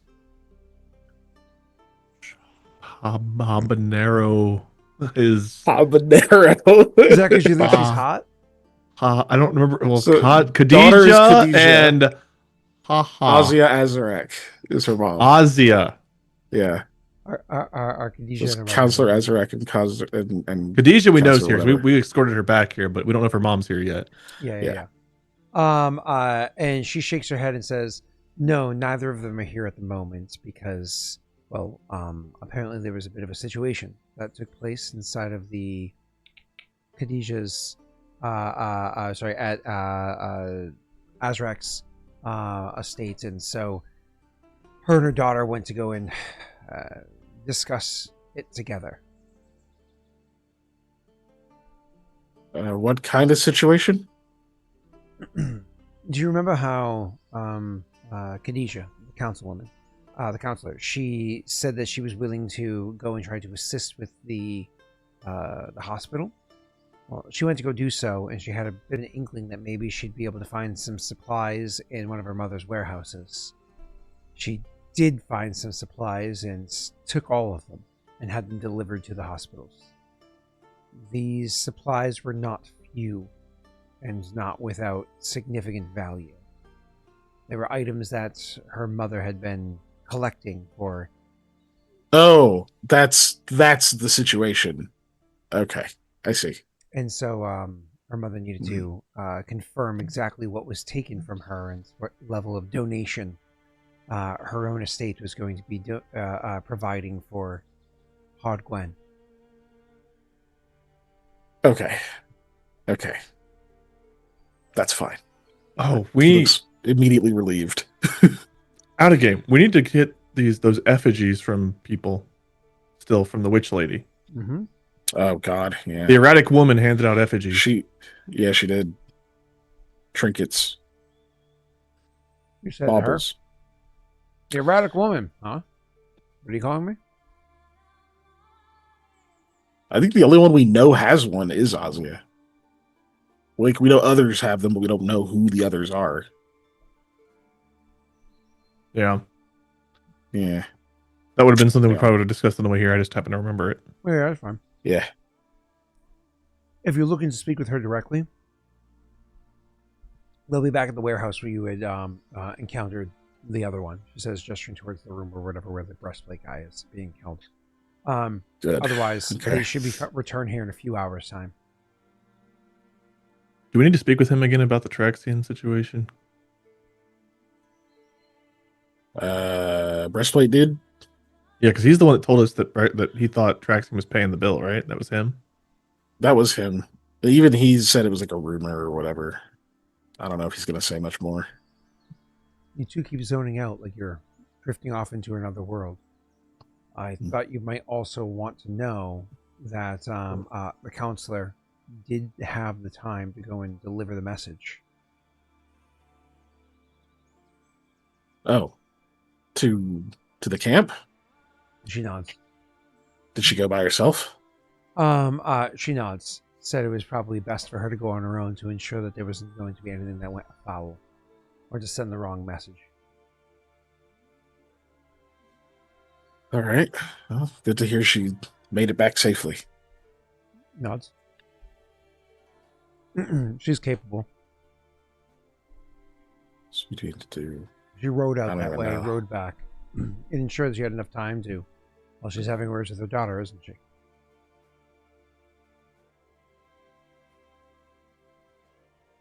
Yeah. You each look worn. Perhaps He does look a little zoned out. Yeah, you each look worn. Perhaps we should wait until the council is more readily available to have, well, to take counsel. Yeah. We need to ensure that Johanka and everyone else. Johanka's name appeared, even though her house had burned down. It was on the target list for. He'll gesture toward like where the other guy was. Mm-hmm. Again, and we also believe that the first of these bounty hunters had given them effigies. Perhaps you were given one. I don't know how many were given out, but they could have been of gods, goddesses. He looks to Mikhail, Aldo for any other descriptions of what they might be. Yeah, I don't think I Lady know at Aravel least is one on was your Lady Aravel. Idiopan, so you would not, probably would not instinctively think to her, even though obviously you know who she is. Go ahead, Keegan, you were trying to speak. Yeah, just say there were or at least one of them was of Lady Aravel. I believe all of them were.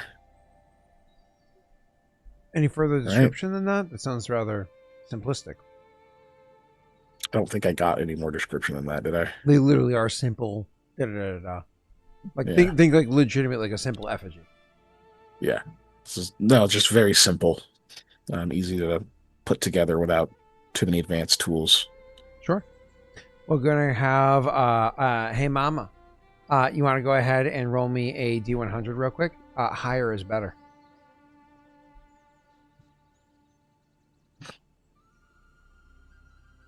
Rolls a 4. No, the other mama in the house. Jamie David Salmon. That's sarcasm. He means yes. Don't you love when there's like 11 responses before the roll? It's always Wade's favorite. Like, I said roll, damn it. Roll before you say anything else. Roll and then comment on it. No, it's your way of getting through things. Then like, I'll make a joke. It's like a 3-second like, haha. And Scott's like, Wade, really detracting from the game. Hey, mama, you want to roll? Let's flirt for 5 minutes before we move on. You had a question for me? Too bad, I'm being a bad boy over here. The only one I flirt with is Jake. Thank you. So anyways, 40 is not a particularly good roll. Awesome. She shakes her head and says, it doesn't ring a bell. I haven't seen or heard of any of these. If I hear something though, I'll make sure I let you know. So they could be relatively serious. We think they're cursed in some way She frowns. and intentionally given out to, well, anyone Beltran had potentially had a target on, which appears to be virtually every counselor.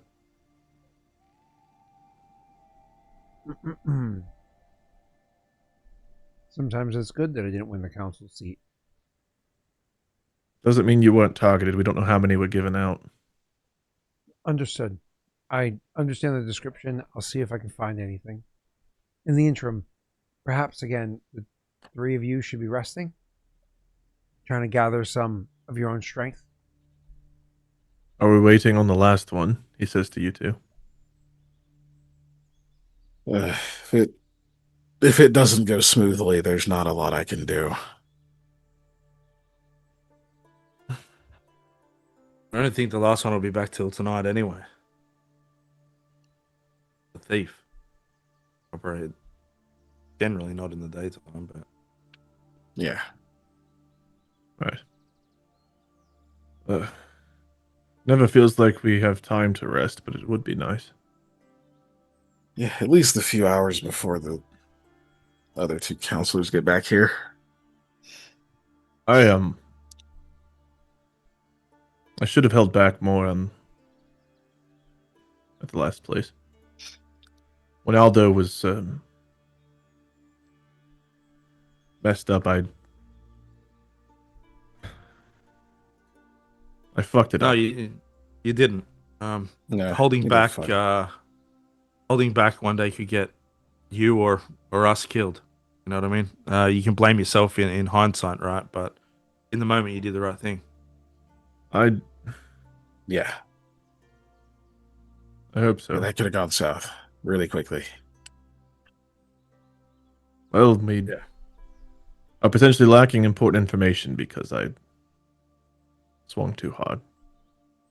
Listen, I could say the same thing about that first time I ever, the time I helped Mikhail, right? I mean, I could have taken aim at the arm, at the leg or something, but you just act, and it ends up plays out the way it does, and a lot of the time it's what keeps us here. Yeah. I don't think they would have held back. It was us or them. I mean, you heard how that guy was talking. I mean, I'm surprised you held back then.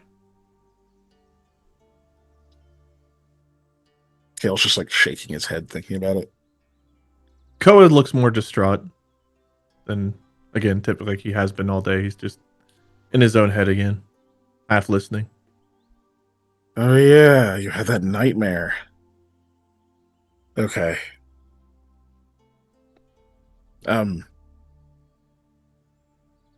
Shoot. It was Talia we were talking to. Talia, is there a place that we can have some privacy to discuss other matters? She nods and says, I figured you'd want as much. There's a room in the basement. You can go down there. I had, if you can call them that, bed set up for you. Thank you. That's kind. Don't we need to talk to Ashanti anyway, though? When she returns. Well, Oh, Ashanti. no. Oh, sorry. You were saying that to him, not to me. Sorry. Yeah. I thought you were talking to Talia. We do. We can take a few minutes. Maybe we go after we talk to the counselors in a little bit. We can go back over there. Right. Start heading to the basement, I guess. Yeah, I want to walk past where the counselor took that other guy. Is he like, what's going on there? He's having an beating him? aggressive conversation with him. and not like screaming in his face, not like a dagger to his throat or anything like that. He's having a conversation with him, trying to get the details. Are you listening in on it? You're saying, which you don't have to roll for, you just can. Yeah, I'm listening in because, as far as I'm concerned, or you know what I mean, this guy, is super fucking angry. Mm-hmm. Yeah. So I don't know what he'd be saying, but I am interested to figure it out. Yeah. For what exact point you walk in on, go ahead and roll me a D100, Jake.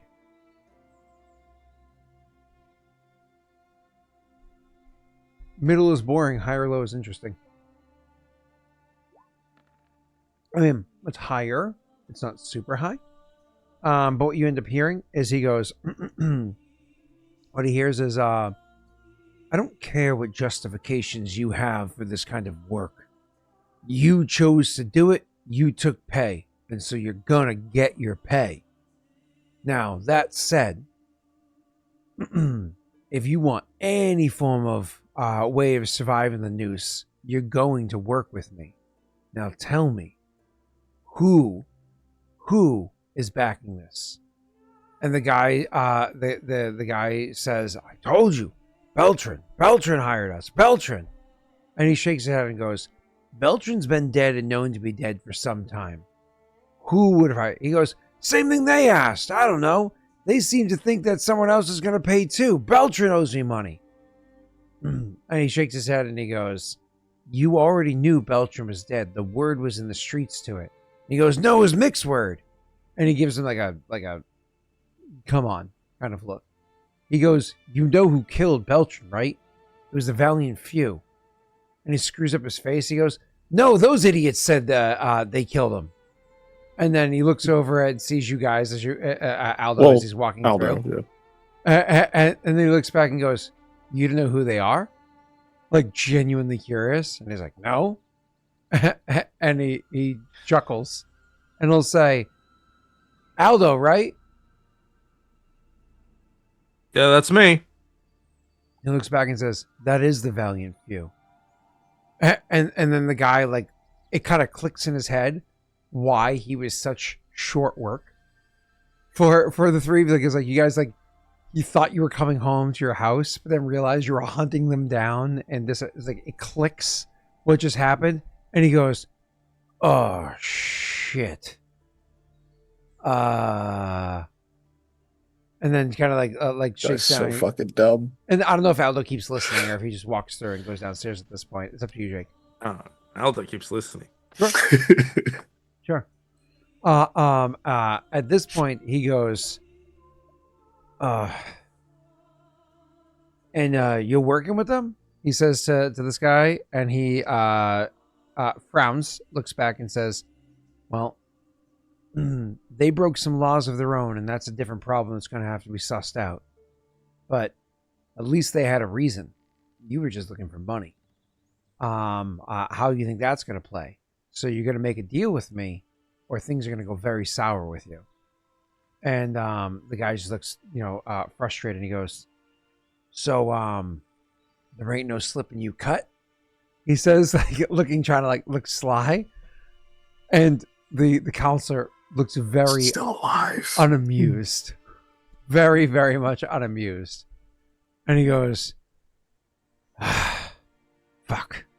I was told some of y'all might actually take coin, apparently weren't you. So yeah, I was told that if Beltran were dead, I might be able to get some money from his place, from his estate. They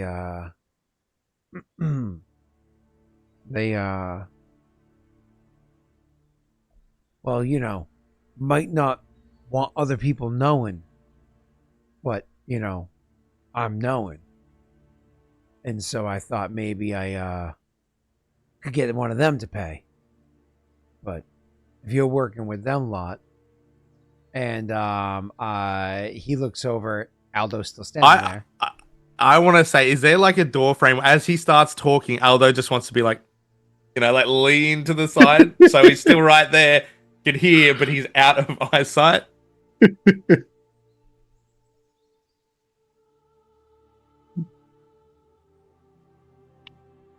DC 20 stealth check.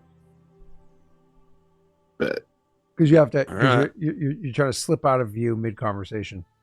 Yeah. Oh, that's a fucking 30. I forgot you had a plus 12. Hell yeah. I was thinking you had a plus 8, so I was giving you like a good chance. I forgot it was a plus 12. 50% higher. Okay. So you say that, and you hear the counselor's voice drop low, and he goes, well, I'm working with that lot as long as it's beneficial for me to work with that lot. Why? What message you want me to deliver? And he goes, the guy's like, you can hear there's a pause. He goes, I was hearing that if you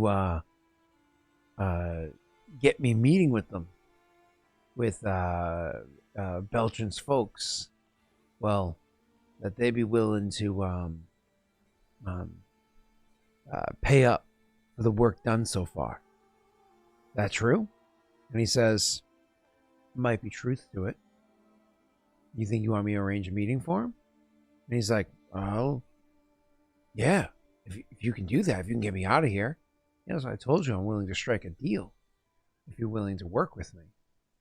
I think something like that can be done. Let you go and talk to them and see exactly how much money you got. Oh, is that because he was standing there? Shh. Not so loud. Not so loud. And he goes, all right. Yeah. So how you want to know? Shh. Let's talk later. There's less people around. And he goes, yeah, all right. And then you'll hear some chairs move, and then you'll hear like a slam against the wall, like a loud like thud against the and he's like, I'll come back and we're gonna keep this conversation going. And he stands up and goes walking off, and you hear like boots falling, and I imagine Aldo slips away further. Yeah, he does. Mm-hmm. Cool. I mean, is that a sense motive to try and think of whether the guy's just playing him or he is actually considering it? So the answer is yes, but you had no body language or anything else to read. It's literally just listening. So you have a trigger for next time you talk to him and you want a question about it, but you have nothing really to work off of, just voice. No, that's fine. Cool. All I right. assume you go downstairs with the other two? He does for like a minute, only to inform them what's happened. But he's going to keep it like he's going to sit out there and keep a kind of eye on that door, because the guy said he'll talk to him later. I assume it's much later, but if this place thins out or whatever, and Aldo's asleep in the corner, who knows what might happen. So I'm just going to take up a spot, kind of half close my eyes and just wait. But I will inform them of everything I just heard. So I assume they're going to want to RP if you go downstairs and you tell them that shit. Yeah, I mean, but that's what he'll do after then. Okay, that's fine. So you get downstairs and you tell them, go ahead, Jake. I don't know how you'd say it to him. I just rehash exactly what you said. Okay, that's fine. So he says, I'm not sure. I mean, I would think that he's playing the guy, right? But you never know. You'd think so if he was a target on the list. Why would he then all of a sudden be, yes, I'm working with you? Yeah, well, But, we'll find that out when we speak to him about it. But I'm just going to go sit up there, you know what I mean, and just make sure nobody else is talking to him. It seems like the right play. Oh, well, get some rest. Make me a new pair of sexy pants. Thanks, Mikhail. Okay. No. Oh, he's here. Shit. Just sat back down. God damn it. Oh, that's awkward timing. I thought I'd pull that one over. Aldo went back up. I can tell you the building that she was held up in. It's actually a seamstress home. There's a loom over there. But the loom is kind of broken, so it happens to have like huge gaps between each line. But that's okay. He can still fabricate. It's a good thing I already have pants. That's it. Yeah, but for some reason, when you rip them and you cast mending, it mends them with large gaps. No, it doesn't. It's not how that works. Listen, if I can start altering stuff with mending, you're gonna regret that. No, it's just poorly repaired. That's all. Yeah. You can call it that. It's mendish. All right, we came down here. I don't remember why we came down here, but we came down here out of sleep. Yeah, they just honestly, our characters just to like rest for a minute. Oh, you were catching on to But, Koa's nightmare thing. I don't know if you were going to talk to him about it, but oh yeah, that's it. It's yeah, so we got the thing that Aldo was talking about, and we'll find out about that later. Yeah. Mikhail will say, well, now that we're away from everyone else, do you remember the nightmare, Koa? You probably don't want to talk about it, but Wade doesn't. Koa might. I don't either.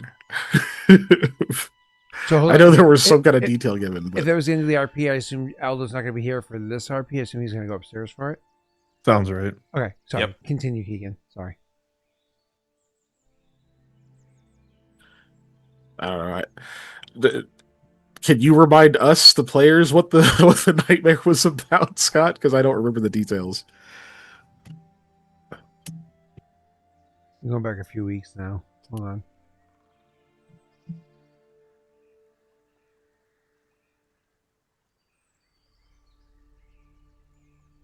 I failed to check.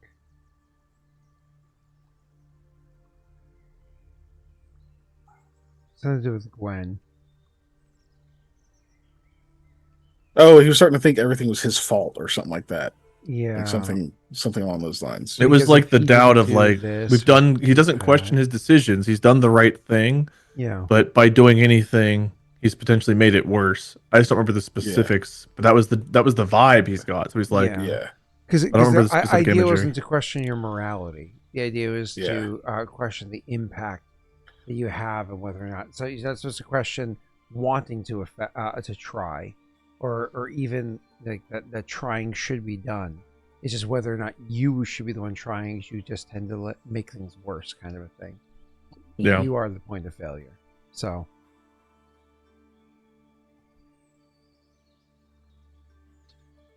Yeah. I don't know how Koa would present that. just as the general. I mean, you can pry it out of him. It'll be like, we've done all of these things. We've gotten Hodgwyn to this point, but like, wasn't Hodgwyn in a better position when we first started?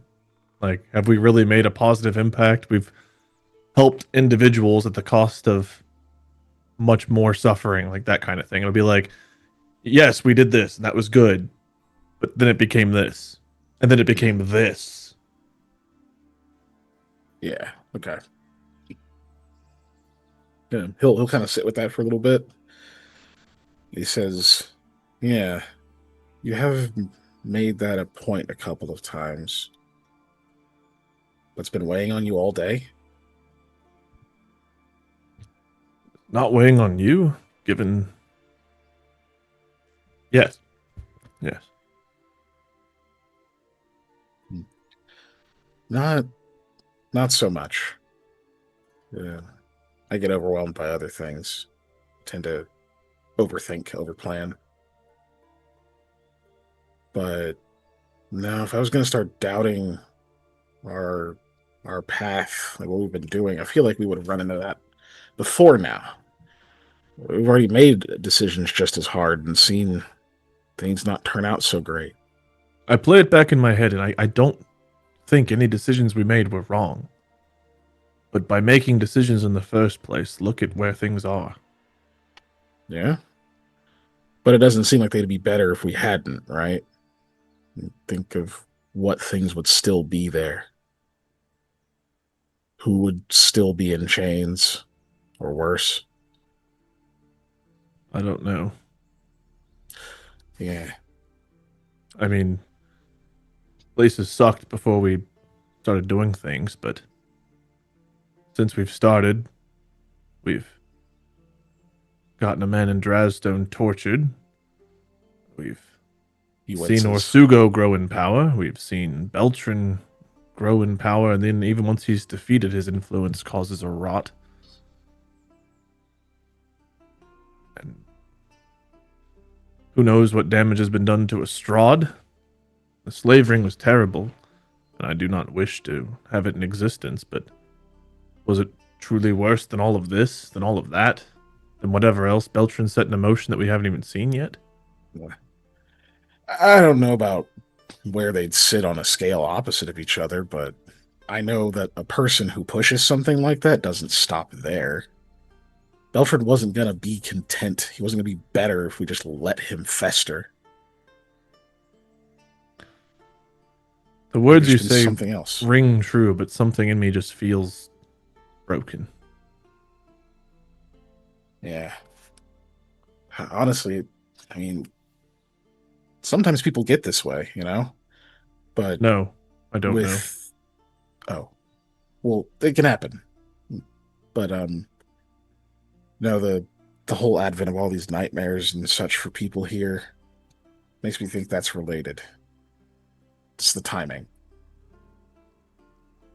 With what the elder was telling us, and then all these changes, and now all of a sudden this hits. You didn't have these doubts this strongly yesterday, did you? Before the nightmare? No, but I hadn't thought to have the doubts then either. Yeah. I'm not completely sure what to do with it. Tonight, there's unfortunately not much at all I can do. I mean, I can help you get some rest to an extent, but I don't have the rest of it ready. And I would need I would need one of those dream catchers. You really think this is a result of magic or monsters and not just an epiphany or a realization? I wouldn't hang my hat on either or right now. There's enough evidence for either of those to be true. One of them I can rule out, just not tonight. Right. Well, I'll do my best to contain my feelings, but the idiot back at the house, were you and Aldo really going to kill him?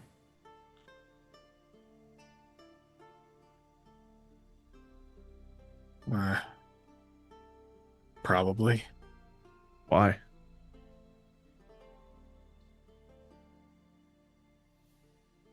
I guess it's just I don't know. The whole way he went about it, it's like this guy's willing to kill these people just for some money. And not just, it's not like putting an arrow in the back of someone's skull, you know? It's not, I mean, that's brutal, but it's quick, hopefully. But trapping them inside a burning building?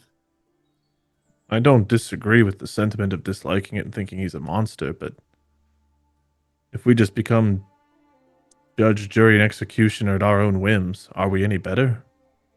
I think Truly. so. I think so. I think that there is something to be said about providing About swift killing judgment someone and swift defenseless? punishment. Would it be better if I tossed him a sword first? I In don't some think so. ways. I've already made the decision that he should die. Whether I gave him a chance to defend himself or not, which he had before we defeated him, I think the choice is the same. It's just the difference is his will be quick. All of his victims wouldn't. There was no remorse. He would do this again. Well, I'm not in a saying he'd be heartbeat. let go to go back onto the streets, but I don't think any one group, including ourselves, should have the moral authority to decide who lives and who dies. In a fight, sure. If we're trying to defend someone, helpless, and things happen, sure. But once someone is stopped or can be incapacitated without killing them, But there's a limit to that.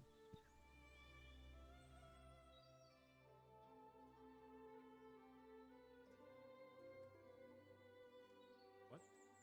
Hey. How is everybody? the Wicked Witch is down.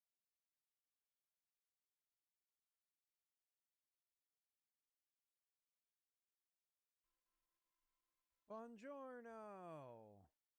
Donde est? Buongiorno. Donde estas?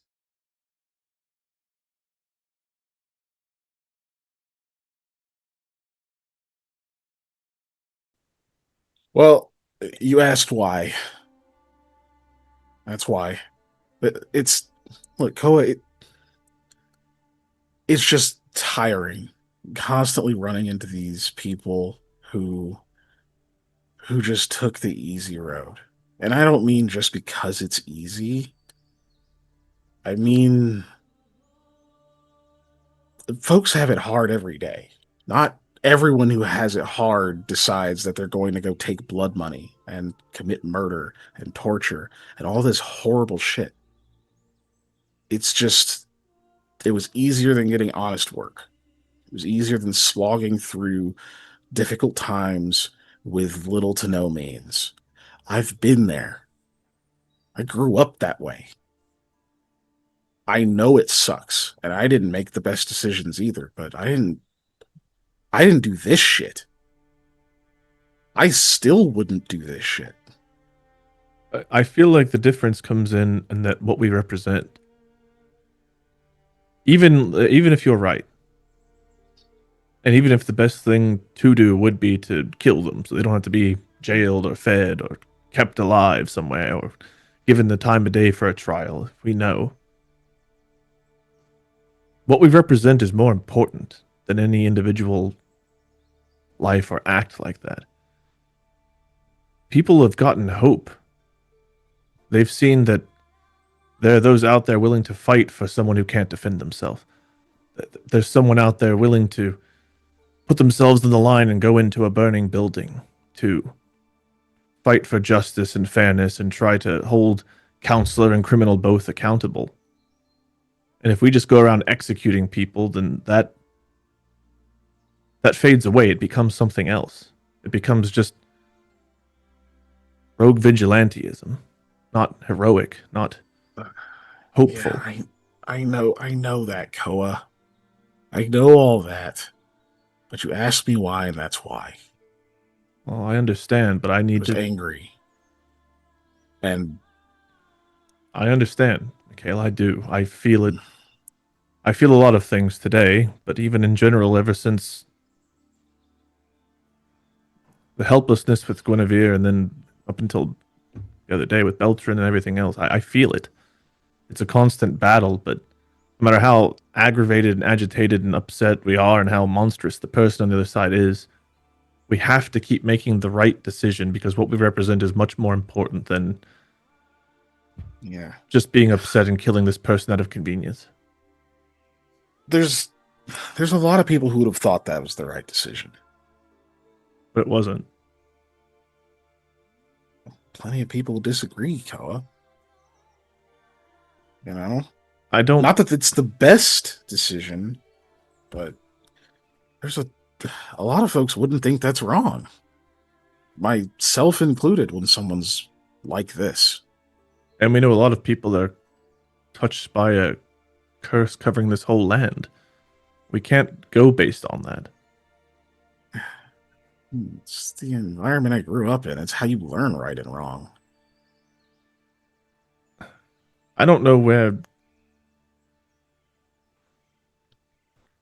I guess I'd never thought too much about it. I just went about getting by, picking up a job here or there, looking for a bar to crawl into, a bed to fall in that night. But with Phil, things just changed for me.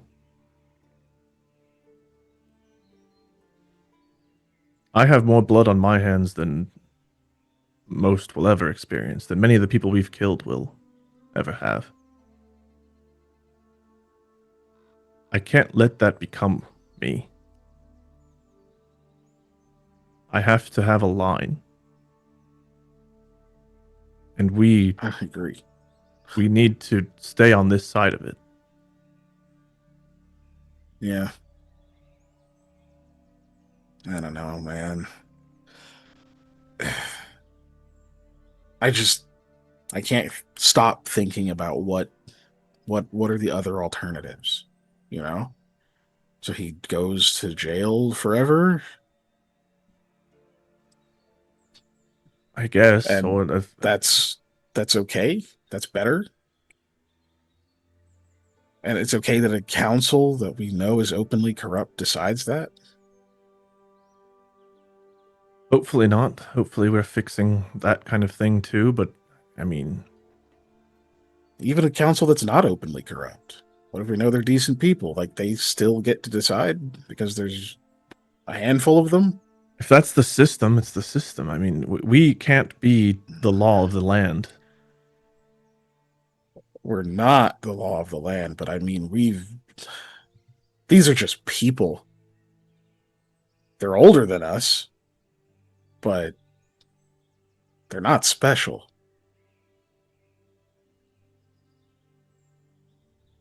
I'm not saying we fully operate within the rules they set. I'm not saying that we take corruption and, well, nothing we can do about it. Obviously, I've not been on that side of things since the start, but when it comes to deciding life or death, that's more than...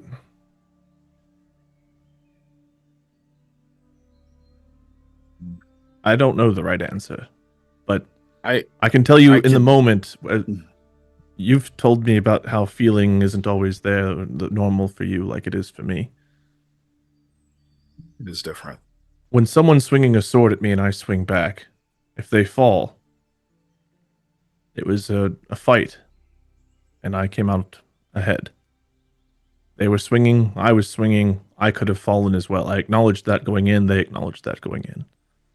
But once they're defenseless or obviously weaker than me or in a position of not being able to defend themselves properly, okay, that's just murder. It's just murder, no matter who they are. And that's what it feels like. Yeah. I just need you to trust me that that feels wrong. I understand that much.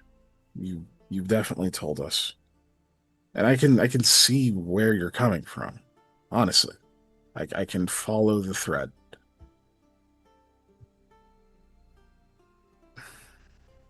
It's just the more that we see of this system, the more we see the inner workings, how the sausage is made, the more illusory it becomes. How many counselors have we met? Like, why is it okay for them to make these decisions? I don't know, because the Have people they elected even them too, because done? that's the system. Maybe the system needs to change, Mikhail. Maybe we need to find a way to change it. Once we are done with all of this other bullshit, maybe we can influence how the systems work. We tell the people to go for a new way of doing things. I don't know. No, I don't think we wait. I think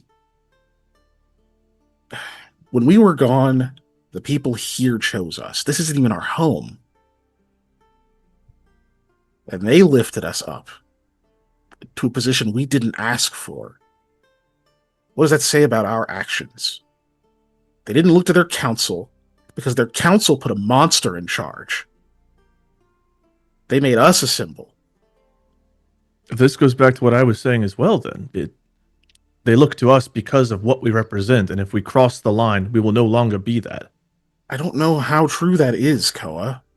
I think I want it to be true, because otherwise we are telling them that this is okay. Mhm. If your morals tell you that that person should die, the Valiant Few says that's what they do. Why shouldn't you? Koa, if we're setting an example, we have to figure out where the line is.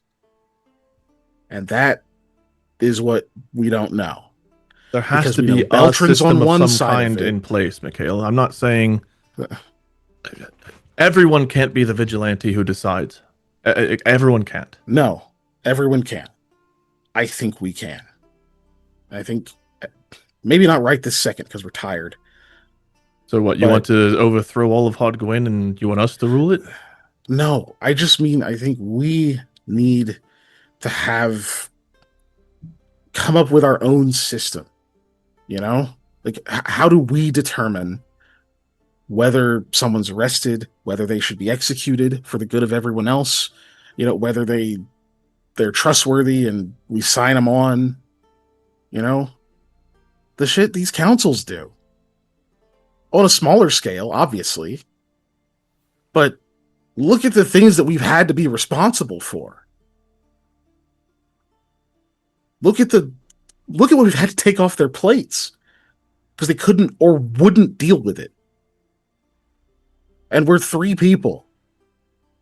2 of us are complete foreigners. One of them is me. I mean, I wasn't born here either. Yeah, but people don't look at you the way that they look at me when they know where I'm from. They don't say free folk the way they say Del. This much is true. Actually, the free folk almost embraced as being the free spirits part of. So it is the opposite. Continues on. Very good.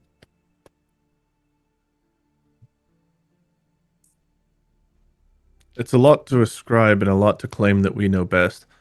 And are certain scenarios with the people we've encountered, sure, but even we've encountered confusing scenarios. I mean, I looked like the big guy that was in Nashtara's old place, and all of a sudden he was going to be executed by rats and fire and boxes because of me looking like the criminal. If we were on the outside, we would have said, look, there he is, walking out. Clearly he's guilty. Execute. And then later you find out, oh no, it was just someone with Aldo's skill of disguise and subterfuge. Sometimes things might look one way and we think we know best, but then we learn later. That's why killing right away is also wrong. I mean, look at what Aldo can pull off. Look at what we could think someone could get away with if they're just a fraction of that talented. Misdirection. Yeah. I think combined, we're smart and we can figure things out, but to assume we immediately just know what's best is ascribing us a lot more credit than I think we deserve. I don't think these councils know what's best. I don't think they know what's best after I they've agree with you deliberated on for that. hours. I don't think they know what's best when they have the people's best interest at heart. I don't think they know what's best when issues are presented to them that are within their area of expertise and they are perfectly equipped to do the best thing possible because they're people and they're fallible. They just do the best with what they have. And I think we do the same thing. Well, and to give credence to what you're saying, you look at Curve Rock, who cared of nothing or anyone but himself and his collections. You look at that counselor whose estate we now have in Leshev, who was working with the slave ring. You look at the council here, which... Where do I begin? We have no idea in Forv and Averin what things are like. It is a mess. This entire place is a complete mess, and the corruption and greed and hypocrisy are everywhere. I agree with you on that. But I just don't want to be the inspiration for everyone thinking that rebelling is okay. It is. I feel like I agree that yes, we can do it, but we also need to maintain certain moral boundary and dignity for ourselves, if nothing else. Mikhail, I feel Sure. lost many times, and again, if I swing that sword at someone defenseless, I can't come back from that. That's something I have to live with the ghosts of those I've slain already, and at least Well, you know I would never ask you to do that, and I know that's not your point. if I sit there and say it's okay for you to, it's the same as me doing it, though. You I just understand said that, I right? know that's not your point. He actually kind of chuckles.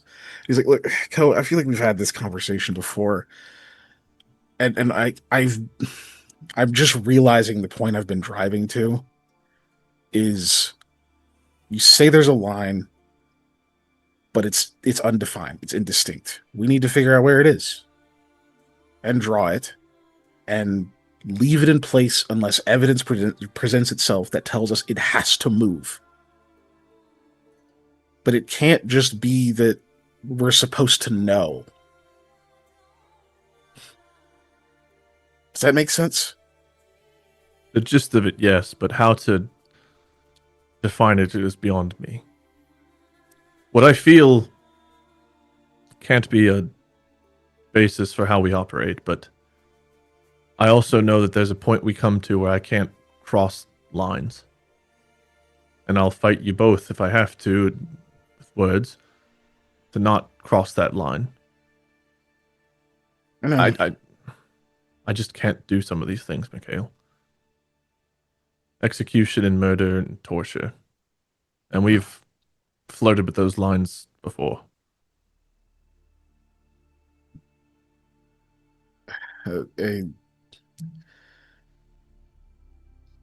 So the line is you can't kill someone who's surrendered. That's one of them, yes. I'm not as educated or as smart as you and Aldo, so if you lay it out for me right now and tell me what my lines are, I might find another one later. I just want to Yeah. basis that off the top of my mind, yes, that does feel wrong. Just using that as a basis. Or if you told me that one of the counselors was evil, I need to go cut him in half, and he's just an old man lying in a bed, I'd prefer not to do that either. I Okay. already Surrendered, defenseless, that whole thing. Okay. I don't know how to define what Beltran was, but I think we all agreed there was no way justice could be served while he was alive. We did the same with Venros. Because he was too dangerous. I hope that was right. That's one I lied to myself on too. I don't think you have to. The truth of the matter is you're only capable of so much. We knew we had to stop him. And if you'd had the resources, the ability, whatever, to take him alive, sure, absolutely you would have done that. Well, right, and we'd have supported you. He turned into didn't. fog. Precisely. But we didn't. We didn't have those means. We didn't have those resources. So even if we had caught him completely unawares, we knew we couldn't hold him. There was only one solution. Cuddles. Well, even the holding part, it was the fact that he had certain kinds of magic that, just like the insert name of erratic woman. Yeah, I don't think we got her name. She was about to kill me with hair. You know, Yeah. I mean, some things I just... Maybe later on we'll find out we were wrong and there were ways we could have contained things, but in the moment it was the best decision we could make for the safety of us and those around us.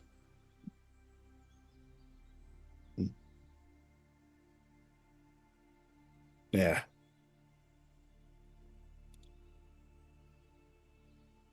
Well, I don't know. Just guys like that, I feel like are... He like pauses for a long time. A waste of space. I just want to live up to be the hero that people think we are. Yeah. It's got its purposes. I think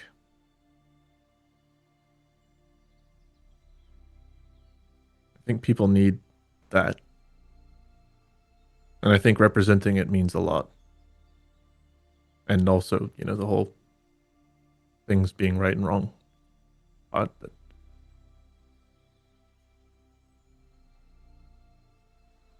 I don't know, Mikhail. I'm doubting a lot of things, especially today, so It's probably the bad time to have this conversation, right? I just need these things to hold on to in times like this. I don't want to lose myself to the rage I often feel. He nods.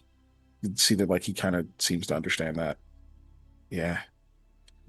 Well, it's a bad time to falter on that. I agree with you. We do need a dream catcher. You think you could have one made by tomorrow night? They're pretty simple, right? He thinks back to the last time he tried to make one and completely fucked it up. You Yes, can see of that, course. like, Mikhail also seems to have that, like, remember that at the same time. He's like, with, like, Ashanti's help, or, oh shit, Dwayne's gone. Ashanti could probably help. Yes, I'm sure we can. And Hinta, she's there. I'm sure we can do it. Oh, God. Your bluff is an 11 after rolling a 12? Well, I do have charisma damage. He had Oh, a bad Jesus. dream. That's right. I took 2 points of charisma damage. I can't fail. Well, Koa is not very confident. Yeah. I'm pretty sure I can't, right? No, I can't. Hold on. I did not. Okay. So, yeah, Hinta can help. I'm sure. We just got to get one. Or maybe they might have some at the Chantry. Koa tries to visualize her holding a stick over an anvil and hitting it with a hammer. Like, yes, should be of great help. Yeah. That goes in the bluff. Yeah. Wood's not that different. It's nature's metal. He believes you believe it. He believes you're wrong. Yeah. Okay. I think we're done RPing. Yeah. Jake actually is falling asleep on the chair trying to watch the interrogation. we have had our once per season overly long philosophical debate. Once per season? Minimum, Okay. If we do it 3 times, we get a bonus. That's right. Cool. I was just thinking. I'm kidding. So- Mm. So I guess we're waiting on Aldo to be satisfied with maybe, I don't know, maybe you stay here instead of going to see Ashanti, but Well, Aldo's like sleeping where he could be seen, though. He's not really sleeping. He's I get keeping that. an eye on the thing, but yeah. So eventually, you're going to be called to go and meet with the council because the other members are going to come back. And so at this point, what's going to happen is you're going to have Asya is going to return, not with what's her name? Khadijah. Asya is going to turn without Khadijah. You of course have what's his name there. I'm just have to look at the names. You're gonna have Elrin there. You can have Asya there, and Khadijah's not there yet. But it's at this point in time y'all don't know because you're still downstairs not napping. You're having like totally like a sleepover night where you're like you get your pillow tucked up underneath you and you're kicking your legs in the air. Where you're like, but like let's fix the problems. I know like you can do it. You can totally do it. You could rule. You rule. And whatever it is as you're chatting the whole time and Aldo's upstairs sleeping. we have 20 minutes of conversation. So 6 hours pass. Me, fatigued for a minute and a half. So you have 2 conversations. You go to a tavern, have a few drinks. You catch up with Aldo. You go through a few more blocks. You go through the sewers. Oh, it's a minute and a half passed. It's been 30 seconds. You still have a minute of fatigue. The sun has. We have a wagon. It's been 6 years. I ate an entire thing of ice cream very slowly, responded to like 25 Slack messages, and still did a couple of other tasks. Like I've already highlighted to start preparing to download as soon as the call ends 6 videos while you were having your 6-minute conversation. That just goes to show you how little you actually have to do and how quickly you can do it. I usually pay full attention, but I was like, oh, I know where this conversation's going. I don't have to give it my full attention. And so I put it in the background and did other stuff. It's the through thread of our group. I'm just saying. Aldo's like right in the middle, maybe like his head's leaning Mikhail's way. Mikhail's on one side, Koa's on the other. We play tug of war with our son, who's older than us.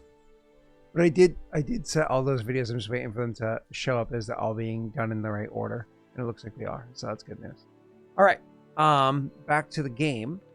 I only didn't do one because one's looked funky with past broadcasts, so I'll do that one afterwards. So you so hours had passed while your characters are down there resting and having a long conversation, but I imagine also eventually resting. Aldo's up there, but since he's sleeping, he's not going to be paying too much, probably listening or whatever. Not paying too much mind to the return of Vasya, who is returns but is a little bit grumpy. And then you have, of course, what's his name is there that I had already said, Elrin. But they're going about doing their own things. Nobody really approaches to or speaks to that guy again while he's here. Asya, however, does go over to the room where the other guy is, where he's saved up and stored. And Asya does open the door just to look at him and says, later. And then shuts the door. And like the amount of like danger in what she says there, it's one of those things where you're like, oh, I don't know if that guy's going to make it to a trial. You know what I mean? Like she said one word to him and it's legitimately like, okay. But this is again breastplate man, right? All right. So anyways, Still just forever be known as. Fast forward a little bit more time, and eventually the door does open up, and Khadijah comes in. And this time when Khadijah comes in, you hear she's got a big of a struggle. Aldo tries to like squint his eye open just a little bit to look over. But even if you can't see, you can hear what's being said. You can actually hear a familiar voice being like, thank you, Khadijah. I told you I can manage it. I can manage it myself, but thank you. No, nonsense, of course. I'm glad that you're able to move about, but you and I both know you should not be out here.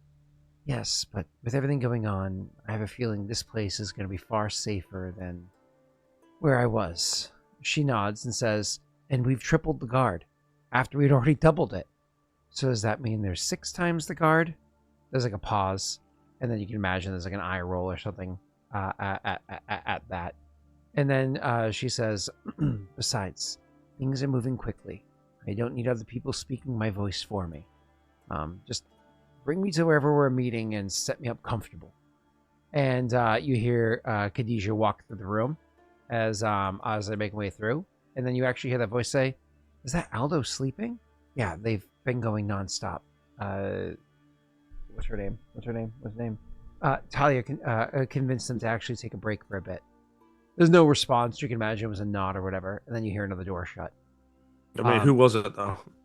Oh, it was... Was that Jaaek? Yeah, it was absolutely Jaaek.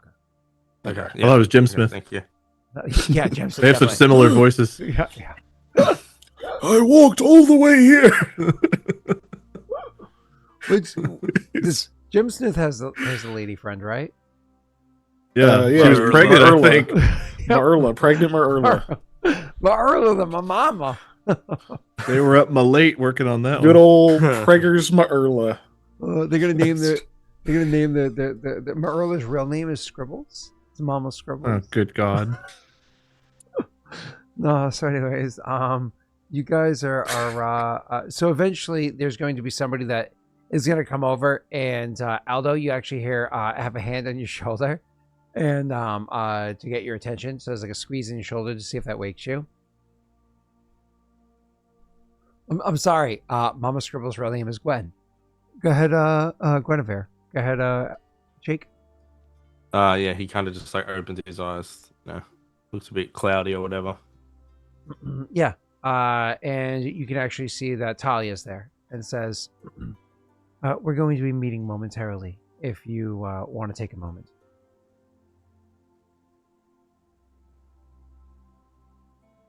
Do you want me to get the others? Shakes her head. Someone's on it. All right, thanks. Downstairs, while you guys are sleeping, someone creeps across the floor, slowly draws out a dagger, and nope, it was the ant across the street. Aw. Womp womp. You got stridered. No, so you are down there, and the other person that was speaking, the gentleman whose name I forget off the top of my head, who was speaking on behalf of Johanka, knocks on the door twice as they're opening it, and says, are the two of you awake? Yep. The cows will be meeting shortly and beckons for your arrival. All right, we'll be there. They shut the door behind Sits them up. as they go upstairs. Gets up. Mikhail, I think I've fallen asleep. As he gets up and starts getting ready. Yep. Yeah, you did. Lucky bastard. I feel worse right now than I did before, so I don't know about that. Yeah, I do too. Grumpily gets his shit together and goes up. How the fuck did we leave our manor? Koa grumbles. Yeah, you'll get ready and go up. So you guys go up there, and what was I gonna say? So you guys make your way up there and are able to go and join with Aldo, who's also getting up and stretching, waking up. And I imagine he gives you like a slight shake of the head, like a shake of the chin, that suggests no new news. And the three of you can go make your way into the room, where actually, unlike before, where you were speaking with one counselor at best, you actually have 4 counselors there. Again, with Khadijah, Asya, Elrin, and what's her name? Johanka. All 4 of them are there. That's And one's a hollow full arts. We're collecting them all. that's like half the council right there in the room with you as you're going in. And so as you guys go in, and there's like a bit of a Who are we missing? The 2 gray heiresses. Slughorn. Sycophant man. Yeah, Slughorn. Yeah, and who's the other one we're missing? One whose kid's taken. Sorrow. Yeah, Sorrow. Yeah, Rashid. Have we even met him? No. Nope. Yeah, no. They're working and, to get his kid back. Never even talked to the guy. and so yeah, but that's just because you're empathetic, right? Or looking for an easy W. Turns out he's actually hired his own kid to be kidnapped, and he's like, what the fuck is he doing back? Hired his own kid to kidnap his own kid too. He's like, oh, get over here. Here's your allowance for the next 3 years. Now take yourself in chains to Jovencia. Well, Get on over to Meshtez. Go on. he's not even in chains. Not He's allowed just one back of in the those- house. He's one of those people that likes being hooked and hanging from the ceiling. I forget what that's called. Jesus. No, they just chased him all the way to Meshtez with a sandal. Just like, get the fuck out of here. Go, get out of here. Just afraid to come back. Anyways, so there's a little bit of a hoopla as like the start of the meeting officially happens or what have you. But then when the meeting is actually like begun, they'll talk about the situation at hand, that Beltran has been slain, that the Beltrans, the army of Hodgwen has returned, unfortunately under Beltran's orders. The new orders that have been given to them to do X, Y, or Z, the plan for your own area to be resolved, and then the fact that Beltran apparently had hired mercenaries of sorts, or sellswords is the word, to come and do XYZ bidding, and then they'll turn to you guys for additional details as is needed, but they'll confirm with you updates like the fact that all of the cell swords have been either captured or resolved otherwise, with the exception of one, and that one remaining one seems to be a thief of sorts, and has otherwise been slippery, and so there's like really no lead on them. And remind me, Asia's actual responsibility, she was to go and speak with not Beltran's army, but with your crew, right? She was actually going to go talk to... was she? Yeah, I'm pretty sure she was going to go talk to your... Someone had to oversee and make sure our crew actually disbanded after the other one disbanded, and she was going to make sure that ours disbanded. Yep. Yeah, they sent her to ours because they didn't want to send us, because they were like, well, we have to send a counselor to make sure the message we want delivered is delivered. All right. Yep. Yeah. So what did we write? We wrote her a note too. What was the note?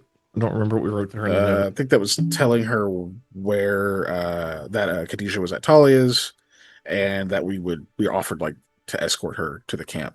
Oh, that's right. Against it. Yeah. Okay. Cool. And so all of that kind of like, plays out or whatever it is. I don't know if there's extra flavor you feel like you need to add into this, or is it good enough? Like, clearly they've recapped it to make sure that everybody was on the same page, mostly for the benefit of Johanka, but also to make sure the air here is clear. But finally, also any salt and peppering that your characters may have, and you don't need to go into the effigies. You want to. Oh, the effigies would also be brought up here, specifically to what's her name, Khadijah, right? It's all of them, because we think everyone in this room was targeted in some way. So like, we don't know who all has them. Yeah. So or how they got them. You mention the effigy, and then you say that, and you say, Khadijah, you have one. She goes, effigy, to Lady Aravel, and so she goes, Asia has one. I thought you said it was to Khadijah. I remember that it was Counselor Azra that has it. The mother has it. That makes more sense. Okay, cool. Yeah. So Asia says, what are you talking about? What and then you explain it further, and she goes and she procures from underneath like her tunic or what have you. She actually produces that it's hanging from a pendant, like a pendant around her neck. A simple effigy to Lady Aravel. She goes, this thing? Yep, that would be it. She screws up her face as she gives it a tug to pop it loose, and she holds it out in front of Khadijah and says, "This wasn't from you?" And Khadijah's like, "No, I was told this was a gift being sent to me from you to your mother." And she's like, "No, honestly, that's kind of hideous." And then you can go ahead and roll a sense motive. Whoever wants to. I got it. I know I'll nail this one. You didn't buy me this. Ew, Mom. No, it's ugly. Not bad for me. Both of you are able to identify the fact that the moms actually liked it, or at the very least, like the sentiment of it. But most likely, actually likes and so her saying it's ugly on top of it not being from her, legitimately made her cross. And so when she says that, and she goes, and it's cursed too. Figures, she says, and she throws it on the ground, not at your feet, but she throws on the ground vaguely in that direction. So it's like on the ground in front of, wherever you guys happen to be sitting or standing. And she's like, figures, and throws it down there and just, crosses her arms. And Khadijah says, I can get you one if you'd like. She goes, you owe me a whole lot more of it than that. And she goes, it's not exactly like things were stolen from you, Mother. And she says, things were taken, my property was taken from me without my permission. Excuse me. In a time of legitimate need, in a time of effective war, the people needed the supplies that you happen to have been sitting on for how long now? And before her mother goes to she draws breath, and as she's raising her voice, her daughter actually will lean in and gesture a finger at her mother and say, and you know damn well this council is going to vote that the donation that you've made to Hod Gwen will be seen as such in the end. You're only going to come out on top for having done the right thing anyways. And her mother is taken aback by the forcefulness of her daughter against her. like probably at the end of her rope from listening to her bitch at her for how many hours at this point, right? And so she's taken aback by that, but also makes a valid point. And so she just kind of, crosses her arms in front of her and says, "We can discuss this further later." And then she goes, "No, we'll resolve it now. All in favor of the generous donations being made by Counselor Azrak being noted during this time of trouble for Hardgwen. Say aye. Aye." And then she says that, and she looks to the others, and the other two have no problem following suit because it was a legitimate large amount of value that was donated now, even if it wasn't exactly her mother that voted for it. The three of others all inevitably say yes, of course her mother being the last one to do so. And then she says, "Then the matter is settled. Congratulations, you're a saint." And then crosses her own arms and turns to the side like all huffed.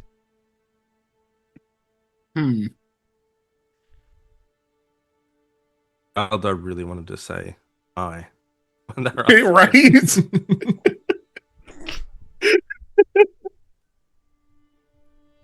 Koa will speak up if no one else does. Anyone else have any effigies? Break the silence. Yep. Oh my god, that's amazing. I love it. Scott, get this dye off my face. Bastard. It's a 17 though. I know, it's nice, but it's in my way. Would you rather be a 2? It was a 2 before. Here, I got you. Naya's gone. Jesus. That's how he treats his guests. Okay. He's smiling, so something terrible is happening to you. Just Yeah, So anyways, You drew a 2. why don't we... Why, I'm going to take this. I'll be somewhere else. It looks like you're the unnatural twos now.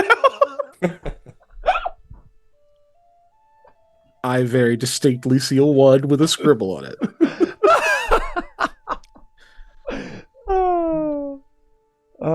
how do I delete that? Alright. Oh, yeah, I remember.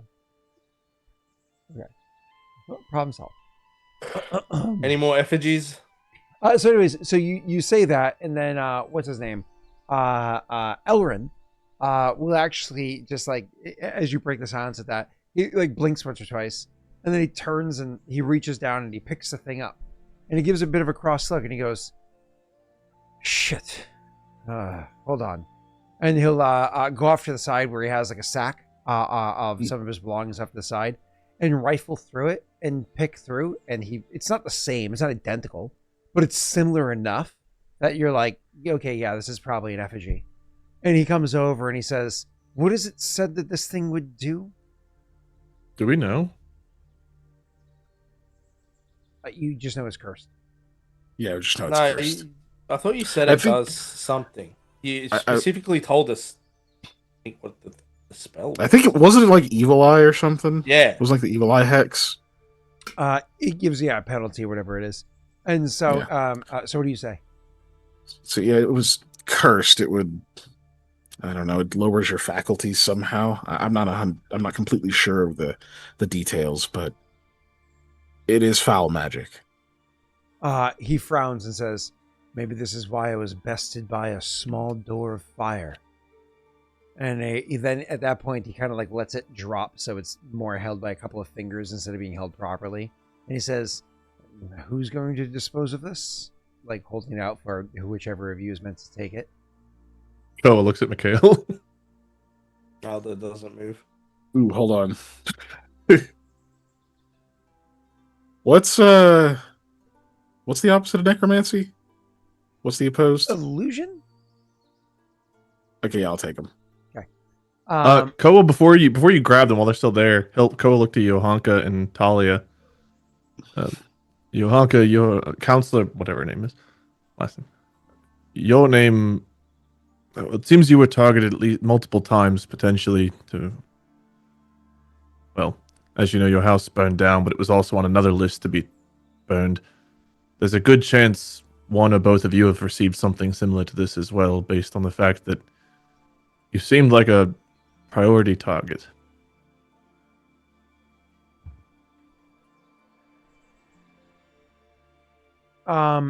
She thinks for a moment and says, well, I have been the most outspoken, she says, to like for the others to see.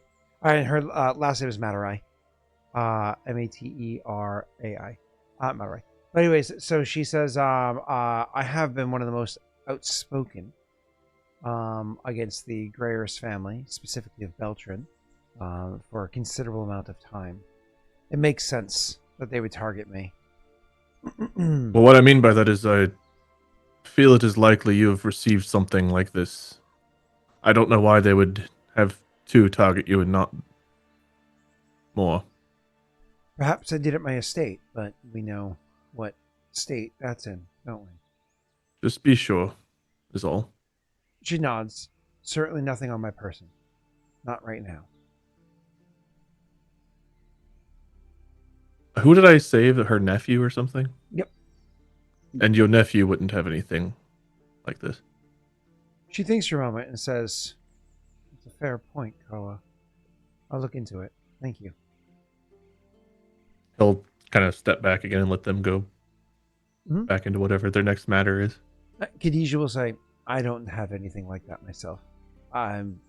She looks a little flush as she says it. Lady Aravel isn't someone I pay much minds to. Sorry, isn't a goddess I pay much minds to.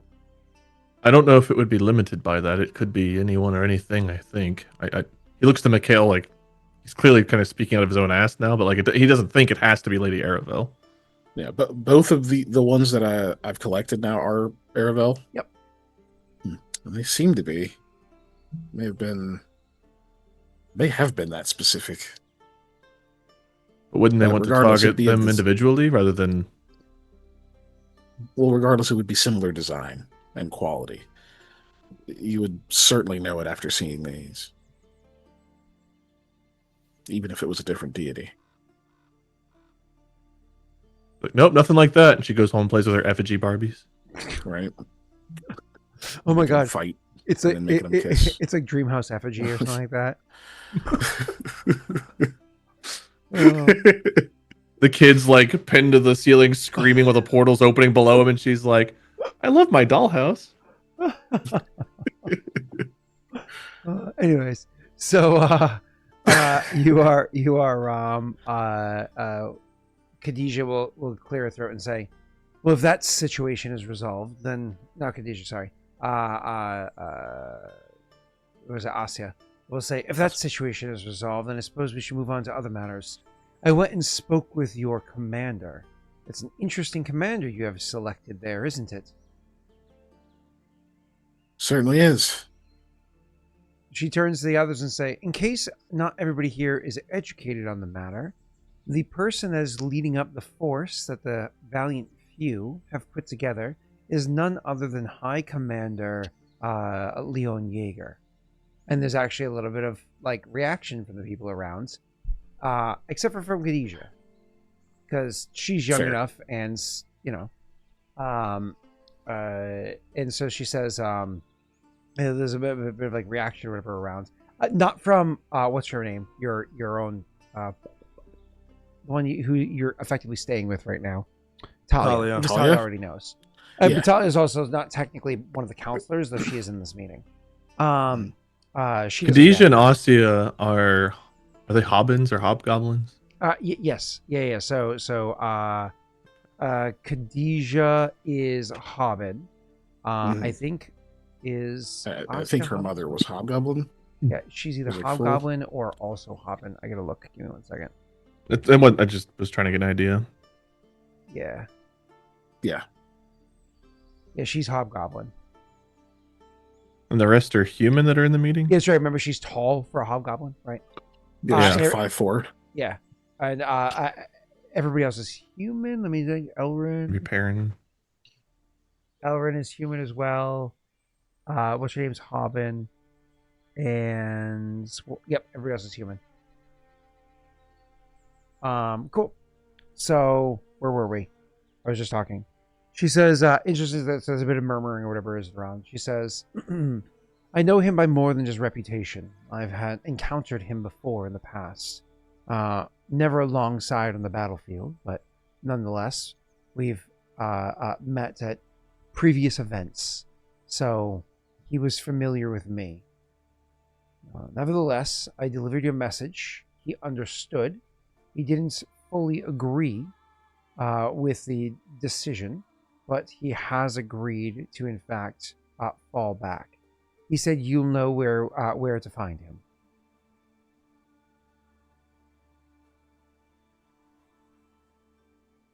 No reaction from any of you guys? Nods. Yeah, some Yeah, nods. just nod. But Then she turns back to the rest of the counselors and says, that being said, I do not believe him. He's not going to simply take all of his soldiers, if you want to call that ragtag a group of soldiers. Truth be told, if Beltran's army knew what it was that they were standing up against, perhaps they would be less inclined to listen and actually attack the town. While Beltran may have grabbed a bunch of filthy, poorly trained locals, he's had time and resources to put together some smattering. Certainly, whatever it is that's High Commander Jaeger is leading is far lesser. But perhaps his reputation is going to be what carries here. Anyways, I don't imagine he's going to take everybody and leave. He's going to leave behind scouts. He's going to leave behind scouts that are going to ride quick or run quick to inform him if he needs to return. She looks to the three of you to see if there's a reaction to that. Would that be an Not issue? He says, not exactly a proper fallback, is it? Well, considering all of those people do belong here, I think it's fine. Wouldn't you? I think that you unwittingly put a snake inside of our bush, and I'm concerned about what's going to happen from this test that you have Jaeger running in our backyard. your bush was on fire and being eaten by a dragon. I think our snake was the least of its concerns. She raises And our an snake came from this bush. She raises an eyebrow and says, I don't think you understand what you've done. You've taken one of Paradel's most vicious attack dogs, and you've given him free rein to test our boundaries. Shakes her head. We've met him here. We don't need to, Mikhail, we don't need to start justifying ourselves because she's throwing a few half-hearted accusations. Half-hearted. This is petty. Really petty. You don't know how much effort it has gone through every year. Do you know how much effort it was to save your daughter from being kidnapped by on apparently Beltran's orders? But let's explore that. The person you're real chummy with too is rumored to have taken over that. So did you know about it? Khadija, was your mum that worried about you? Maybe she might have wanted you to be kidnapped. I don't know. Seems really strange right here. We're here trying to do the right thing, but you're real aggressive. Real aggressive. She shut up at first because she was listening, but as you continue on, she's actually going to take a step across the room and slap you across the face because you just keep going. I mean, you're gonna have to make a thing there. I'm not gonna let her slap me in the face. That's perfectly fine. It's just a touch attack because it doesn't actually do damage. I actually rolled shit, so I don't even beat a 10. They rolled so bad. So yeah, you can easily lean out of the way, block it, however you want to. Yeah, you can imagine she just goes to do it, and Aldo just goes. Yeah. He just looks at her with venom in his eyes. And he says pathetic. Before things progress any further, you'll actually see what's her name? Khadija herself will actually step up and say, mistakes were made. Loyalties perhaps not put in the right area. We are in a different day today than we were in the past. I think we can all move past this for now. And I hope so. Asya continues stare daggers at Aldo. but then nods and says, yeah, we can move on. And she'll go over and sit down. Not continue what she was saying before. Koa goes to kind of defend the group. We came here and followed leads to stop the 10 lashes. Beltran, we saw in the room, didn't know who he was, escaped. We turn the 10 lashes over here, we leave. We try to help stop Orsugo around Idir. We try to stop other members of the lashes that had escaped. We come back and Beltran not only isn't removed or imprisoned, but has been given captain of the guard. And things here are deteriorating. We have to leave, we come back, and things continue to deteriorate. It was to the point where we didn't know any of you, we hadn't met any of you, but this town had become a monstrous tyranny run by a god captain who was building an army. People that were simply just trying to give food and water to others were being run out of town, tortured, taxed. The lieutenants, like Went and others that were in charge, along with Beltran. You question us working with Leon Yeager, but we didn't know who of you we could trust. It's not like we could come and say, oh, by the way, did you guys realize Beltran was bad? Look at what Hodgwyn had become. You raising up her hands, Johanka. You stop feeling the need to defend yourself. Things, talk of bushes or the like, the whole place has been put on fire. I know this better than perhaps others here. And you'll hear Elring clearing his throat, but not saying anything else. Most others here, I suppose, don't need to defend yourself. You were we should not. Rough position. Who's run into all of those fires? We have. Are you going to continue to argue with someone who's siding with you, Koa? I'm agreeing with you, and I believe most others here are. Mikhail and Aldo would say, yes, I do that. If we're all going to be attacking each other, then what's the point of even having quorum? We're here to converse, perhaps without other people joining the meeting for a reason, she says, pointedly over at Asya. With there being like nods around, but Asya not making eye contact, but clearly it's one of those like agreeing by not, disagreeing kind of situation. She says, then let's move forward. Let's forge a new way. Let's do it here and now.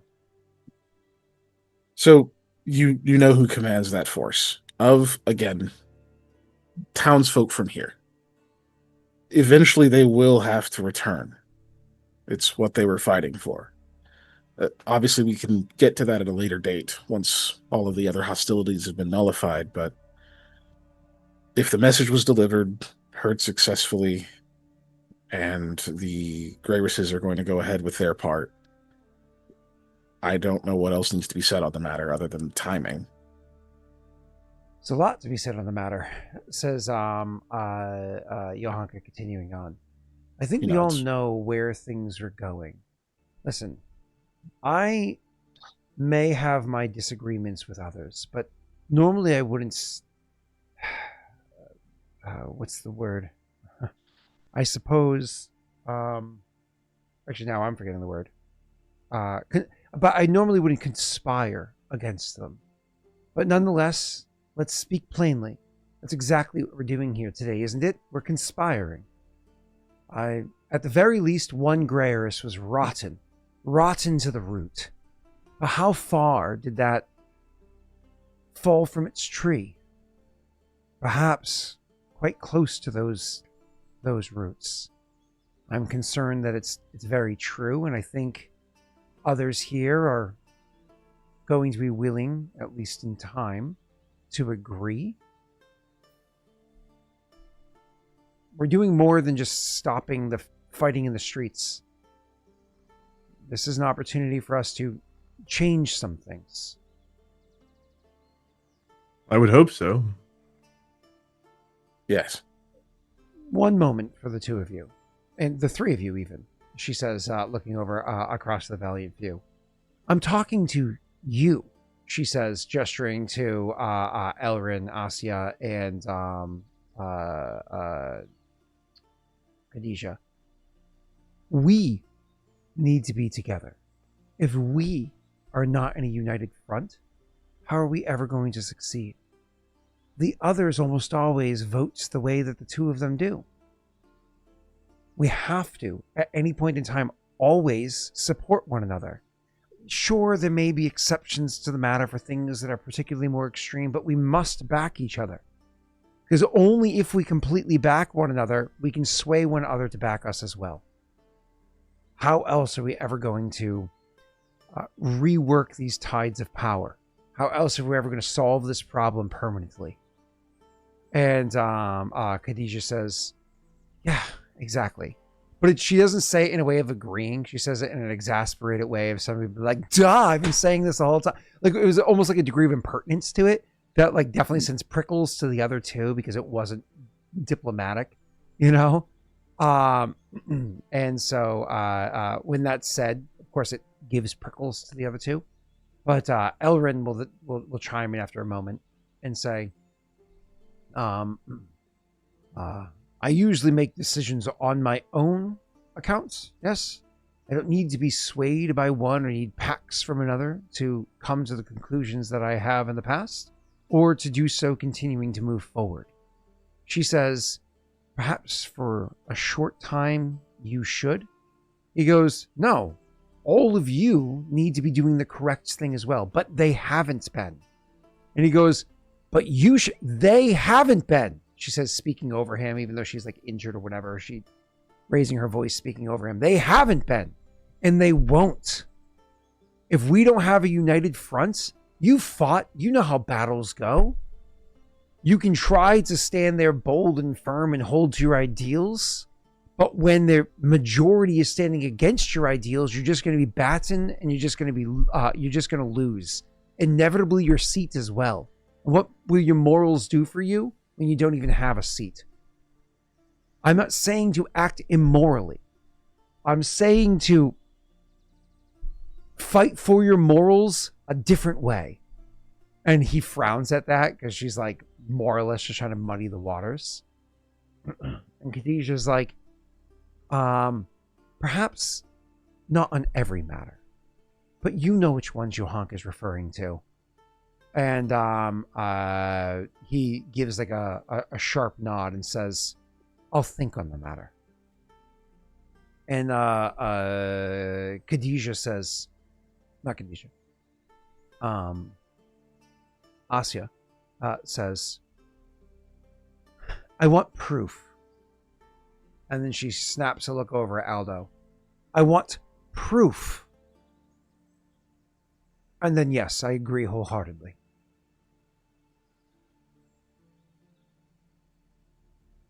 Proof of what? Does Jake jump in at this point, or shall I keep going? She wants proof. I'm assuming she wants proof of Lord Greatress's involvement because that's the only thing she wants. Yeah. That'd be my assumption, Aldo but I still ask. Yeah.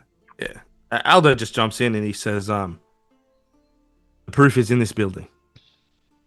We intercepted the man at your warehouse there to kidnap your daughter. We spoke with him,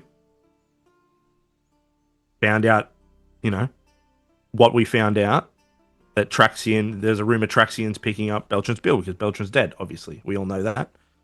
So then we found the other two, the ones that had set the fire and tried to kill all those people in the town hall. One of them lost his life, and the other we have here. And at this point, I'll look over to the old adventurer dude. Mm-hmm. Did you make any headway with that?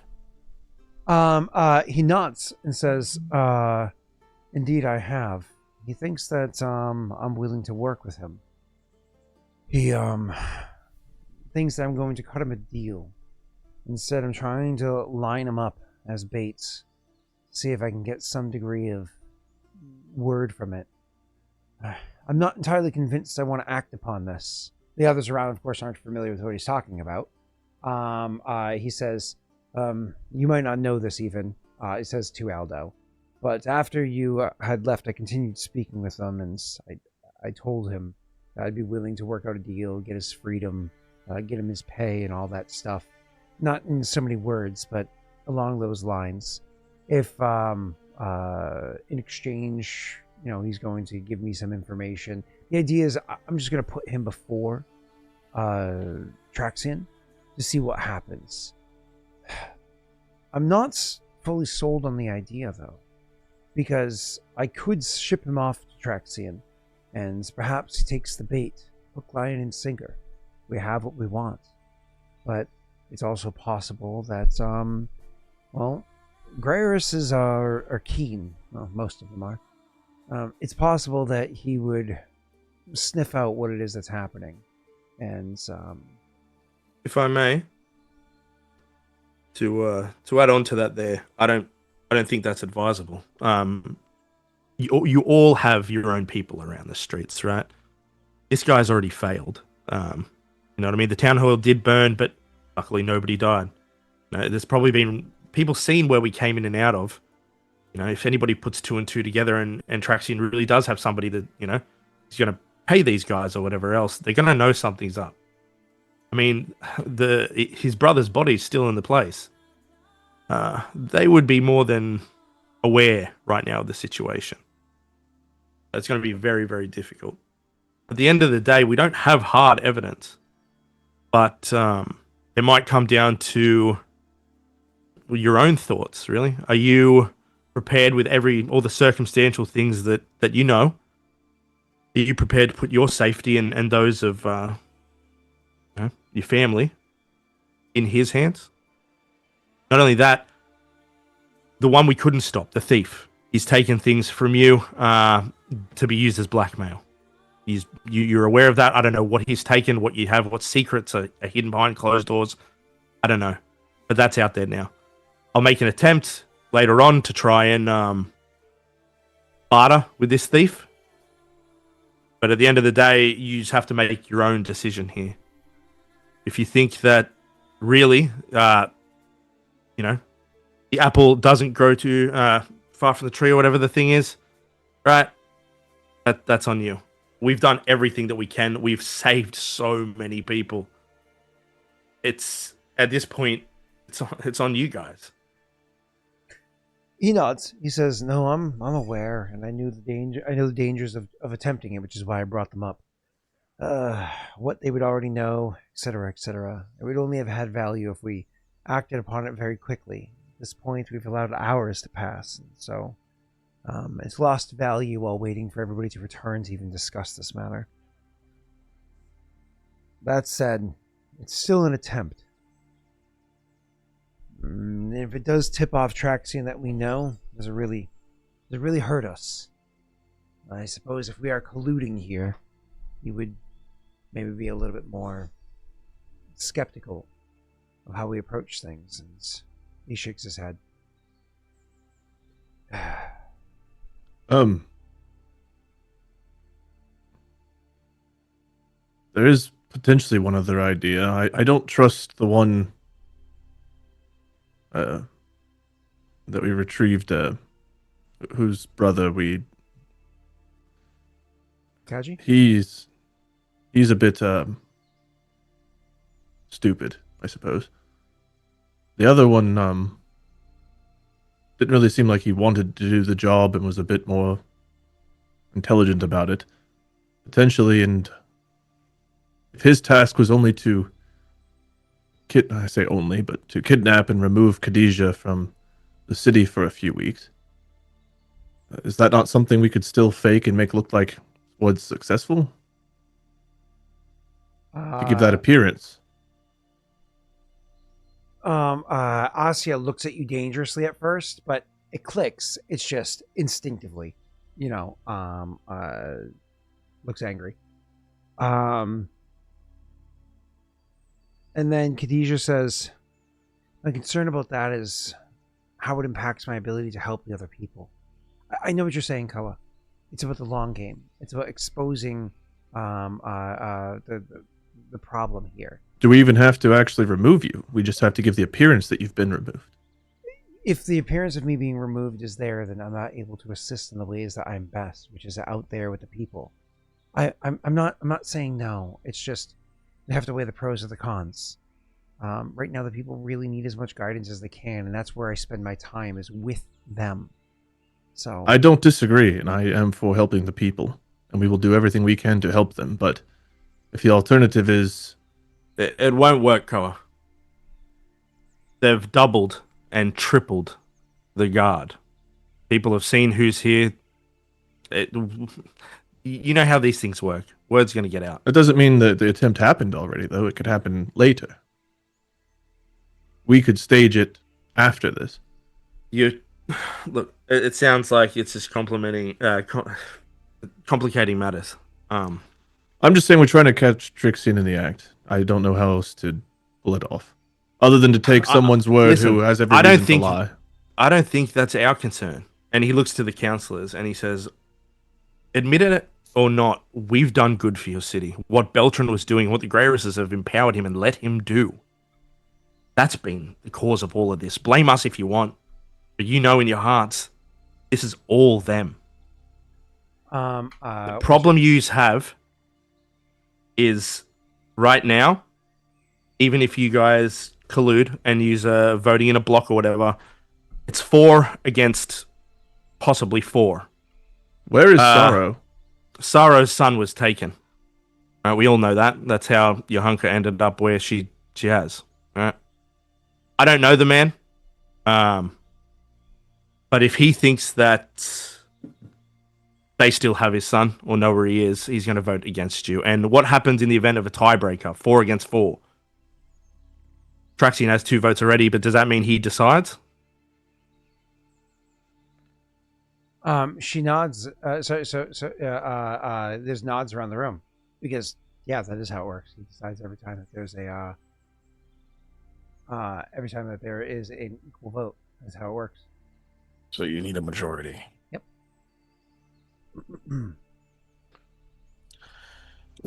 Look, the truth is we can't get you proof. We found what we found. We've done a lot of meddling. Now, for a good purpose, obviously. But how deep do you want us to have our hands in the goings-on of this city? We've uncovered a lot of rot. I think this one's in your hands. Yohanka's going to chime in and say, you've not uncovered any rot. Sure, you may have shined light in it, on it to lay it bare, but the sun was already out. People could already see well enough where the rot was. And sure, you have provided a significant amount of aid for the city. But don't think that,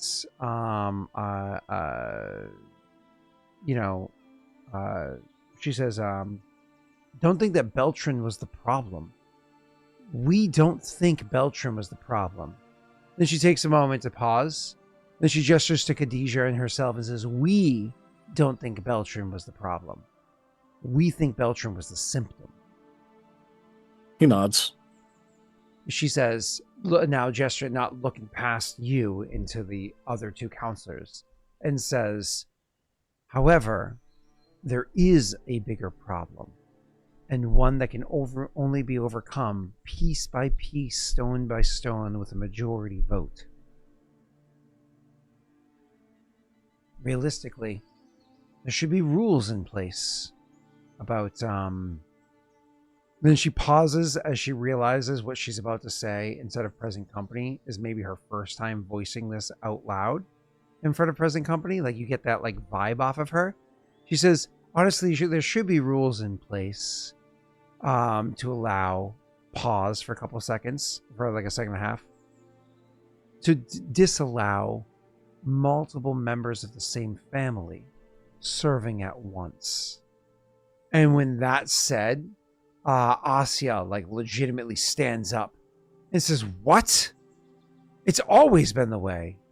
And when Yohanka opens her mouth to say anything else, Asya once again chimes in and kind of some disparaging or comment or whatever it is. But after letting Asya's bluster blow for several moments, eventually it's actually Talia that chimes in and says, that's not true. And then Asya says, what's not true? that it's always been the way. It's not true. It's always been the way as long as you've been a member of Hod Gwen, and perhaps the books that you've chosen to read. But I have a record of Hod Gwen and the councils that have existed for many generations. It wasn't always allowed that multiple members of the same family could serve. That was something that was introduced only about a century and a half ago, and only because it benefited a certain family who had 4 members on the council. It didn't start that way, she says, and then hand waves the rest of the conversation. And then, you can see Asya, whatever progress they've made with her has been lost by a little bit, if you will. But she was laying to bear the problem being Traxian and Alifi, serving together. I mean, it does make sense. As it stands, one family has 3 votes. 4 because the other one's well, I think everyone knows. Yes, Pathetic they have individual. others, but just within that same household, even 3 votes 4. is a lot. Unless he's actually their lapdog, I'm saying sticking with Koa nods. Mikhail has like a smile that he like tries to hide. He says, but either way, the problem is still the same. You're currently sitting at maybe the ability to tie things up, but you need a majority. She so there's nodding from the 2 of them, but Elrin says yes, and that's why they're asking us to collude. Because if the 4 of us are working together, then we automatically have a tie in person, but not in vote. Then all we have to do is convince one another. By colluding, it's not just agreeing to vote the same way, but it's also agreeing to work our angles across the market to see who it is that we can convince, 1 or 2 or whatever, to vote with us. That's the collusion. I'm not, again, entirely sold on this idea of voting against what I actually think to be the right choice just to deny the Greyers what they want. And Khadijah chimes in again and says, lines can be drawn. We can appreciate that. And he just, nods understandingly, but not agreeingly. And terms can be set if need be, right? Johanka says, true enough, but truth be told, Mikhail, your presence here is very much appreciated. But when it comes to something like this... He like holds his hands up and says, I wasn't going any further than that. Yeah. And she will probably taper, as you're holding your hand up, tapers off. She finishes her sentence, but it tapers off almost apologetically. Because she's not trying to be rude, because she genuinely appreciates her. But there's... I'm not trying to actually get involved. I just was like, there's the thing. And so there's like a few moments of I guess awkward silence before finally Johanka chimes in and says, these aren't the only matters to discuss. Perhaps we should move on from this topic for a little while, allow heads to cool, and then we can approach it tomorrow. Perhaps it'd be best to approach it after there's no longer armies sitting in either of our doorsteps. And when there's some nods in agreement, we do need to talk about a few other details. For instance, the assets that sit inside the banks, and whether or not we're going to be reallocated them as seen fit. We can't vote on reconstruction of anything yet. We'd need a majority vote out of a true council meeting. So we're not going to speak of those things. But we can speak on the details around the my brain's not working. The assets that are inside the accounts, whether or not we want to leave those monies inside the banks. Everybody here knows that I'm the one that oversees the banks. I'm the one that gives permission to have things withdrawn, how much is held in reserves, how interest rates work. I'm the one that oversees this. But everybody also knows that it is effectively a pincushion for the Greyerises to apply whatever amount of pressure they would like for their own benefit. It would cause a degree of economic turmoil, but we could shift some of the rules inside of the banks to remove a considerable amount of power of the Greyerises. The concern is how this would impact the people. She says, and she says actually quicker than I do, as she turns her attention over to Khadijah, who seems very uncomfortable with this idea. If your characters don't weigh in at all, the next one to speak Not on would that. would be Elrin. Not our business. Yeah, the next one to speak would be Elrin. He would say, "You know, I'm not the best with numbers. This isn't my way to play the game. I don't want to see the people suffer. You know this. I'm here to protect them. But if one winter must be extra harsh to save us the next 10 winters after, I can see a short-term struggle for a long-term benefit. So long as we're not talking about lining the pockets of any one of us or any of the other counselors or so on. It's just to perhaps reduce the amount of influence that the Greyerises have. I'm fine with that across the board." She says, "There will be some lining of pockets, not to counselors. We certainly can't have any optics like that for any while." She says, chuckling, but She says any while. Ko is like, she says chuckling, but she's not in it to be poor. She's definitely in it to be rich, but she's also not trying to be. There's a difference between capitalism benefiting the top and what's it called, like late stage capitalism, where it's like crony capitalism, and it's just like being a counselor's like having an ant farm. You want them to thrive until you get the magnifying glass, and then it's just fun. No, only my favorite ants get to stick around. I wonder how quickly they'll place the queen this time. Anyways, the where were we? Fuck. Bank money, poor. Oh, yeah. Can't have those winter. optics. Yeah. So that is his chime in, and he's like, I could see this being the decision we need to make. Like, make it hard in the short term to benefit in the long term.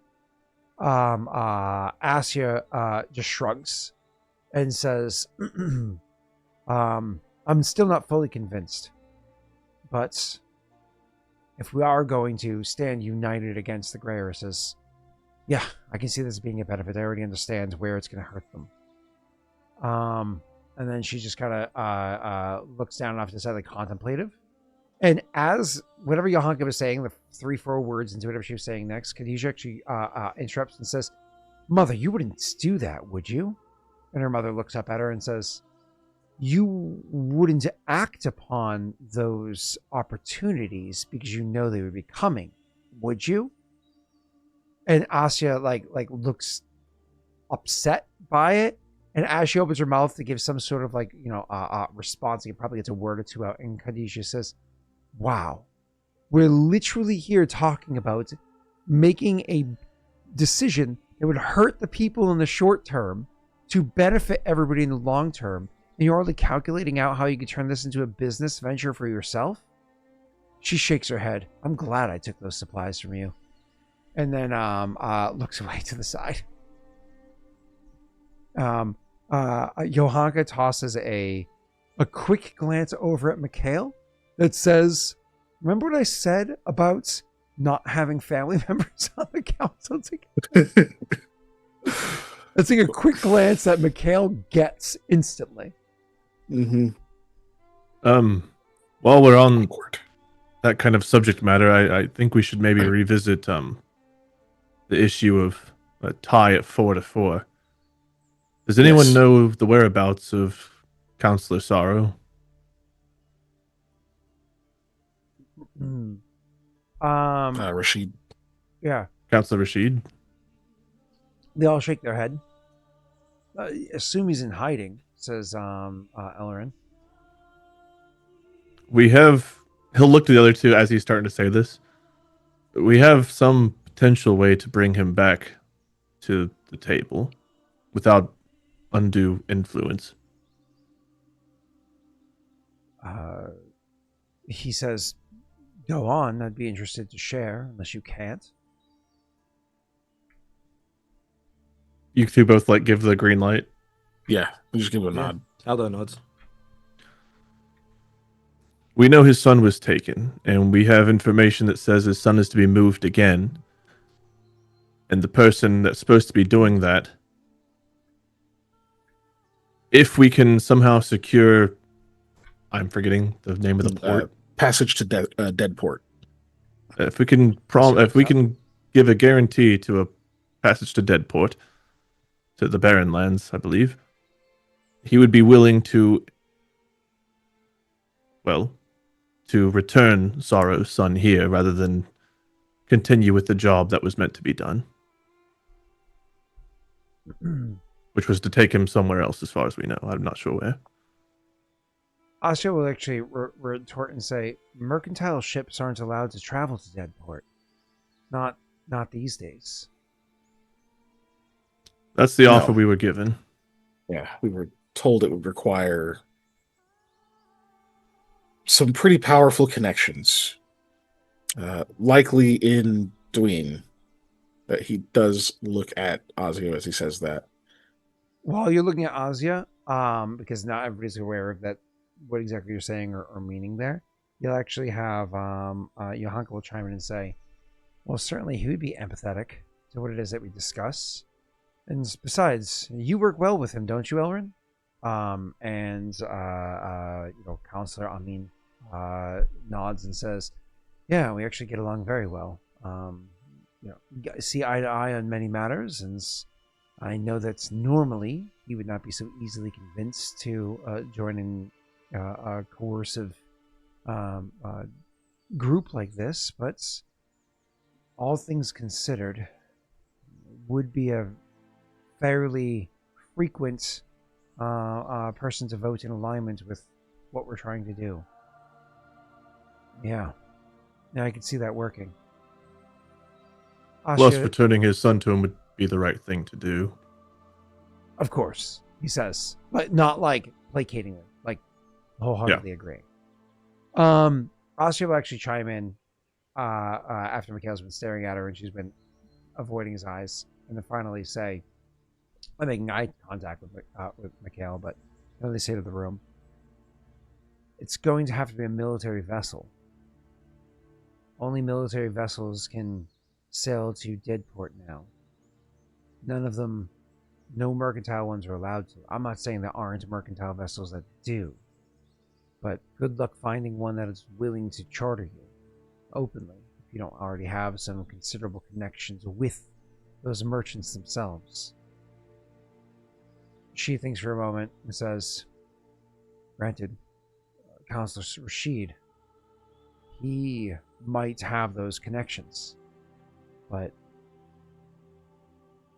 I could probably secure passage to Deadport. Would it be on a military vessel?" Don't see why that would be an issue. Or do I? I assume I don't see why that would be an issue. It's a considerable ask. It's not impossible. I'm pretty sure I could. But, maybe I do not believe this price is negotiable.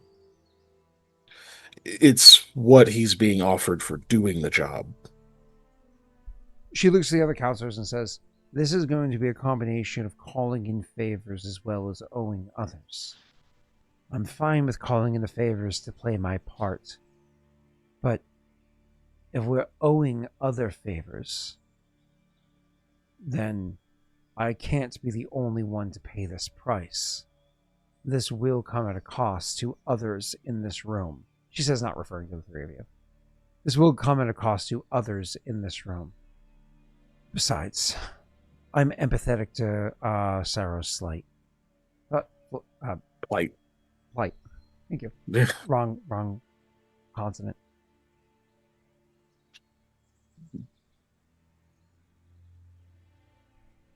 You guys say anything, or you keep quiet while they all respond? This sounded like a thing for them. So yeah. Well, you guys yeah. sometimes chime in. So Khadijah says, as long as what they're asking me to do isn't anything ridiculous, I'm happy to do my part. Elrin nods and says, I don't like the idea of giving a blank promise, but it is for Counselor Rashid's son. He's a good boy. And it's what happened with his hand. And then they look over at Johanka and says, oh, yes, of course. Actually, having Counselor Rashid back would be beneficial. My plans of the monies in the banks, actually, he could use that to the benefit. Not to his own benefit, she says, clarifying to the three of you. And then she just kind of like hand waves it away, like she didn't intend to explain any further, unless y'all are giving looks like, what? Oh. Then yeah, she like hand waves it away, what she's referring to. And says, I could agree to these terms. Asha thinks for like 2 or 3 seconds and then says, I will state again, you'll be owing favors to people that have the ability to place somebody on a charter like this. Are you comfortable with that? And there's a pause, and there's a couple of nods, and Elrin says, what's the worst that could happen? You know, just being a little safeguarded, she says, well, since we already have Jaeger here, I suppose there's nothing to be concerned about. And she says that flatly, meant to be sarcastically. And he just says, very well then, understood. You have your other connections, so I'm sure it'll be fine. And then she nods and says, very well, whatever it is you need this passage for, consider it done. Let's get Rashid's son home. Let's make this happen. We will have to make sure he knows that you're giving him a guarantee. That was his requirement. It's a guarantee. I can definitively see that he'll get through. Favors a coin. I can see it through to the end. He will get to Deadport in one piece, and very safely so, considering he'll be surrounded by sort of Marines. Is there something we can present him with that he needs to carry with him? A writ, a token? Give him my word, or I can have a conversation with. Who is this person that we require such high, like verification? The window shatters, like 8 dogs jump in, and Kudan shimmies in from the chimney. That would be. He's been waiting outside for a few hours now. Yeah, You probably passed him on the way in. Kudan. Yeah, the bugbear out there. She nods and says, yes, I will speak to him. I'll let him know he has my assurance. That should do. Thank you, Counselor. She nods and gets contemplative. I have one other question, which I don't know that we'll get anywhere by asking, but I have to ask. We haven't personally been there, but we know the army, we've been told, has done some considerable damage to Estrad. I do not know the condition of the city or the people there, but, well, there it is. That breaks Asia's kind of like internalization she was going through, like her thinking. And she blinks a couple times and looks up and says, I'm familiar. Why? What's your... And then she pauses as she gives you a look, like a judge, like an analyzing look, and then she says, "You mean to have Estrad released?" I do not know the circumstance, nor have I ever been to Estrad, but it doesn't feel like what was done there was right, nor what is maybe currently being done. But these are matters above my head. But I had to raise my concern. She looks to the others and says, what he says isn't wrong. How it was taken, perhaps a bit too heavy-handed. That's the way the Beltran does things, but it was still collected. It was done within the laws that are used. Perhaps most of the laws that are used to collect land. And truth be told, once the harvest is able to be properly planted and collected, we're going to need that, especially if we're going to be intentionally hurting our economy. If we don't take that harvest, more people will suffer. And she looks to the others to like their response on this. Elrin thinks and says, this matter will have to be voted on by the wider council. It's too large for us to make a decision here.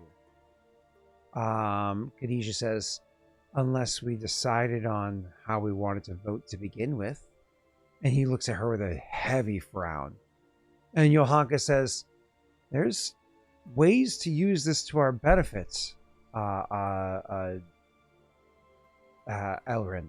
Please, Counselor Amin, listen. It's going to be known that the four of us were inside of a room, conversing with one another, hours, days at a time. It's going to be known. A vote like this is something where vote your heart.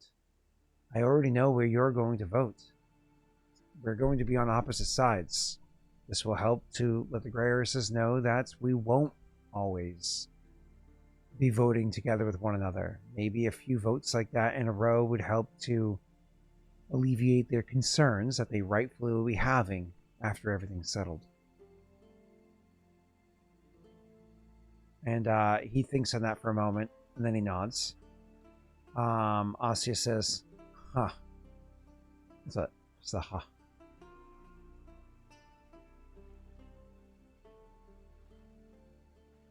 She, this is Johanka that I was talking before. She tosses a side eye at the others to see what kind of, like, judgments they have on it. I imagine Aldo is blank face, aside from the occasion, over to Asya. And I imagine Koa is, like, wide-eyed, like, what the fuck is going on right now? This is horrible. How could you make these kinds of decisions? He's talking about hurting the people. Why don't you just only help them? He's like, well, keeping these people under your thumb. Why don't you just let them have their homes? He 100% was like, well, Strahd was all Beltran. They didn't even know about it, probably. They're like, we did just fucking take a straw, didn't we? Like, it was legal. And he's like, Yeah, oh dear. they definitely voted on that.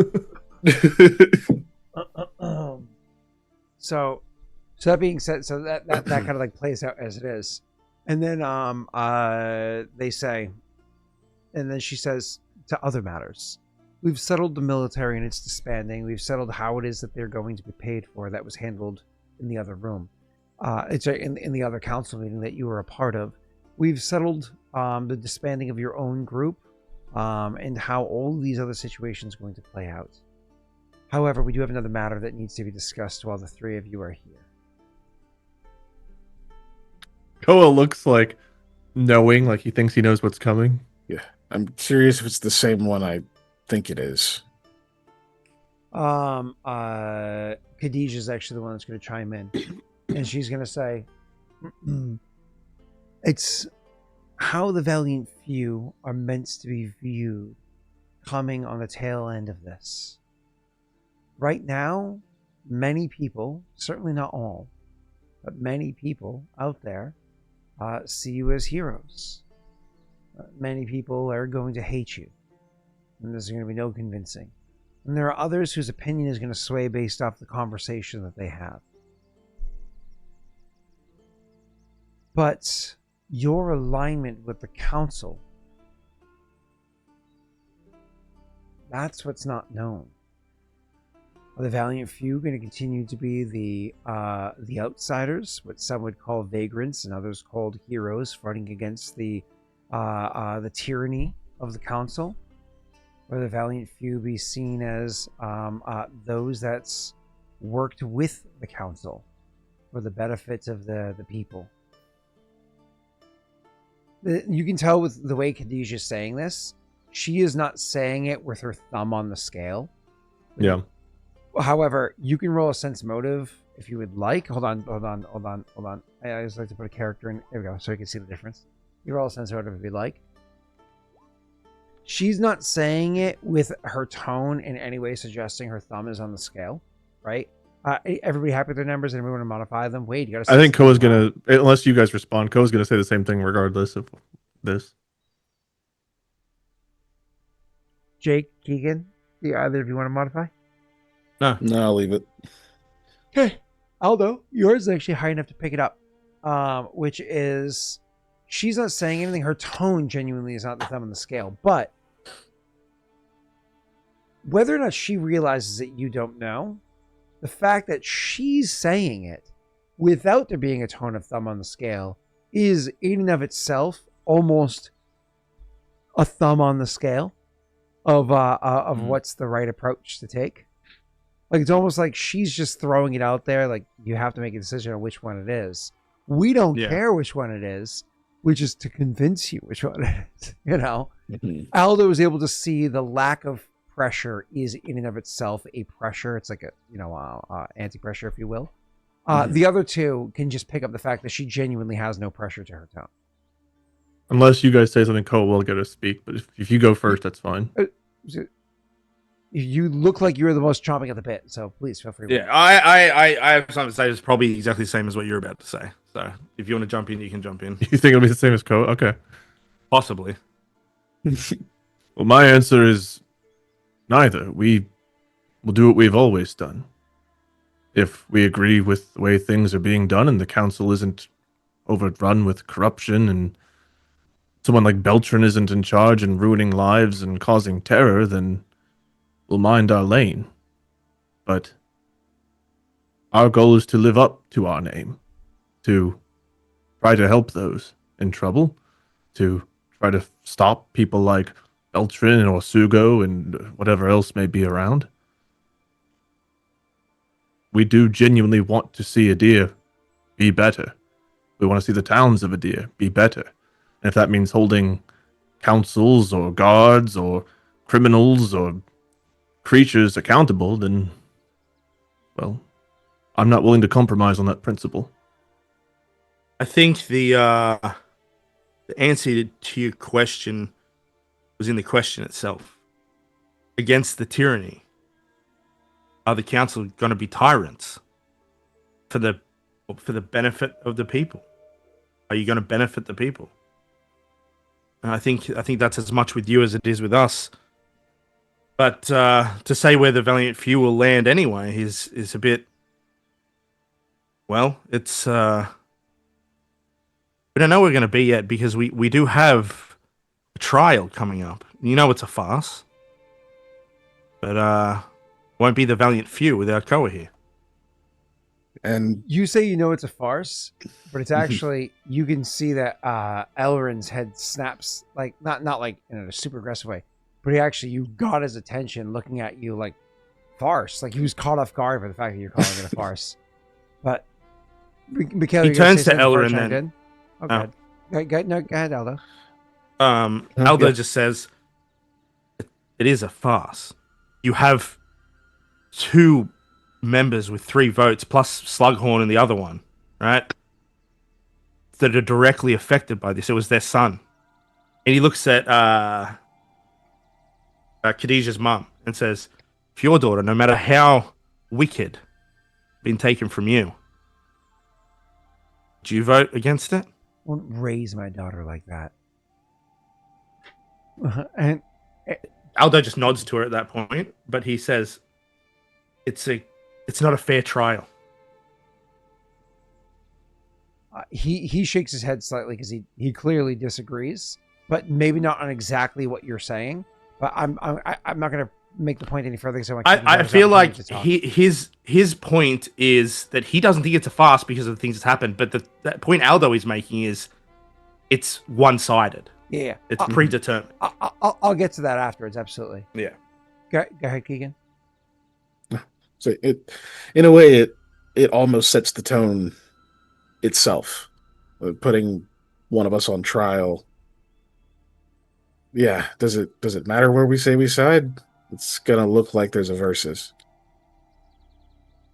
Khadijah's actually the first one to speak, and she says, Koa. And she actually says this. She stands up and like makes her way over to Koa and says, Koa, I know. I understand. I genuinely, and she'll actually place a hand on your shoulder for a second. I genuinely believe everything that you just said. You truly only want to help the people that are here. You've fought, you've bled, you've killed specifically for that matter. And I can see it. Those actions, not the bleeding, but the fighting and killing, they weigh on you. I can see it. I get it. I do. But that shit don't matter. She says, it's optics. Optics are That optics. shit whack, yo. She says, optics are optics. People are going to see what they see, no matter what it is that you're trying to fight for. Again, I'm not telling you which way you should go. And I do think that you continuing to take that approach is the right approach. I agree with you and align with you on this one. But if you're going to throw your anchor into a lake, you're going to have to choose which one to associate yourself with. You're going to have to lean that way. Otherwise, you have the potential of both sides thinking poorly. Just think on it. Don't make a decision now. Don't think you have to decide now. Just think on it, okay? I've given my answer. I've run into many a burning building, literally and figuratively, for the people of this town, and I will continue to do so. I've helped save some of you, if not all of you in some ways, and I will continue to do so. If I am put on trial as I've agreed to be done, then I would hope that you will all look at yourselves, look at Hodgwyn, and wonder which side of history you want to end up on. I choose to fight for the martyr. I choose to break chains. And as long as I am part of the valiant few, and as long as we operate in Idir and Hodgwyn, we will try to live up to our names the best we can. We will try to do what's right. And if you all choose to see that as criminal, then so be it. Saro says, and then, no, Saro. sorry, not Saro. Elrin says, in the name of Roga, choose to break chains. Who chose to break these chains? Listen, I hear what you're saying, and I know what you tried to do. I do. Simple fact of the matter is, the streets have run red with the swing of your sword, Koa. That's just a fact. No. You're incorrect. The streets have run red with the sword from Beltran. Just listen to me for a second. You should be held on trial. Absolutely. Should you be found guilty? That's an entirely different conversation.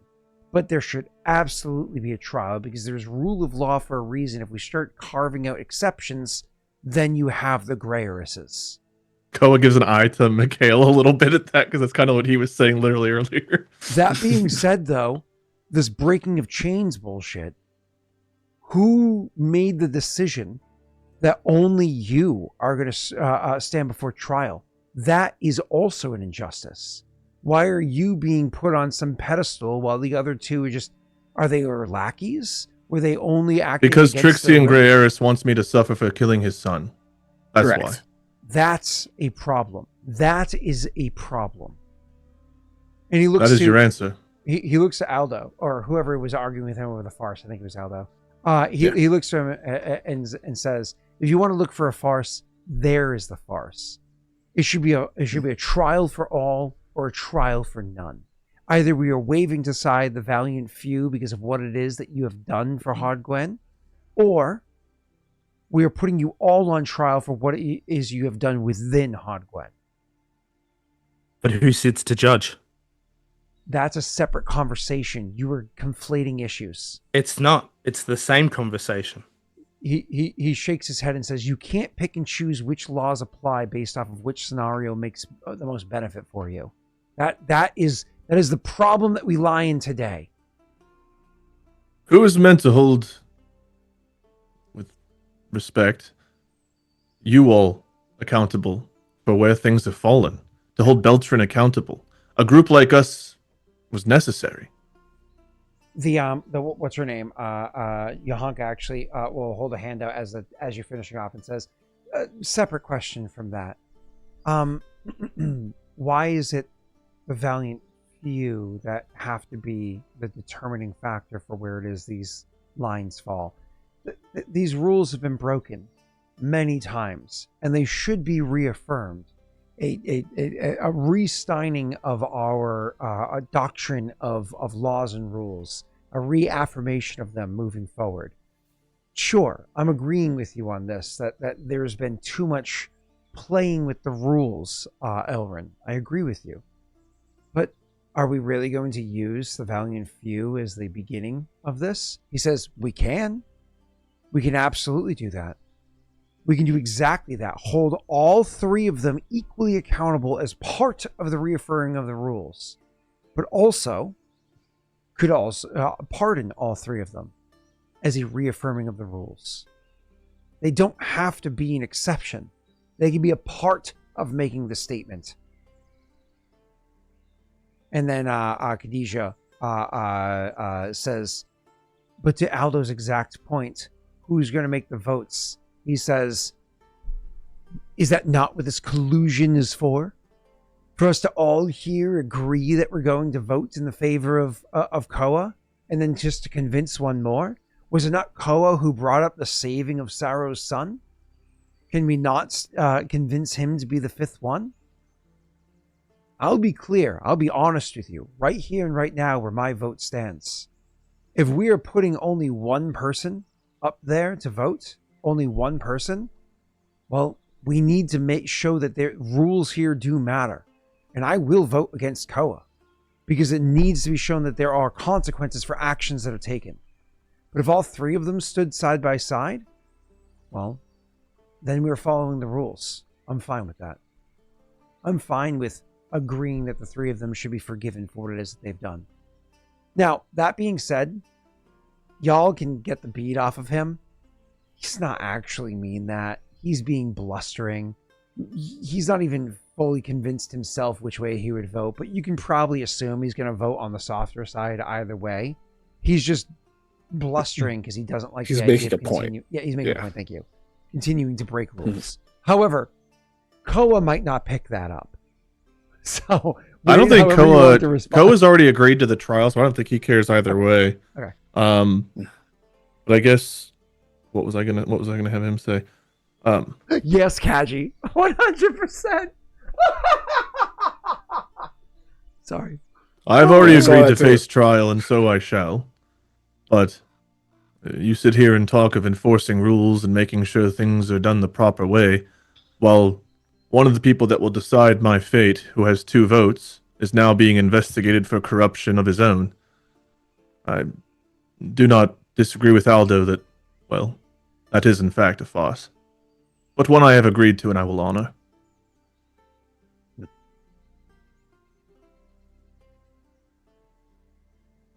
So,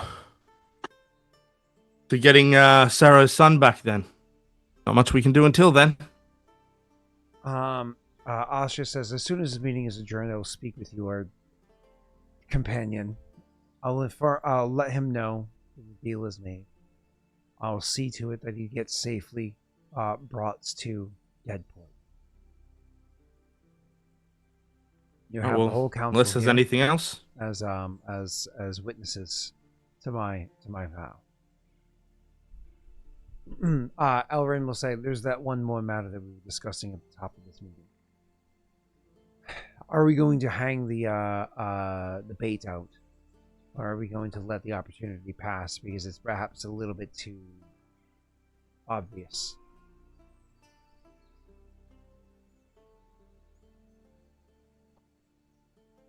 Nothing from Aldo. Koa I offered it up and agree kind of with- got shut down, so he'll also just let them decide. I agree with Aldo's earlier point. So we allow the bait to pass. All right. I was not fully sold on the idea anyways. As I said, it's very possible that yep.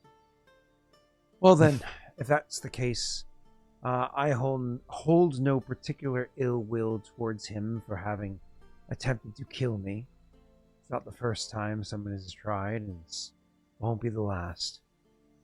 I'll What? turn him over to the guard to deal with as they see fit. Word.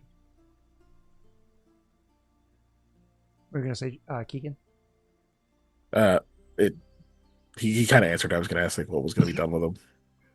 But Oh, okay. That's the one guy. What about the guy in the breastplate? I just don't know. You say, what about the other guy? Mhm. Asya says, I'm not through with him yet. There's others in the council. Again, this is where one of those things where like what should happen is somebody here is like, no, they must be turned over to the guard. It's the correct thing to do. And certainly the person that should be saying that at the very least is Khadijah, who is like a very goodly person. But it was done against her, and it's definitely her mother being Mama Bear right now. And so even Khadijah very uncomfortably doesn't say anything. And the others are like, yeah. Like, so long as he Cole, remember eventually gets that. to the guard, yeah. Yeah, exactly. It's like went after my daughter. But then you're also, as you're seeing, oh, sorry, Keegan. I was going to say doubtful that it helps, but he did surrender willingly. What I was gonna say is this is not so dissimilar from the bending of the rules because of what happened to Beltran, right? Mm-hmm. It's the idea of one of our own. It's that same mentality here, right? And you're on the good side of the fence. Well, mostly good. I don't know how good you want to say Asya is, and that's the one who they're letting have free reins. Anyway, so you say that he did surrender willingly. And she says, he'll live. I don't have anything else. Koa gives like each of you both like a look like the farce, but like he will not say anything. Yeah. You really gonna make Aldo say something here? Come on. You catch Aldo's eyes, and Aldo's just giving you that look like you're gonna make me say something here? Oh, and if it looks like you're going to, yeah, he's definitely like, oh yeah. Aldo says, he just says, with breastplate, he surrendered to us. He willingly gave information, and he made a deal with me. He is our prisoner, and while I can respect your need to get in there, our terms must still be met. What were your terms?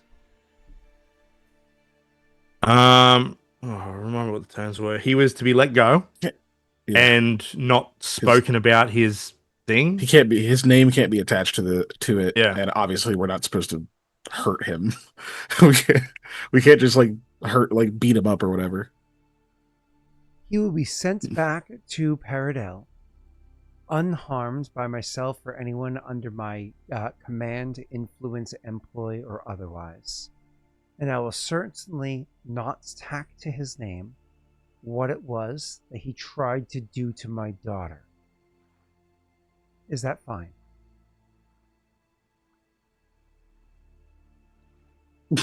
Well, those were the terms we agreed to with him to get him to surrender. So, I'm trying to think of what check it would be to like almost like cross-reference the deal and try and find loopholes. you're under my command. Slit his throat. No, that's what she said. She's No, saying more or less. Yeah. Yeah, you're not under my command. Slit his throat. Because she just said someone who's under my command would. Under her command. If she told them to slit his throat, then that is a command from her. Influence, they'd be under. employ, or otherwise, Yeah. right? So, no, but Mikhail just says, despite his what's the word? Cooperation, he did make the choices he made, and there are consequences. I think Aldo those frowns fit the at you there. terms. Says, I think those are the terms, as she said. He also is the only one currently giving us a lead to Trixian. So keeping his cooperation, I think, is important.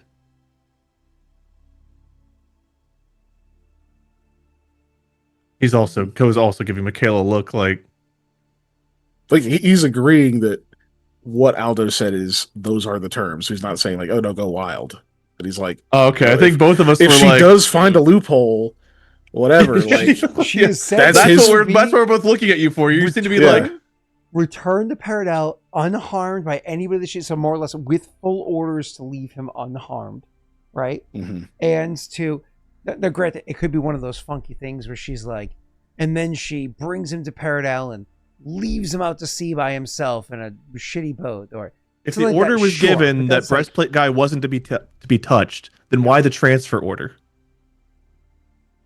Sorry, this is a Few Good Men's plot. My bad. Okay, I was like, "What's that from?" Did Asiaga order the code red? So to be clear, yeah, Mikhail is saying yes, those are the terms. She said, like, I agree with how she put it. Yep.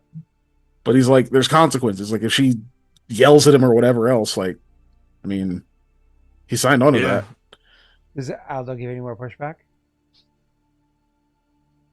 No, he said what he said. It's on her now. If he ends up dead or whatever, it's on her. Yeah. You can't just be like, now, men, you're gonna be transporting this person who tried to kidnap my daughter. Don't hurt him. You know what I mean? Yep. Yeah. No. Cool. Yeah. He's he a is, real then, like, threat yeah, to that's your her- that's safety, her but oath the breaking. orders are not to touch him. I'm going to go sit over here for a while you're alone. Your sword's over there, just in case. I'm going to go sit over here for a while. So y'all don't press the issue any further? Cool. I think we've made our point. I mean, if Yeah. she's going to listen, she's going to listen. If she's not, she's not. I already know exactly what's going to happen. We figured. Yeah. She's not going to hurt him. And she's not going to command anybody else to hurt him either. Yeah. Yeah, but he might have to accidentally watch her pet bears Dude, for a it's while. exactly what I just said. It's the wink, and that's it. I know exactly what's going to happen. Yep. She didn't say anything about him having to go swimming with her pet piranhas. No piranha. Piranha would be under her influence. Though she did say nobody, and piranha aren't a nobody. I don't know if you can train piranha. I mean, there's pets. You probably can. I'm sure people have trained piranha. And to get him all the way back to Paradel, just like kill his like best friend, his roommates, his like dad. Like, all right, didn't hurt him. Enjoy your new life, bud. She's going to hurt people close to him? I mean, she... Oh, somebody else said that. Returned to Paradel in chains and souls. What you don't know about this guy is the only thing he has in his life is his pet dog. Right? He's got a dog, and he loves that dog. So if Scott goes and kills more animals, then I guess that's what happens. Since right? He's gonna end up in Khalid, is what's gonna happen. Or in Cleve, or whatever it is. So if your characters are leaving it alone, so we know in the meta. Mhm. Yeah, leaving it alone. Okay, I will tell you what will happen since it's.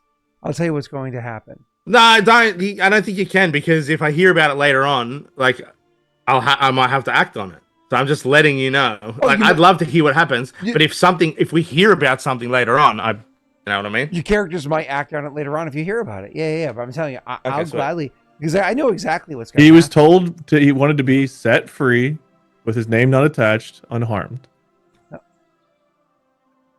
So All right, what is it? okay. So do you remember his background? He used to serve, He has a right? breastplate. Mhm. Correct. Yeah. So since he used to serve, he technically falls into the category of Paradel military. Yes. So she's going to see to it that he is led out of Deer into Paradel unharmed. She's going to see to it that he is unharmed without that story attached to his name. She's going to go Is he a ahead deserter? and lead him. No, she's just going to make sure he's led comfortably to the gate, and then he'll be on his way there. Does that count as free? Yep, straight to the gate. That feels like Oh, not free. okay. Gate? Okay. It feels like not free. Okay. Yeah. That feels like very pointed wording. But And so, all good. He will be. All right. like on the one hand, I know he's not a piece of shit, but on the other, it's like, bro, you were gonna kidnap somebody's daughter. Like you have to know they're gonna feel a certain way, you know?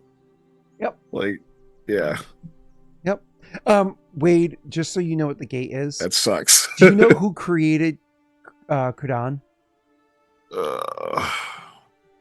Anno had another Oh, creation whose nickname is the gate. It's a location Okay. called, I think, Magadon, which he called Magadon during the first term. Because he was like, haha, America, you have MAGA. But then things got worse. Now it's not funny. Anyways, and then, but its nickname is the gate. It's a gulag. That sucks. Yeah. That doesn't sound like free. She said, returns to Paradel. And we said set free. She said, return to Paradel unharmed. And we said set free. Yeah. Return to Paradel unharmed. Anyway. All right. Anyway, let's see what happens when we hear about that at some point. Yeah. So one of our characters is gonna marrying Khadijah, and then she's gonna find out we killed her mom for betraying us, and it's gonna be a real awkward. God. No, let's not do that. Jake, you're I up. gotta get It's away from Aldo's her. turn. Yeah, I mean, might have to happen. Might have to worry about a mother-in-law if you do it. We'll see. Wait, if Jake does what? Marries Khadijah, then kills her mom. Oh, I mean, Be a hell of a drama. Khadijah's a solid choice. Yeah. Wealth, influence, you know, Okay. actually a good That's person. those. Oh, I'm glad that's the third quality mentioned. I can see how Scott came up with these councils. You have wealth, influence, corruption, and you're good, probably. Well, I mean, hold on. Yeah. Aldo needs to support his drinking habit. That's right. All of a sudden, Patriots fan wife. I'm getting it. All right. So the meeting's that over. Aldo means- stands up at this point. Yeah. Yep. Yeah. The meeting's going to come to an adjourn. And so, yeah, that's they'll come to a conclusion. They've made a couple of votes or whatever it was. They come to a conclusion, and then things get kind of a bit more relaxed. Actually, as you guys are like filtering around of the room, which it sounded like Jake was going to say something, but I'll throw this out there. As people are filtering out of the room, there's going to be a moment where Khadijah's going to go over and say a couple of like quiet words to her mom, and then like give her mother a hug, and then they're going to try to like start trying to patch it up here, or whatever degree that they can at the moment. But go ahead, Jake. You sound like you were trying to say something. As No, I thought the meeting was over, so I was like, stand up, and we leave. yeah. This meeting. There's like an official way to adjourn the meeting, but yeah. All right, you guys leave. Is there something you want to talk about, Jake? Nope. Oh, okay, cool. No, I don't have anything. Cool. So your characters are able to do that, get up, leave, and head out of the place. Well, we have to make sure Kudan meets with Asia. Yeah. After she's done talking to her daughter, she'll eventually walk past you guys to go speak with Kudan. She doesn't wait for you to introduce her or anything like that. You're welcome to be a part of the conversation. But more or less, she goes I would up have to him. I probably would have walked up before she got to whatever, just to let him know that like it's good. She's gonna come talk to you in a second. Obviously, she speaks Glyn. Yeah. You know, the three of you all speak Glyn, all with very different accents. He speaks proper Glyn. No. The three of you being you, Mikhail, Asya, and and Of course, whenever you say the three of you with us three, you usually are referring to Mikhail three and that two were others. in the conversation in okay. question. Yes. All right. So the three of you speak obviously speak Glyn, but all speak it very differently. He speaks proper Glyn, proper Glyn being he speaks like a goblin. You know what I mean? You speak it for her it's a native language, but she's also just more actually properly trained. So even though it's a native language to her, she sounds so very different from him. It's almost like the dialects are very, very different. Like the difference between like say backwater Mexico to mid-city Spain.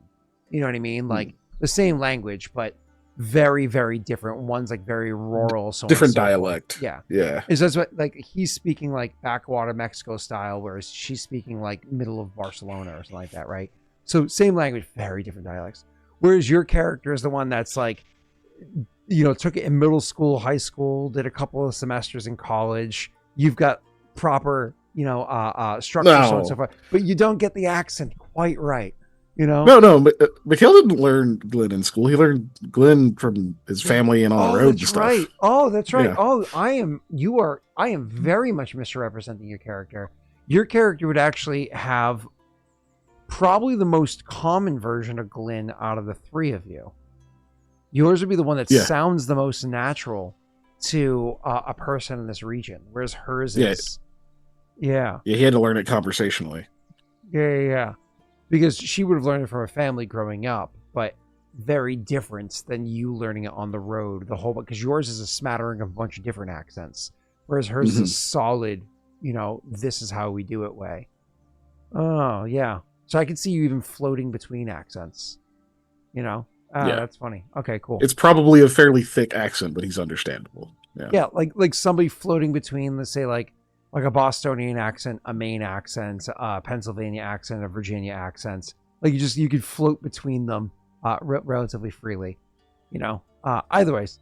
Harvard Yard? Nah, I was thinking biscuits and gravy later. Maybe get some bacon. That was so confusing and weird.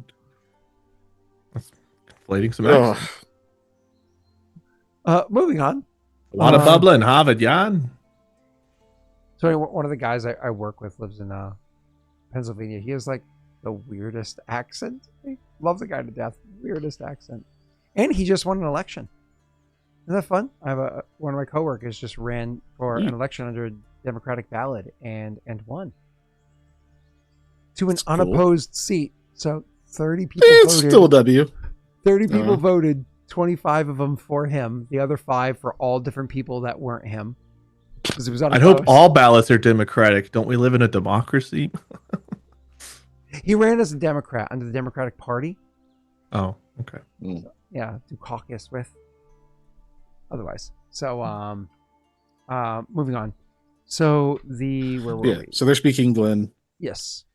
Some of us also speak Sorry. Yeah, I gave a long description of what was being said, but she makes the promise to him, and he actually says to her in terminology that's very Glenn to somebody trying to translate it. You're like, it's like a vow, but to terminology that is in Glenn, she makes an oath to see it through. More or less, it's like a promise against her honor, if you will, to see it through. It's kind of an old way of doing things. This comes from like old mole kind of concept. It's not something that really makes sense for like if you're just talking to random people on the street, but they're familiar with the term. But you can tell, even though you've heard this term many times before, the way that he uses the phrase is more like how you hear about it in your stories. And certainly your character knows the mole history, so you actually know the history behind how this. And you can totally nerd out about that, but neither one of them would know that history or necessarily care. So otherwise, you hear him force her to give an oath to see it through, and she agrees to it, and he nods. And he says, "It will take time. I will return." And he leaves. Okay. See you later, best buddy. Did he say he was willing to tell you where it was after he's had the promise? He did. I'm almost positive he said, "I will not tell you," because otherwise he's giving away the cake until after he has the promise. So if you actually want I think, we had to. It came up at the very big start, and then Yeah. Cool. We were waiting on this. I wanted to make sure that was the case before I said any further. And so let me actually grab that for you.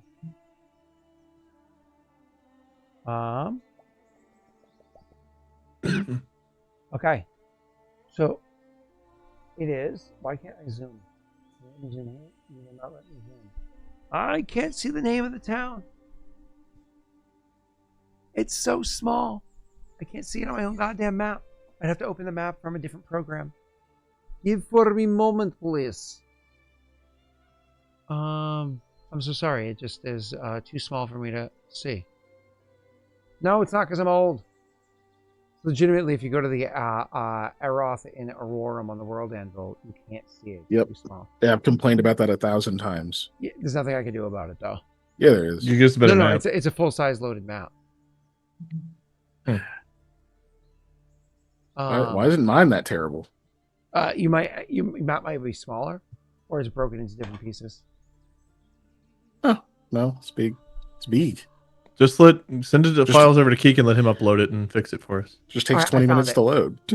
Okay. It's Nar is the name of the town. What? Nahr. Nar? Correct. However, He's in Australia? yeah. That's familiar. is it really? Sorry, Jake. Wait, is it? Are you joking?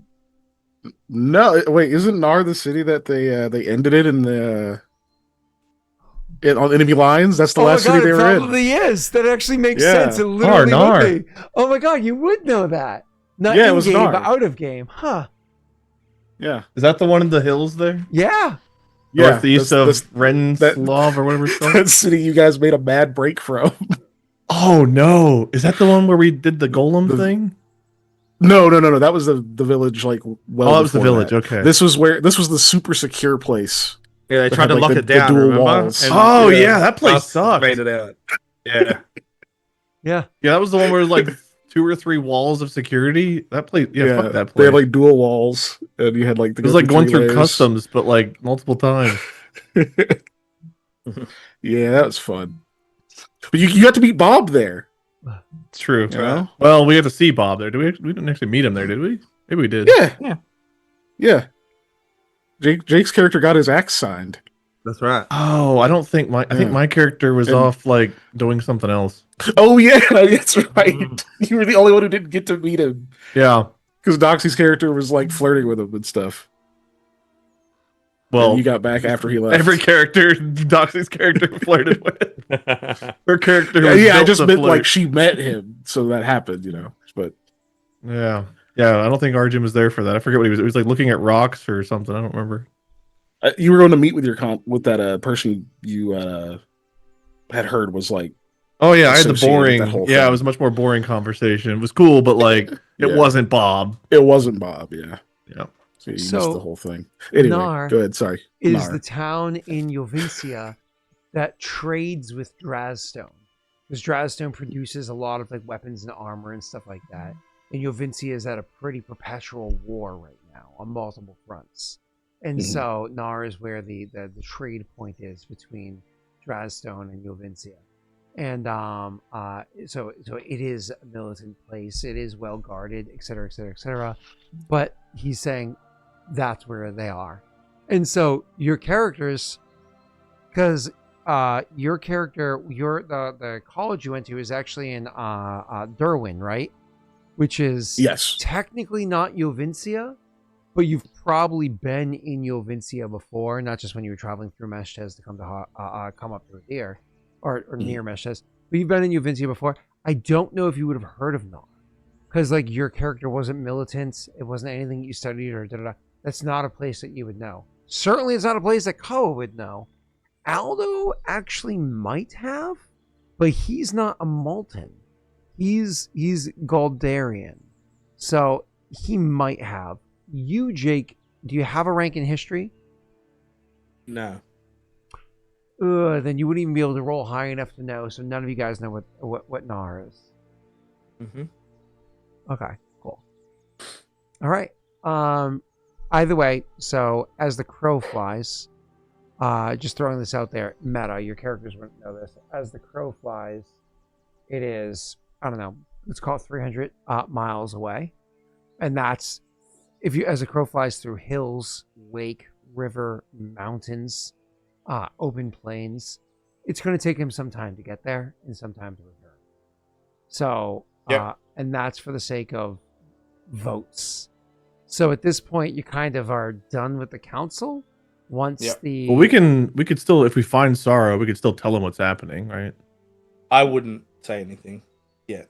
We've got stuff I in think they're motion. gonna do Just, it. Well, don't we Yeah. need his vote before yeah, but 5 we years don't. pass? They're gonna. We don't. They're gonna have have to talk to We him. don't have the son yet. You know what I mean? So realistically, he's not just going to change his vote when he might not get him back. Yeah. I So mean, I once guess the that's kid's fair. back, I'm sure they'll talk to him at that point because that's like the whole. I'm just thinking, impetus like, for no, making a move. nothing personal, but like for my character's life, like maybe we need that fifth vote. I don't know. That depends on if you're waiting for the. Are you going to push their hand? Or are you going to allow it to take its time? I still think it's better to push. Not I mean, a it decision sounds right now, but like- yeah. Yeah, it kind of sounds like basically if we can get if the kid gets back and we all go on trial, we get all of their votes, like this under council's votes. Well, they're saying It that sounds right like now, what the but lock is. Yeah. God only knows what change. Fucking Asia over here finding loopholes. Do you really trust that? She has a yeah. lot of reasons to find loopholes for that person. You saved her daughter. Yeah. That's where like all of the tension has come on from that exact reasoning. I mean, that's fair, Is- but like Calling her into question about that's in our potentially favor. But she was also colluding on the Grayers' couch like an hour ago. But she She got was off the arguing Grayers' with couch them. and is over here colluding against the Yeah. Grayers because you saved her daughter. Or spying. Yeah. Yeah, fair. she's not pro Gregoris though. No. I That think we we like know saw of. that, actively saw that. Yeah, you also saw that she was never actually pro Grayers. She was Mhm. pro success. Mhm. Right, whereas Slughorn is like a bootlicker. She's I'm willing to play the game that benefits me, and you guys are significantly more beneficial to be around. Now she's hanging out at the loser table because of her daughter. Yeah, like She she's literally not went from the like cheerleader squad to the loser table. she's not like trustworthy. to I'm most just saying, I don't, degrees. I don't know if it's gonna stay there for like 2 years. I don't think it'll take that long. But also, yeah, I Depends think, if they have a wagon or not. oh yeah, if it's wagon, we don't have to worry about the trial ever. You'll be dead by then. That's true. I could literally give my character like, I don't know, 10 years of aging and it'd be like, well, Koa's probably dying at 30 anyway from battle. Yeah, it'll be a totally different council by then. Like, all right, Koa, it's time for that trial. You'll be like, Yeah. what? Time for that what? Sorrow's son's finally here. Sorrow's dead, and his son's about to be from old age, but they're back. Son leaves. Co- Nar on a wagon shows up at Hogwin, an old man with like grandchildren. They're like, we're holding a trial? We just formed Hod Gwyn. We don't know what happened to the last one. There's like goop running down the river. I mean, to be fair, Koa could be like 21 years old and walking in with a long gray beard and a cane with how long his years are. You know? Or at least we are all long gray beards and a cane by the time Koa's 21. So And we're almost at his birthday. So yeah, by 2028, you think we'll probably get. Dude, What do Daelric's been we dead for have 2 months. left here? What do we have left here? Dude, I'm Talk to Ashanti. I'm trying to. Oh yeah, talk to Ashanti. Yeah, that's fair. Yeah, and then I hit yeah, and then I Ashanti. hit the go button, and then I hit press the Mhm. Sims fast forward button. yeah, literally that Okay. because we have some items identified. We need to We just have to put some stuff. decide. So, If so we're that doing- means next week we can get out of Hodgwen. Well, curses, maybe. Yeah, but like So that Or means unless we don't Koa's get a trials hot- before we this do civil curses. war bullshit, all the stuff we've been doing for the last. We have to do. You guys have to 14 convince months. Koa to do curses before trial. Yeah. Yeah, right. I don't, Okay. I don't think that's gonna be too difficult. I think he would agree for that. Yeah. I think there actually is a plan in motion there. It just hinges on waiting for Sorrow's kid to get back. Yeah. So, We're so gonna what go are we meet with what are we Ashanti, she'll doing be here? like- We're going to meet with Ashanti. I'm assuming Leon is either waiting for us or has someone because we asked him to burn down heaps of wood. So we've got Yeah. there's got to be something we get from them there. Somebody was returning that already. We were having someone. Reem, I think, was going to deliver it to. Ah, okay, yeah, Yeah. yep. Yeah. so Reem's that stuff handling should be getting to her anyway from Reem. that. Right. Yeah, That book, yeah, Joey. we gotta- Look, there's a reason nobody's read the book. All right, so maybe nobody will be reading the book. I always I'll say thumb every through it. single session I'll eat it. is it's there. It's there. It's there. Aldo has hidden the book. I haven't told any of y'all. Aldo hid the book. Eldo, where's that book? I don't know. I threw it away. Oh, okay. Mhm. I don't know. I feel There's like there's Oh, a shit. whole thing with the book. I'm gonna be honest. I do feel like after this meeting and after everything, Koa at least ask about it. I think it'll be. And Koa can ask about it. That's definitely something Koa could do. He just takes that. We can have a small handful of loose ends to tie up. What I don't read Koa. I can read. I'm not Koa, but I don't read. You know. Okay, Koa can kind of, sort of read. He can Can't read, write. right? Yeah. He just goes full blown drunken master style. It's like he can read Boxcar Children, but he's not going to read To Kill a Mockingbird. You know. It's not even that hard It's of a a great book. read. It's really not. It's like 2nd grade level versus like 7th grade level. Is To Kill a Mockingbird even that? What reading level? I don't know. I read it. I think I read it in 3rd grade. To Kill a Mockingbird? I didn't read that till like 8th or 9th. I was in the It says 9 through 10. class or whatever. Yeah. It actually says so. It's a lexicon score is only a 790, which is pretty low. That's like the first Harry Potter. But it does say grades. Okay, this is AI overview. Grades. 8 I would to 10. imagine subject matter alone would push it up a little bit. Oh, I didn't like read it for class. I just like Okay, that's a whole different ball game. Yeah, it like for like. So I was reading school Animorphs, setting, it and you was were in, like, middle school. "It was the best of times. It was the worst of times." Oh I'm God, like, dude, that's look a at Tale these of Two pictures. Cities. The blessed of times. That's the Tale of Two Cities. I fucking hated that book. Oh my God, Scarlet Letter is my least favorite of all time. I hated Scarlet Letter. Jeez, I feel like we've had this conversation Dude. before. And Hester Prynne, the reader must know, and her dear little Pearl went off to find Arthur Dimmesdale and go fuck themselves off in the woods. Blah blah blah blah blah. The reader must know. The reader must know. Nathaniel Hawthorne, I want to take an axe to your fucking knees.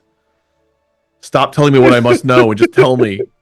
Half of your book is telling me I need to know this. I know I need to know this. It's in your book. Anyway. Yeah. Nah, dude. Yeah, that just the frivolous fucking language is just what gets me, man. You know what's funny? Is there are some chapters of To Kill a Mockingbird that are much more complex than the others. The first chapter is the second most complex, like when it comes to lexicon score. It's the second highest. Yeah, Chaucer's also bad. That's funny. God. So Well, maybe I'm that's glad we're why solving people all think this. it's a hard read. They read the first chapter like, wow, this one's like actually like almost collegiate. And then it drops off from there to like crayons. So, Yeah.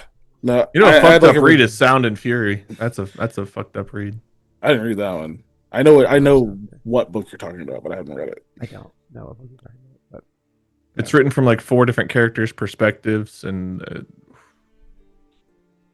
yeah. No, I had like a ridiculous reading comprehension score when I was in elementary school throughout whatever. It's probably worse now, honestly. So I just read The Martian and Artemis and Project Hail Mary, which are all Andy Weir books, and I really enjoyed reading them. But the one thing that, like, by the time I read the third one, because I read them back to back to back, that I realized is Andy Weir, every other page tells you to remember something. He'll be like, remember, and then a sentence, and it's like, I'm taking a break from you. I can't be told to remember anymore. The word remember is starting to piss me off. I love your writing. I love your movie. I love everything. I cannot be told to remember anymore. Stop it. Oh my God, dude.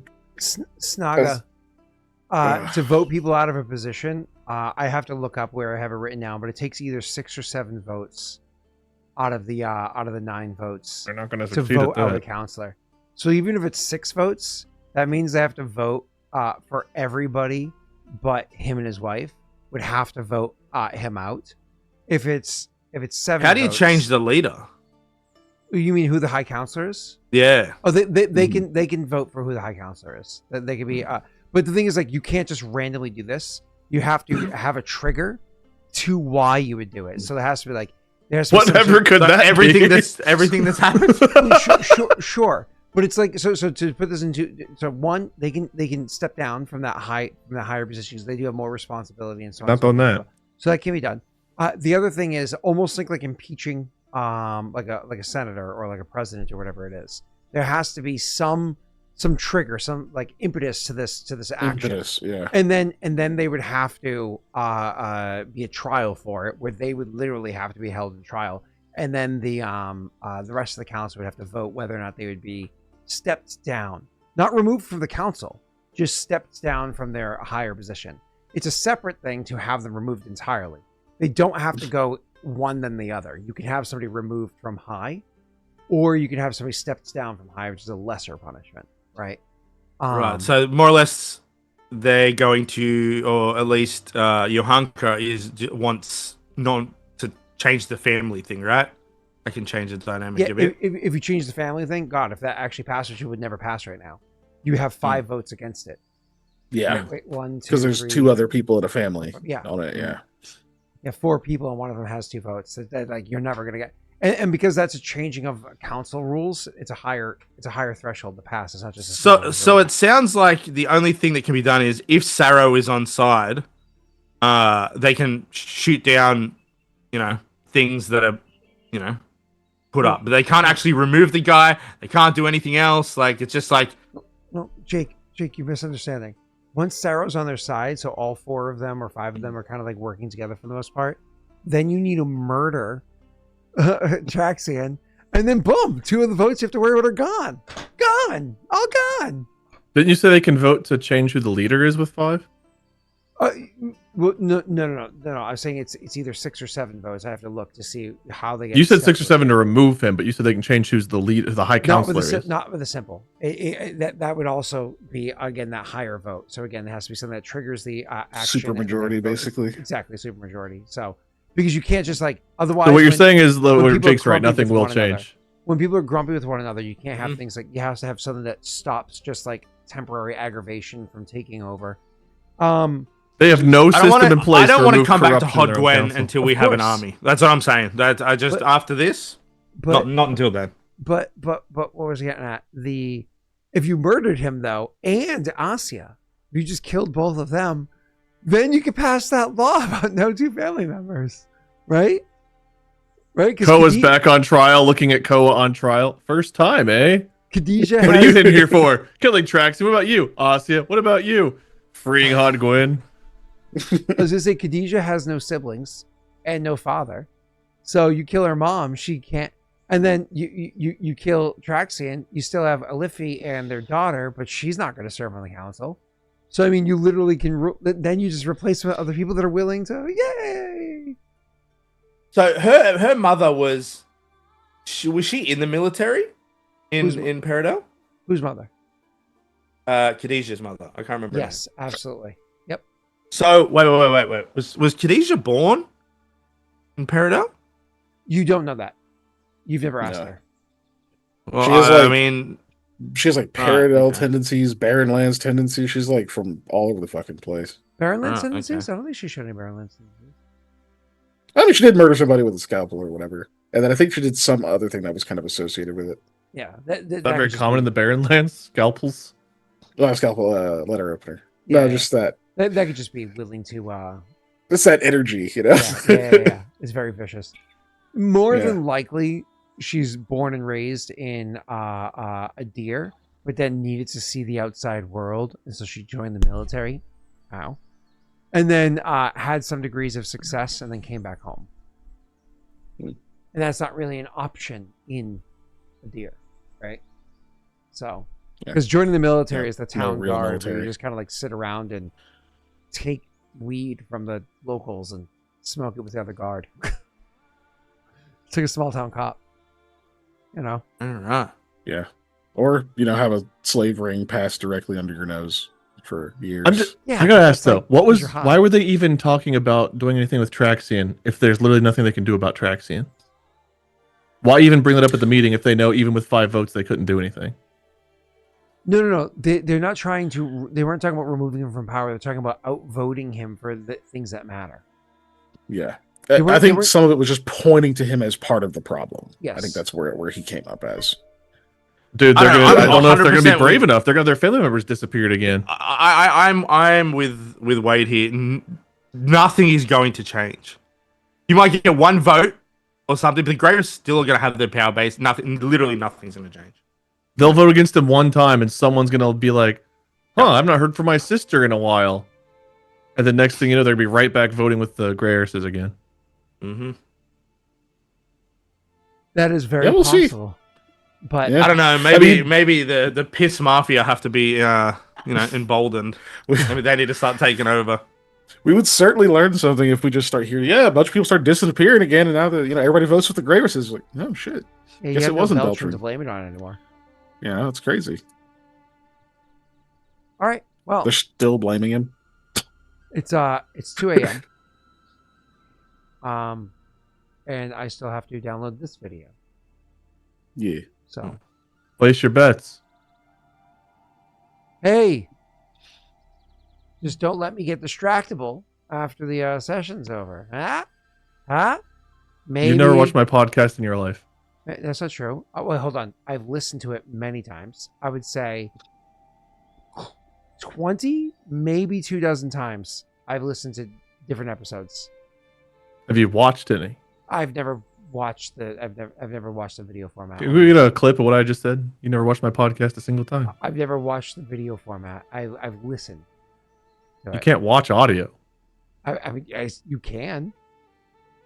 You can You watch literally just watch waveforms of audio. You watch the progress bar. That's still like video of audio. That's not actually watching the audio, man. So I've watched the video of your audio before. No, I've never watched the video. Well, I could see you. I could honestly see you doing that. I have Good. watched Peens in a Pod. I think that's what it's called.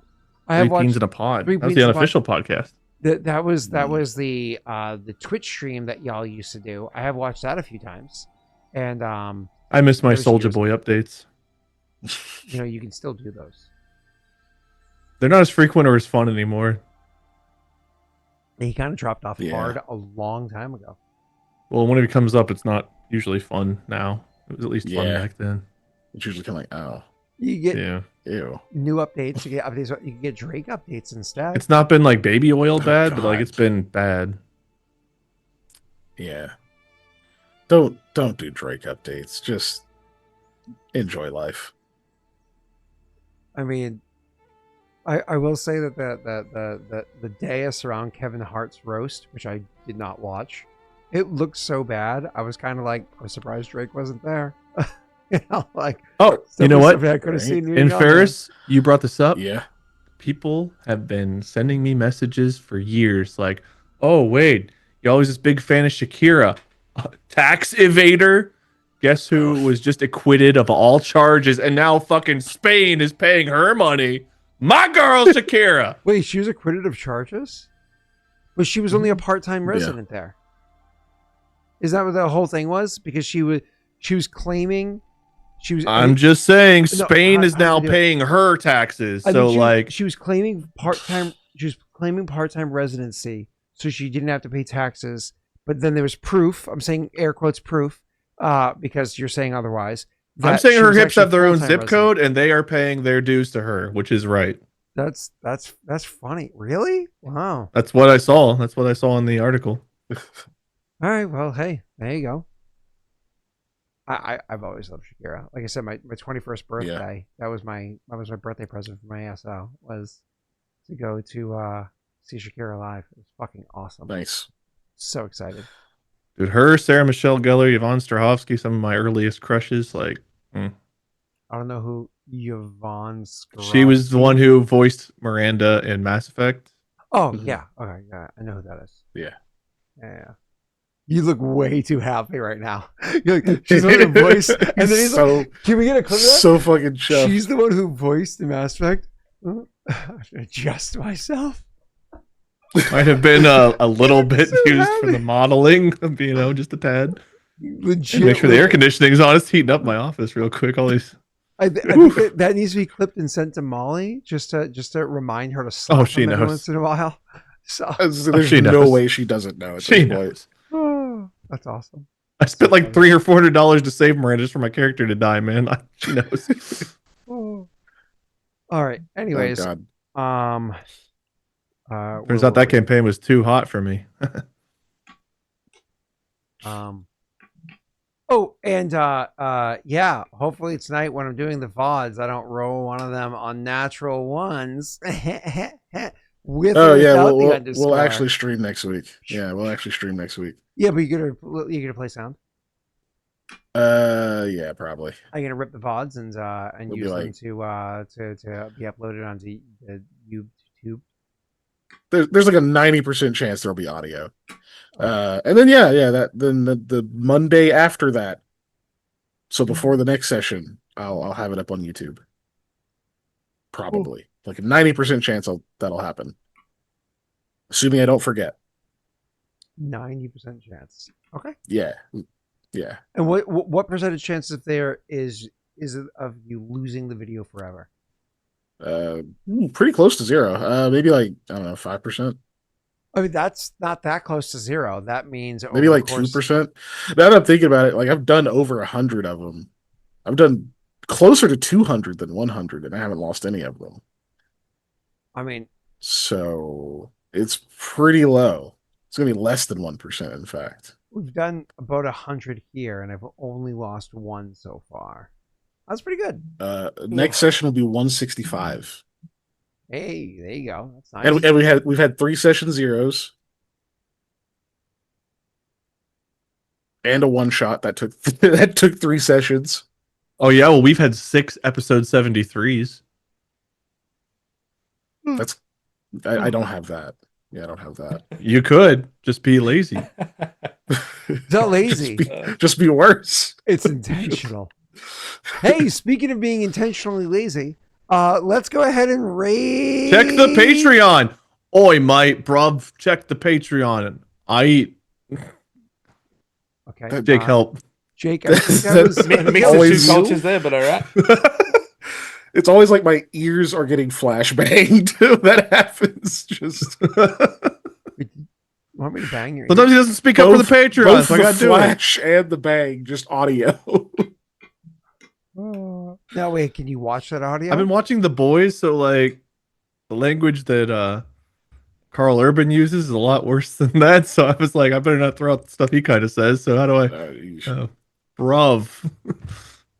I want to watch that show, but I've seen like enough of the premise to be like, Scott, it's not for you. yeah, it just seems very like It's not for you. it doesn't seem very No part of it. You were too old 20 years ago for it. Yeah, okay. Like I seem bored. My wife made me watch Jurassic Park, the newest one, with her recently, and even she at the 5 minutes in had to be like, okay, yeah, this is gonna be a stupid movie. I was like, yeah, fucking Snickers wrapper took down the entire security system. One Snickers wrapper took down the entire security. Everyone's dead. Which one are they even on? I don't know. It was Which stupid, Jurassic though. World is there? They had Because like they've been shit since the second one. listen. Like the first one was like kind of fun. Yeah.